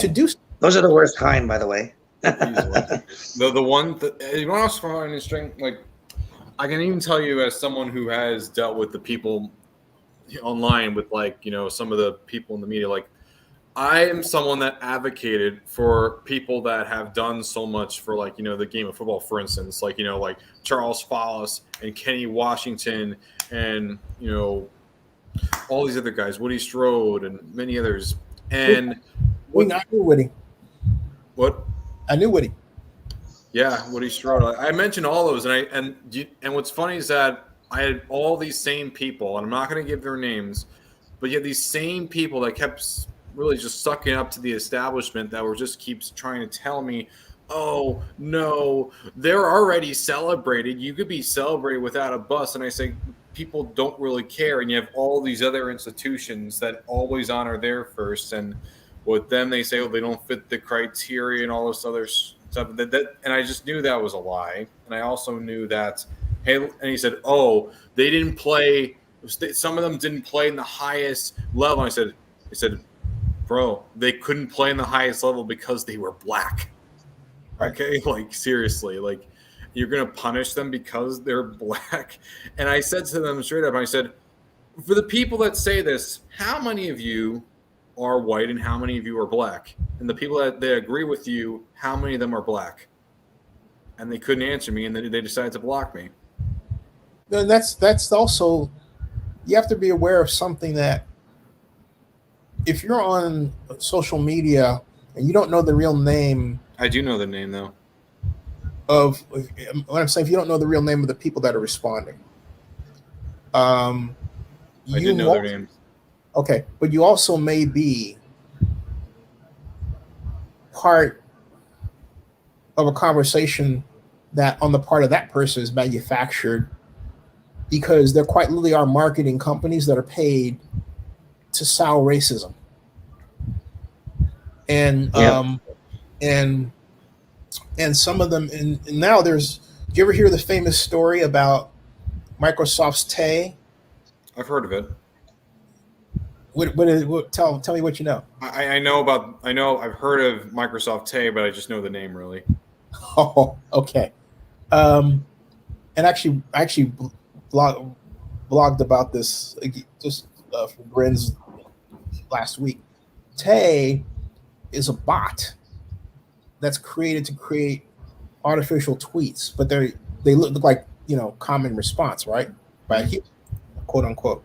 The trouble is that the algorithm that governed Tay was based on the stream of tweets it would read. Mm-hmm. So what people did, knowing that, was they would deliberately aim racist comments at Tay, and so Tay would basically spit back what Tay was picking up. So Tay comes up. So, and the hilarious take by one person on Twitter was, in the space of 24 hours, Tay went from polite, reasonable teen to full-on racist Nazi. Well, the people didn't go that far, but at the same time, I did find with them, it's like I would try to end the conversation, but they would just keep going on and on and on because for some reason they just felt super, super, super protective, like strangely overprotective over just wanting to. I want to literally help people by wanting to try to get them inducted or like be helped, but they are just so resistant to any of that stuff. And honestly, a lot of that seems like the idea, like, oh, we're in power, we're always going to be in power, and they kept saying that our ideas will always stay. And I just find that level of just arrogance and narcissism. I find that even as a journalist myself, I find that way too present throughout a lot of the industry. But what I think a lot of them need to understand is that change is nature. And you could try to conserve as much as you want, but at the end of the day, things are going to change one way or another, whether you like it or not. Well, and something else too you have to, I think, keep in mind is as much as you can, try to have a conversation between people, not on Twitter.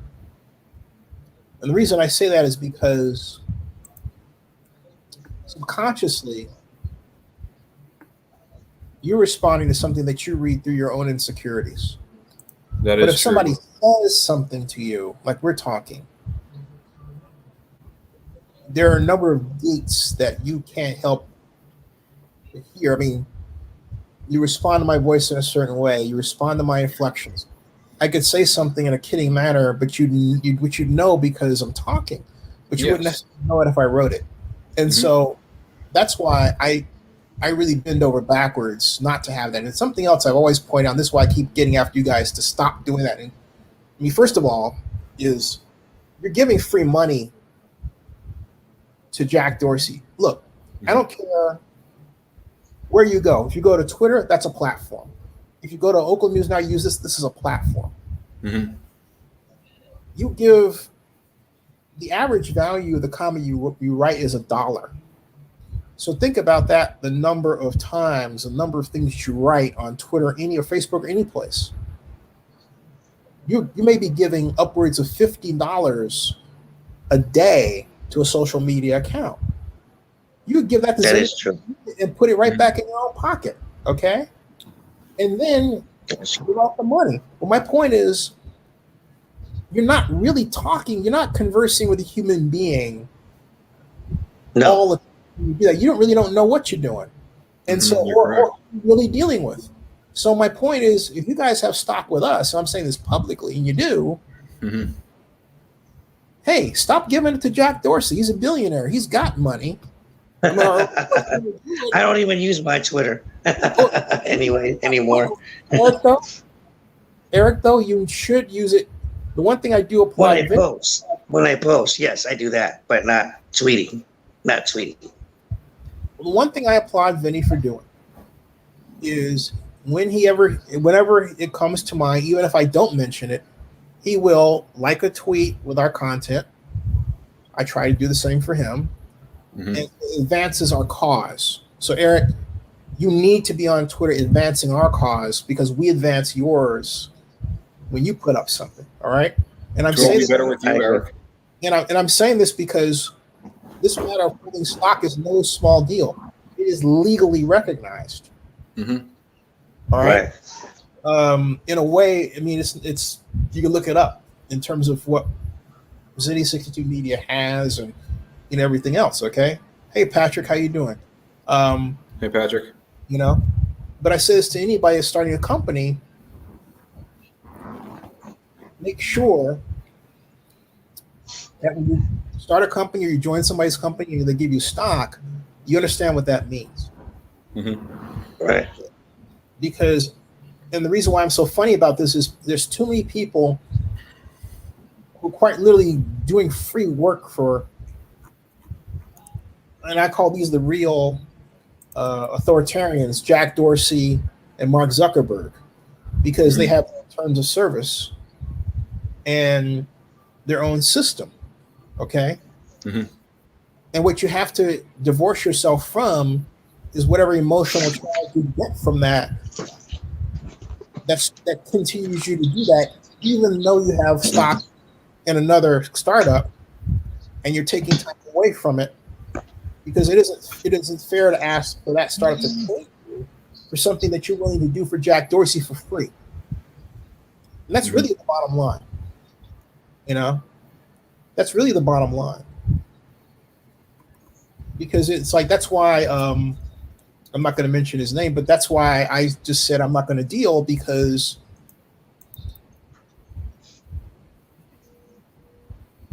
as I've said before, and when I met this person, it was a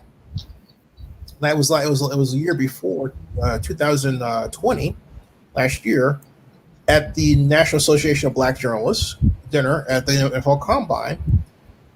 And it was in a sea where I got up and I explained that, hey, I've got a pitch deck trying to raise $2 million. And it's something anybody who has a startup is going to say if they're really serious about building it, and they're going to have a pitch deck and a business plan and everything else. And you're incorporated. And right now, the reason I say is Zinni 62 Media right now, from purely a structural standpoint, is set up to go public.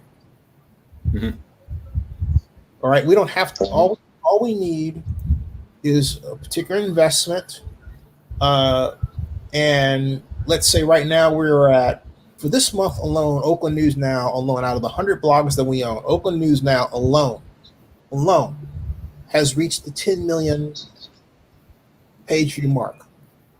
We are at almost we are at almost 900,000 unique visitors.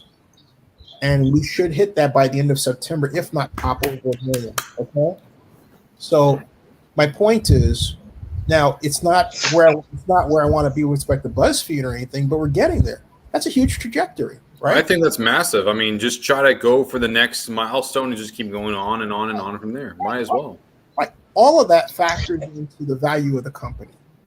Hey, Zinni, and I want to say this. What I like about here is that it's a team. Everybody here is part of a team. I want to say one thing, though. All right. Yeah, but my whole point is that, and this is very serious,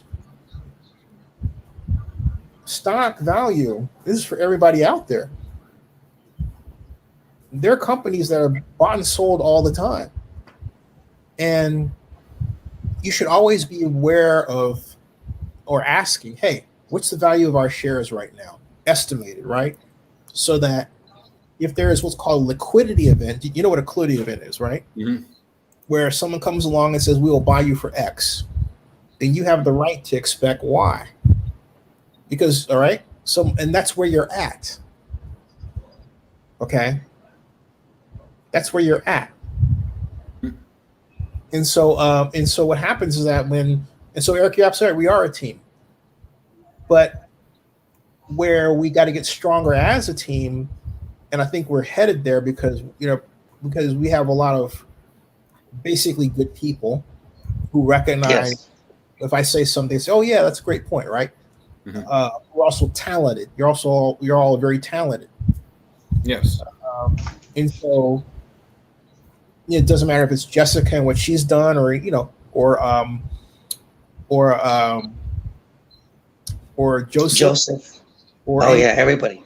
Yeah, or anything else, right? And then people like Donald, everyone else. Patrick's been an investor in us in the past, and so he's been a supporter. Thanks, Patrick. Even Derek too. Derek does an awesome job too. Yeah. So and then Bill Carroll, I've known for a long time, and Anthony Carrillo, I haven't seen in a while.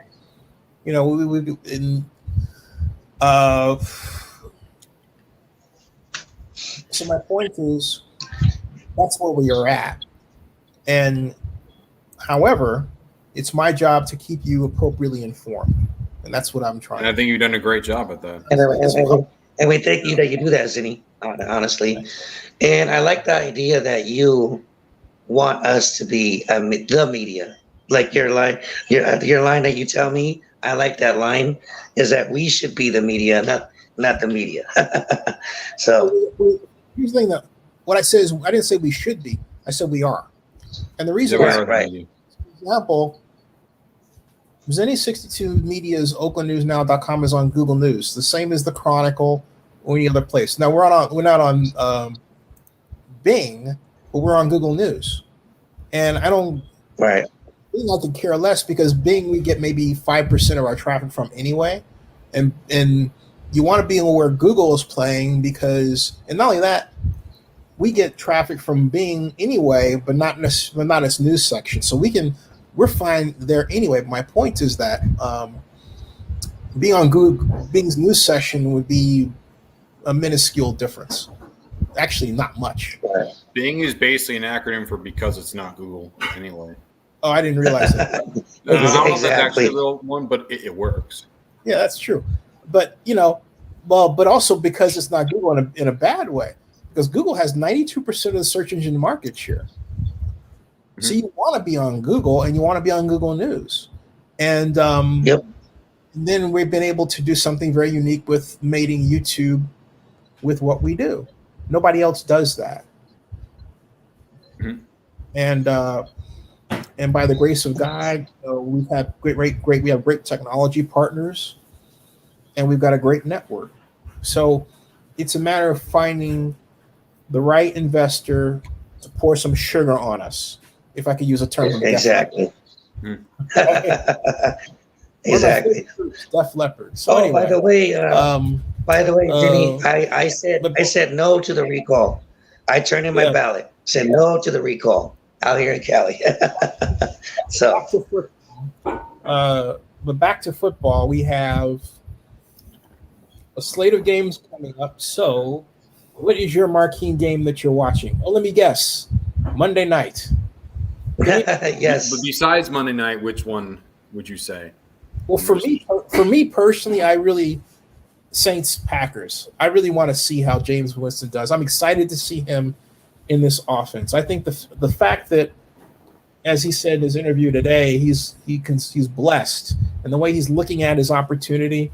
I'm really excited to see the kind of game plan that they put in, how they use Taysom Hill.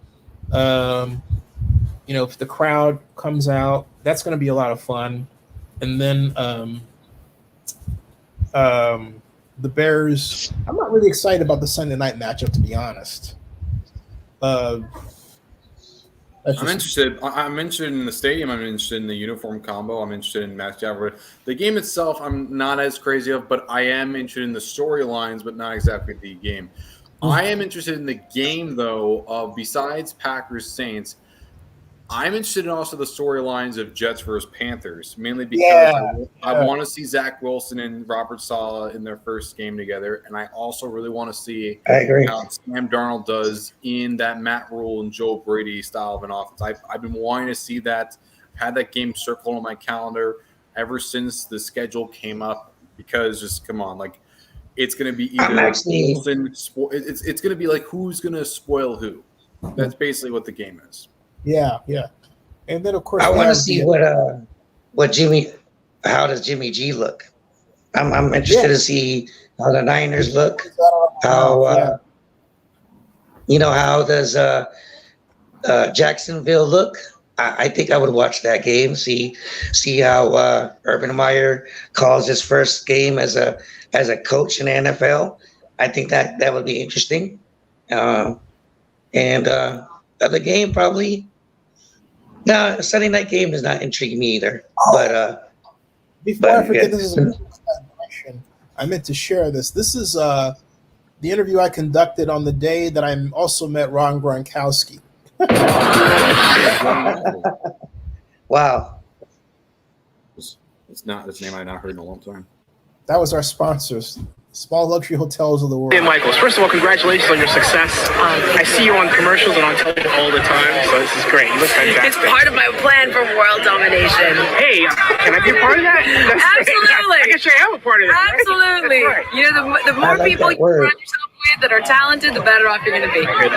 Question. Yeah. Why is it that now it seems it's acceptable to be a strong woman? I mean, look at you. You look fantastic. You got guns and everything. Very you know? sweet. Yeah. Well, I think obviously times have changed, and our younger generation, they're edgier. You know, they're aggressive. They wanna feel things. They want to experience the world, and we've had a couple of forerunners that have really set the tone. And it's everything from female athletes like Venus and Serena to women like Madeleine Albright and Condoleezza Rice. Having strong women in every field, whether it's athletics or politics or medicine, has been a huge source of motivation. And I know they've influenced me, so I think that's a big part of it. You know, also something else. Do you think that there's a shift in male understanding of that woman? Because that's tough. I think that the last frontier of feminism. I'm scared of it. No, I think the last frontier of feminism relies on women. I think the guys have been down for a while. You know, at least where I come from, all of my male friends are like, I'm down for it. So, yeah, all my guy friends are like, get a job, open your own door. I don't care, do whatever you want to do. I think that, you know, it's up to us girls to support one another and to not pick ourselves apart, to get behind each other. You know, for a long time with women, we always felt like, look, you know, there's room for one of us in this town, and it's going to be me. And now we're getting behind each other and helping each other up, and it's something that we hadn't done in the past. I think that that's a big part of what's happening here. And, you know, I have had some female mentors that have helped me, from Rhea Shriver to Susie Orman, and, you know, I make efforts to help girls that are coming up in the entertainment industry or in sports and make sure that I'm there for them, to give them the leg up that they need. How did you get the breakthrough that led to? It was a fluke. I was working, I owned a sports medicine facility and a private training gym in Los Angeles, and I had some Hollywood people up in there as clients. One of them had heard about The Biggest Loser, and he had put me up for the job, and I was like, nah, I'm into business. I didn't like reality TV. I hated the name of the show, and he convinced me to go out and do it. I cut to, you know, Macy was like, we're going to give you, at that time it was 6 people. They're like, we're going to give you 6 people who can run their lives, and I'm such a control freak. It was too good to pass up. So I ended up taking that job. History. So, of all the Biggest Loser candidates, who's the one you still stay in touch with that's gone? God, you know, there are a lot that we do and a lot that we don't. You know, it's some of them. There have been hundreds, but some of my favorites would be Julie Haddon. Absolutely love her. Pete from season 2. Gosh, I mean, Pete, Julie are 2 of my faves. Brittany and Bernie from season 5. Season 6, Michelle Aguilar, love her. Helen from season 7. Season 8, Abby, Shay, and Danny. And then season 9 is still in the midst. So probably Sam. I love Sam. I think I'm getting the hook. You know, is it time to go back? One more. We have a couple more actually. Okay. Hey, thanks so much. Thank and you. I'm proud of you. Nice to meet you. It's turn this way. It's great. Now, I say that, I show that, folks, because it took me an hour to get that, and you know who I was trying to pry her away from was Rob Gronkowski.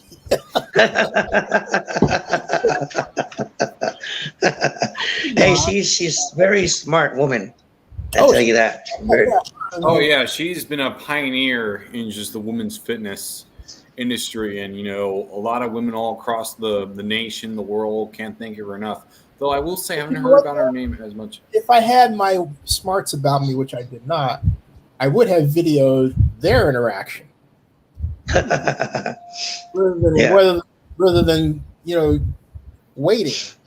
And if I had to turn back the clock, I would have done that. That would have been great. Zinni, do you think the NFL will do like the NBA does and have a women league ever in the NFL?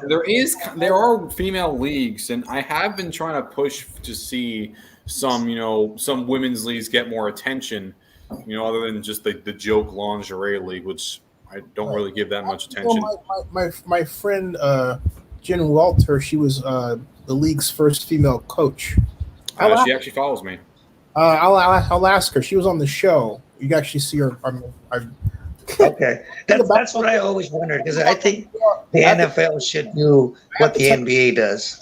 I have to tell you, if you watch it, and you should, if you wonder if it seems like she maybe was enjoying a glass of wine while she was talking, the answer is yes.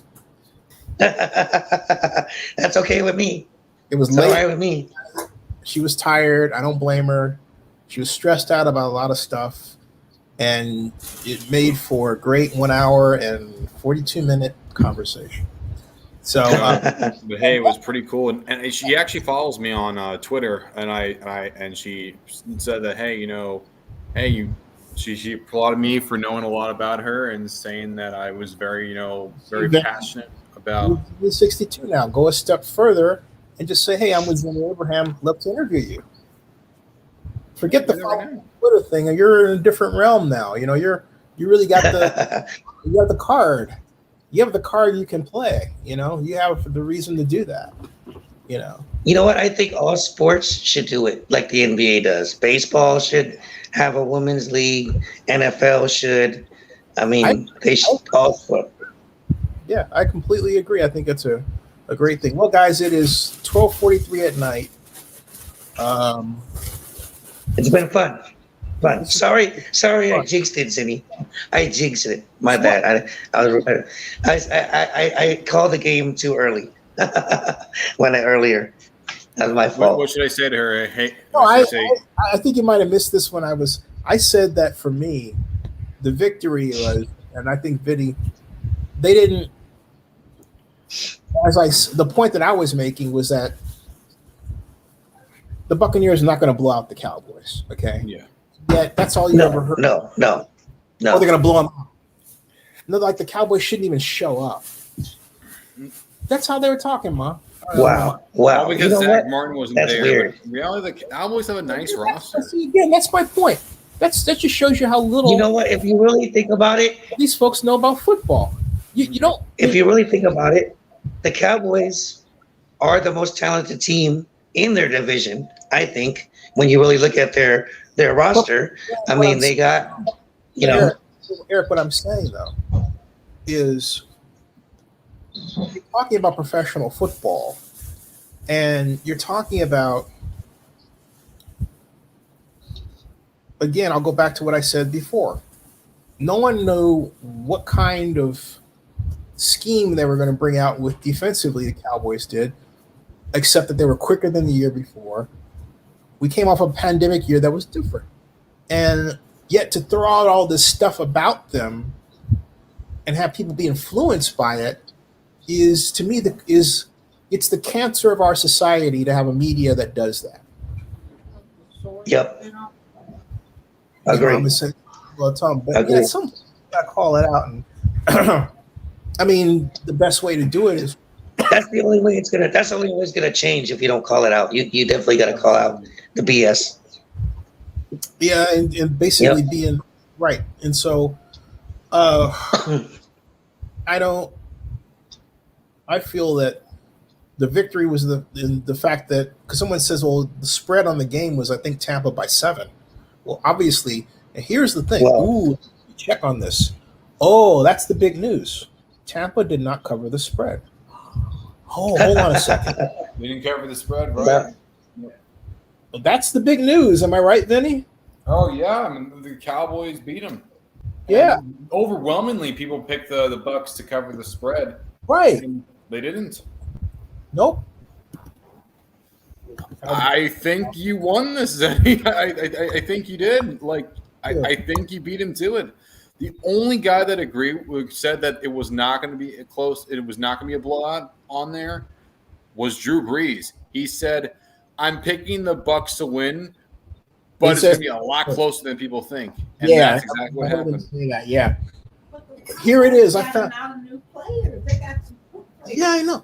Get this, Ma. The point spread was Tampa Bay giving 9 points, 9.5 points to the Cowboys. That means they expected the Cowboys to lose by over 9.5 points. That is just sad. That's what the media does. Huge victory. They do it all the time. Huge victory for Dallas Cowboys. People who sided with the Cowboys have felt that they would, win, place, or show, right? Because I was absolutely certain it wasn't going to be a blowout. I thought they were going to win. I really did. That wasn't a joke. I was like, no, I think they're going to win. If Zerline had a better game, they would have won. It was. No, it's nothing against Moss. Nothing. I have nothing against Tom Brady at all.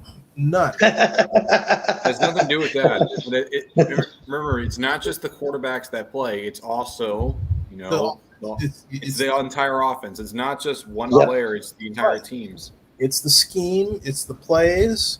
It's also, it's what you call. Again, I go back to this.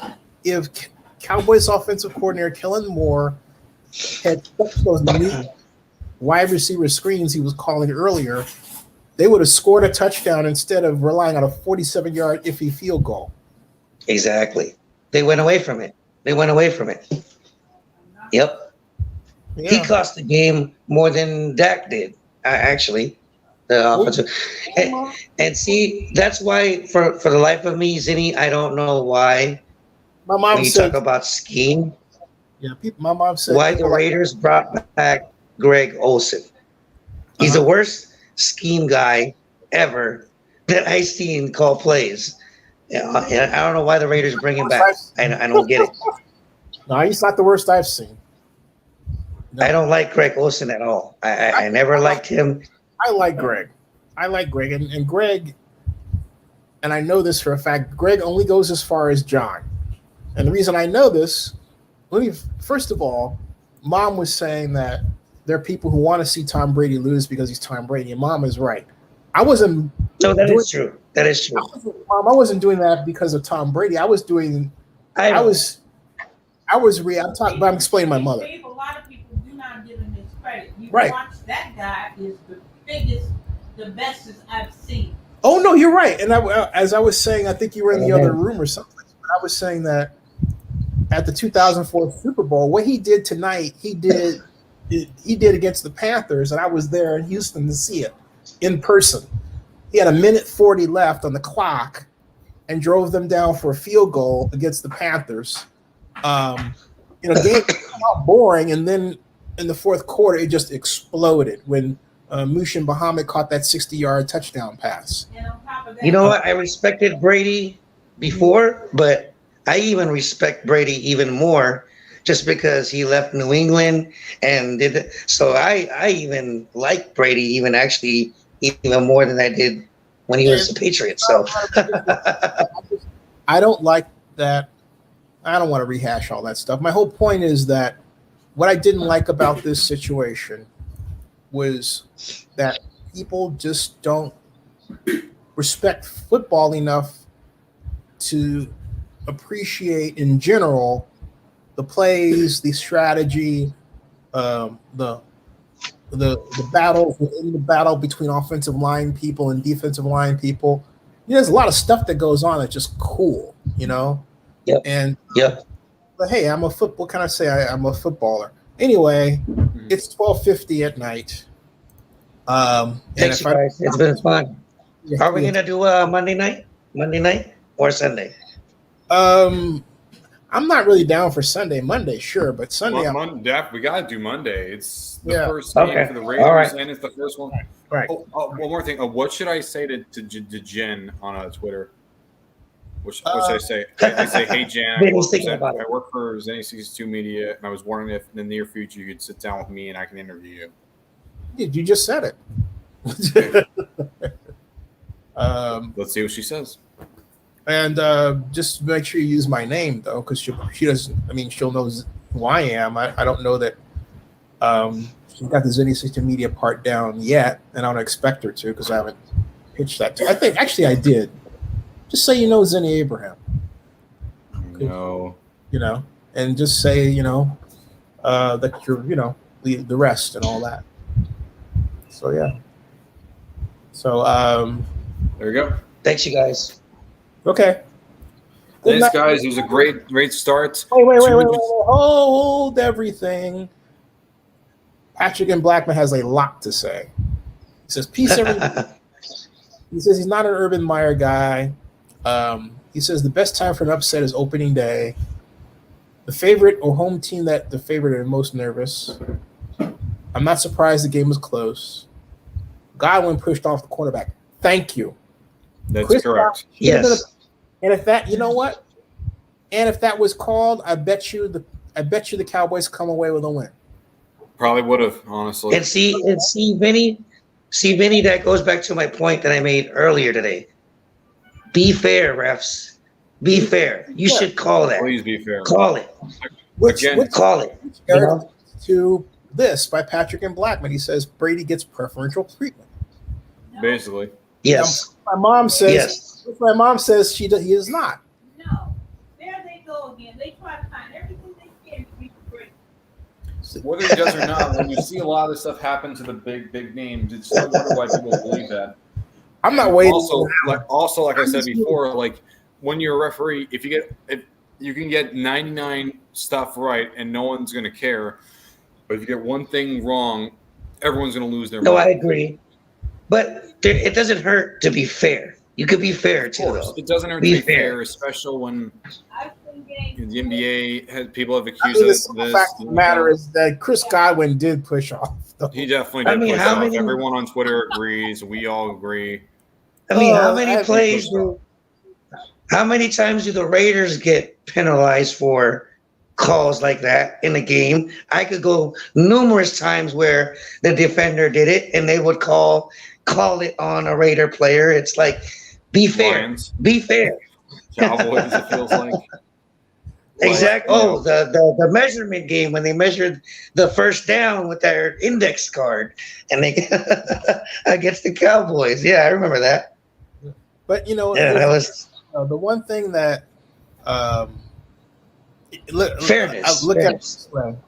Well, the one way I choose to look at it is, okay, look, the Buccaneers won, but the Cowboys won on the point spread. And as I look at this, being a fan of Jameis Winston, this means that when the Buccaneers play the Saints, it's going to be a massive showdown. Yes. It's going to be a glorious, beautiful, old-fashioned haymaker. Shootout. The quarterback that played for them, that was treated unfairly, taking on the man who took his place, who happens to be the greatest of all time. That's a revenge game for Jameis. Revenge game for Jameis. He set this up, and the Lord gave him this opportunity, and he knows it. And I don't know a better storyline than that. Wow. And my biggest takeaway in this is that I know this is the first game, but that Super Bowl defense that Tampa's supposed to have didn't look too good tonight. They didn't look too good tonight at all either. Mm-hmm. Yeah, my mom agrees. They didn't look too good. Yeah. Where did that defense go tonight? Where did that Super Bowl defense go tonight? But it's only game one. But I'll tell you where it went to. It was worn down by those wide receiver screens that Kellen Moore should have stuck with. Right. Mm-hmm. Yes, true. Yeah. Look how long Dallas was in. Yeah. They were tired. Yep. So whoever planned the game so screwed that up. Yeah. Yeah. They ran out of gas. Your mom is right. They ran out of gas. Yeah. Like I said, Anyways, I like CeeDee Lamb. That was my receiver that I wanted to draft. I keep saying that. Oh, and no disrespect to Henry Ruggs. And but Patrick, obvious no call, and then he says, if that was Dak, they would have called a Dallas receiver for a push off. So there you go, folks. A controversial contest, and yeah. All right, live long and prosper. Star Trek Day was yesterday. Thanks, you guys. You can see you Monday. My video about Celeste Yarnell, who my friend who was in the Apple who died of cancer, unfortunately, sadly, 2.5 years ago. Yeah, she was a really nice lady. So anyway, hey, and go Evander Holyfield. He's boxing tomorrow. There we go. Yeah. Oh, is that the one that Trump's covering? Huh? Yeah. Is that the one? Trump? Yeah. Yep. Trump to celebrate to honor 9/11. Well, Biden is gonna go to the places of where 9/11 was. New York City, Arlington, and Shanksville, Pennsylvania. Trump and Don Jr. are gonna be calling a fight in I think Sarasota, Florida. I'll just turn down the volume when I watch. Good choice. Honestly, it's like. I have no comment. I'm gonna do a vlog for it. I'm gonna do a vlog for it on Saturday. But yeah, 9/11 is a very touchy subject for a lot of people around this area for a good reason. Yes. Yeah. And I can tell you right away, when someone brings me some crazy conspiracy theory, I do not take it too lightly. Exactly. Neither do I. One thing is, just to give you some perspective, go to Zenny62 on YouTube, which you're at, and then type 9/11 and watch. Mm-hmm. That's all you got to do, guys. Because keep in mind that how old were you in 2001, Vinny? 2 years old. How old were you, Eric? Man, 43 now. Shoot, I think I was. I guess 23. back. You were 23. In my 20s. 23, yeah. Okay. I was 39. You were 39. And so, and I remember getting up. I fell asleep on the couch. And I fell asleep on the couch, and I woke up at 6 o'clock in the morning, and the World Trade Center was on fire. And that started my day. And my friend Dan Franklin, who worked in Amex in New York City, and that started a very long day. And I was actually working security that day, and they locked down everything. And once that happened, I had to watch the building, all that stuff. Yeah, it was wild. Good night, everybody. Good night, guys. Good night, everyone. All right, stay safe. All right. That ends this broadcast, folks.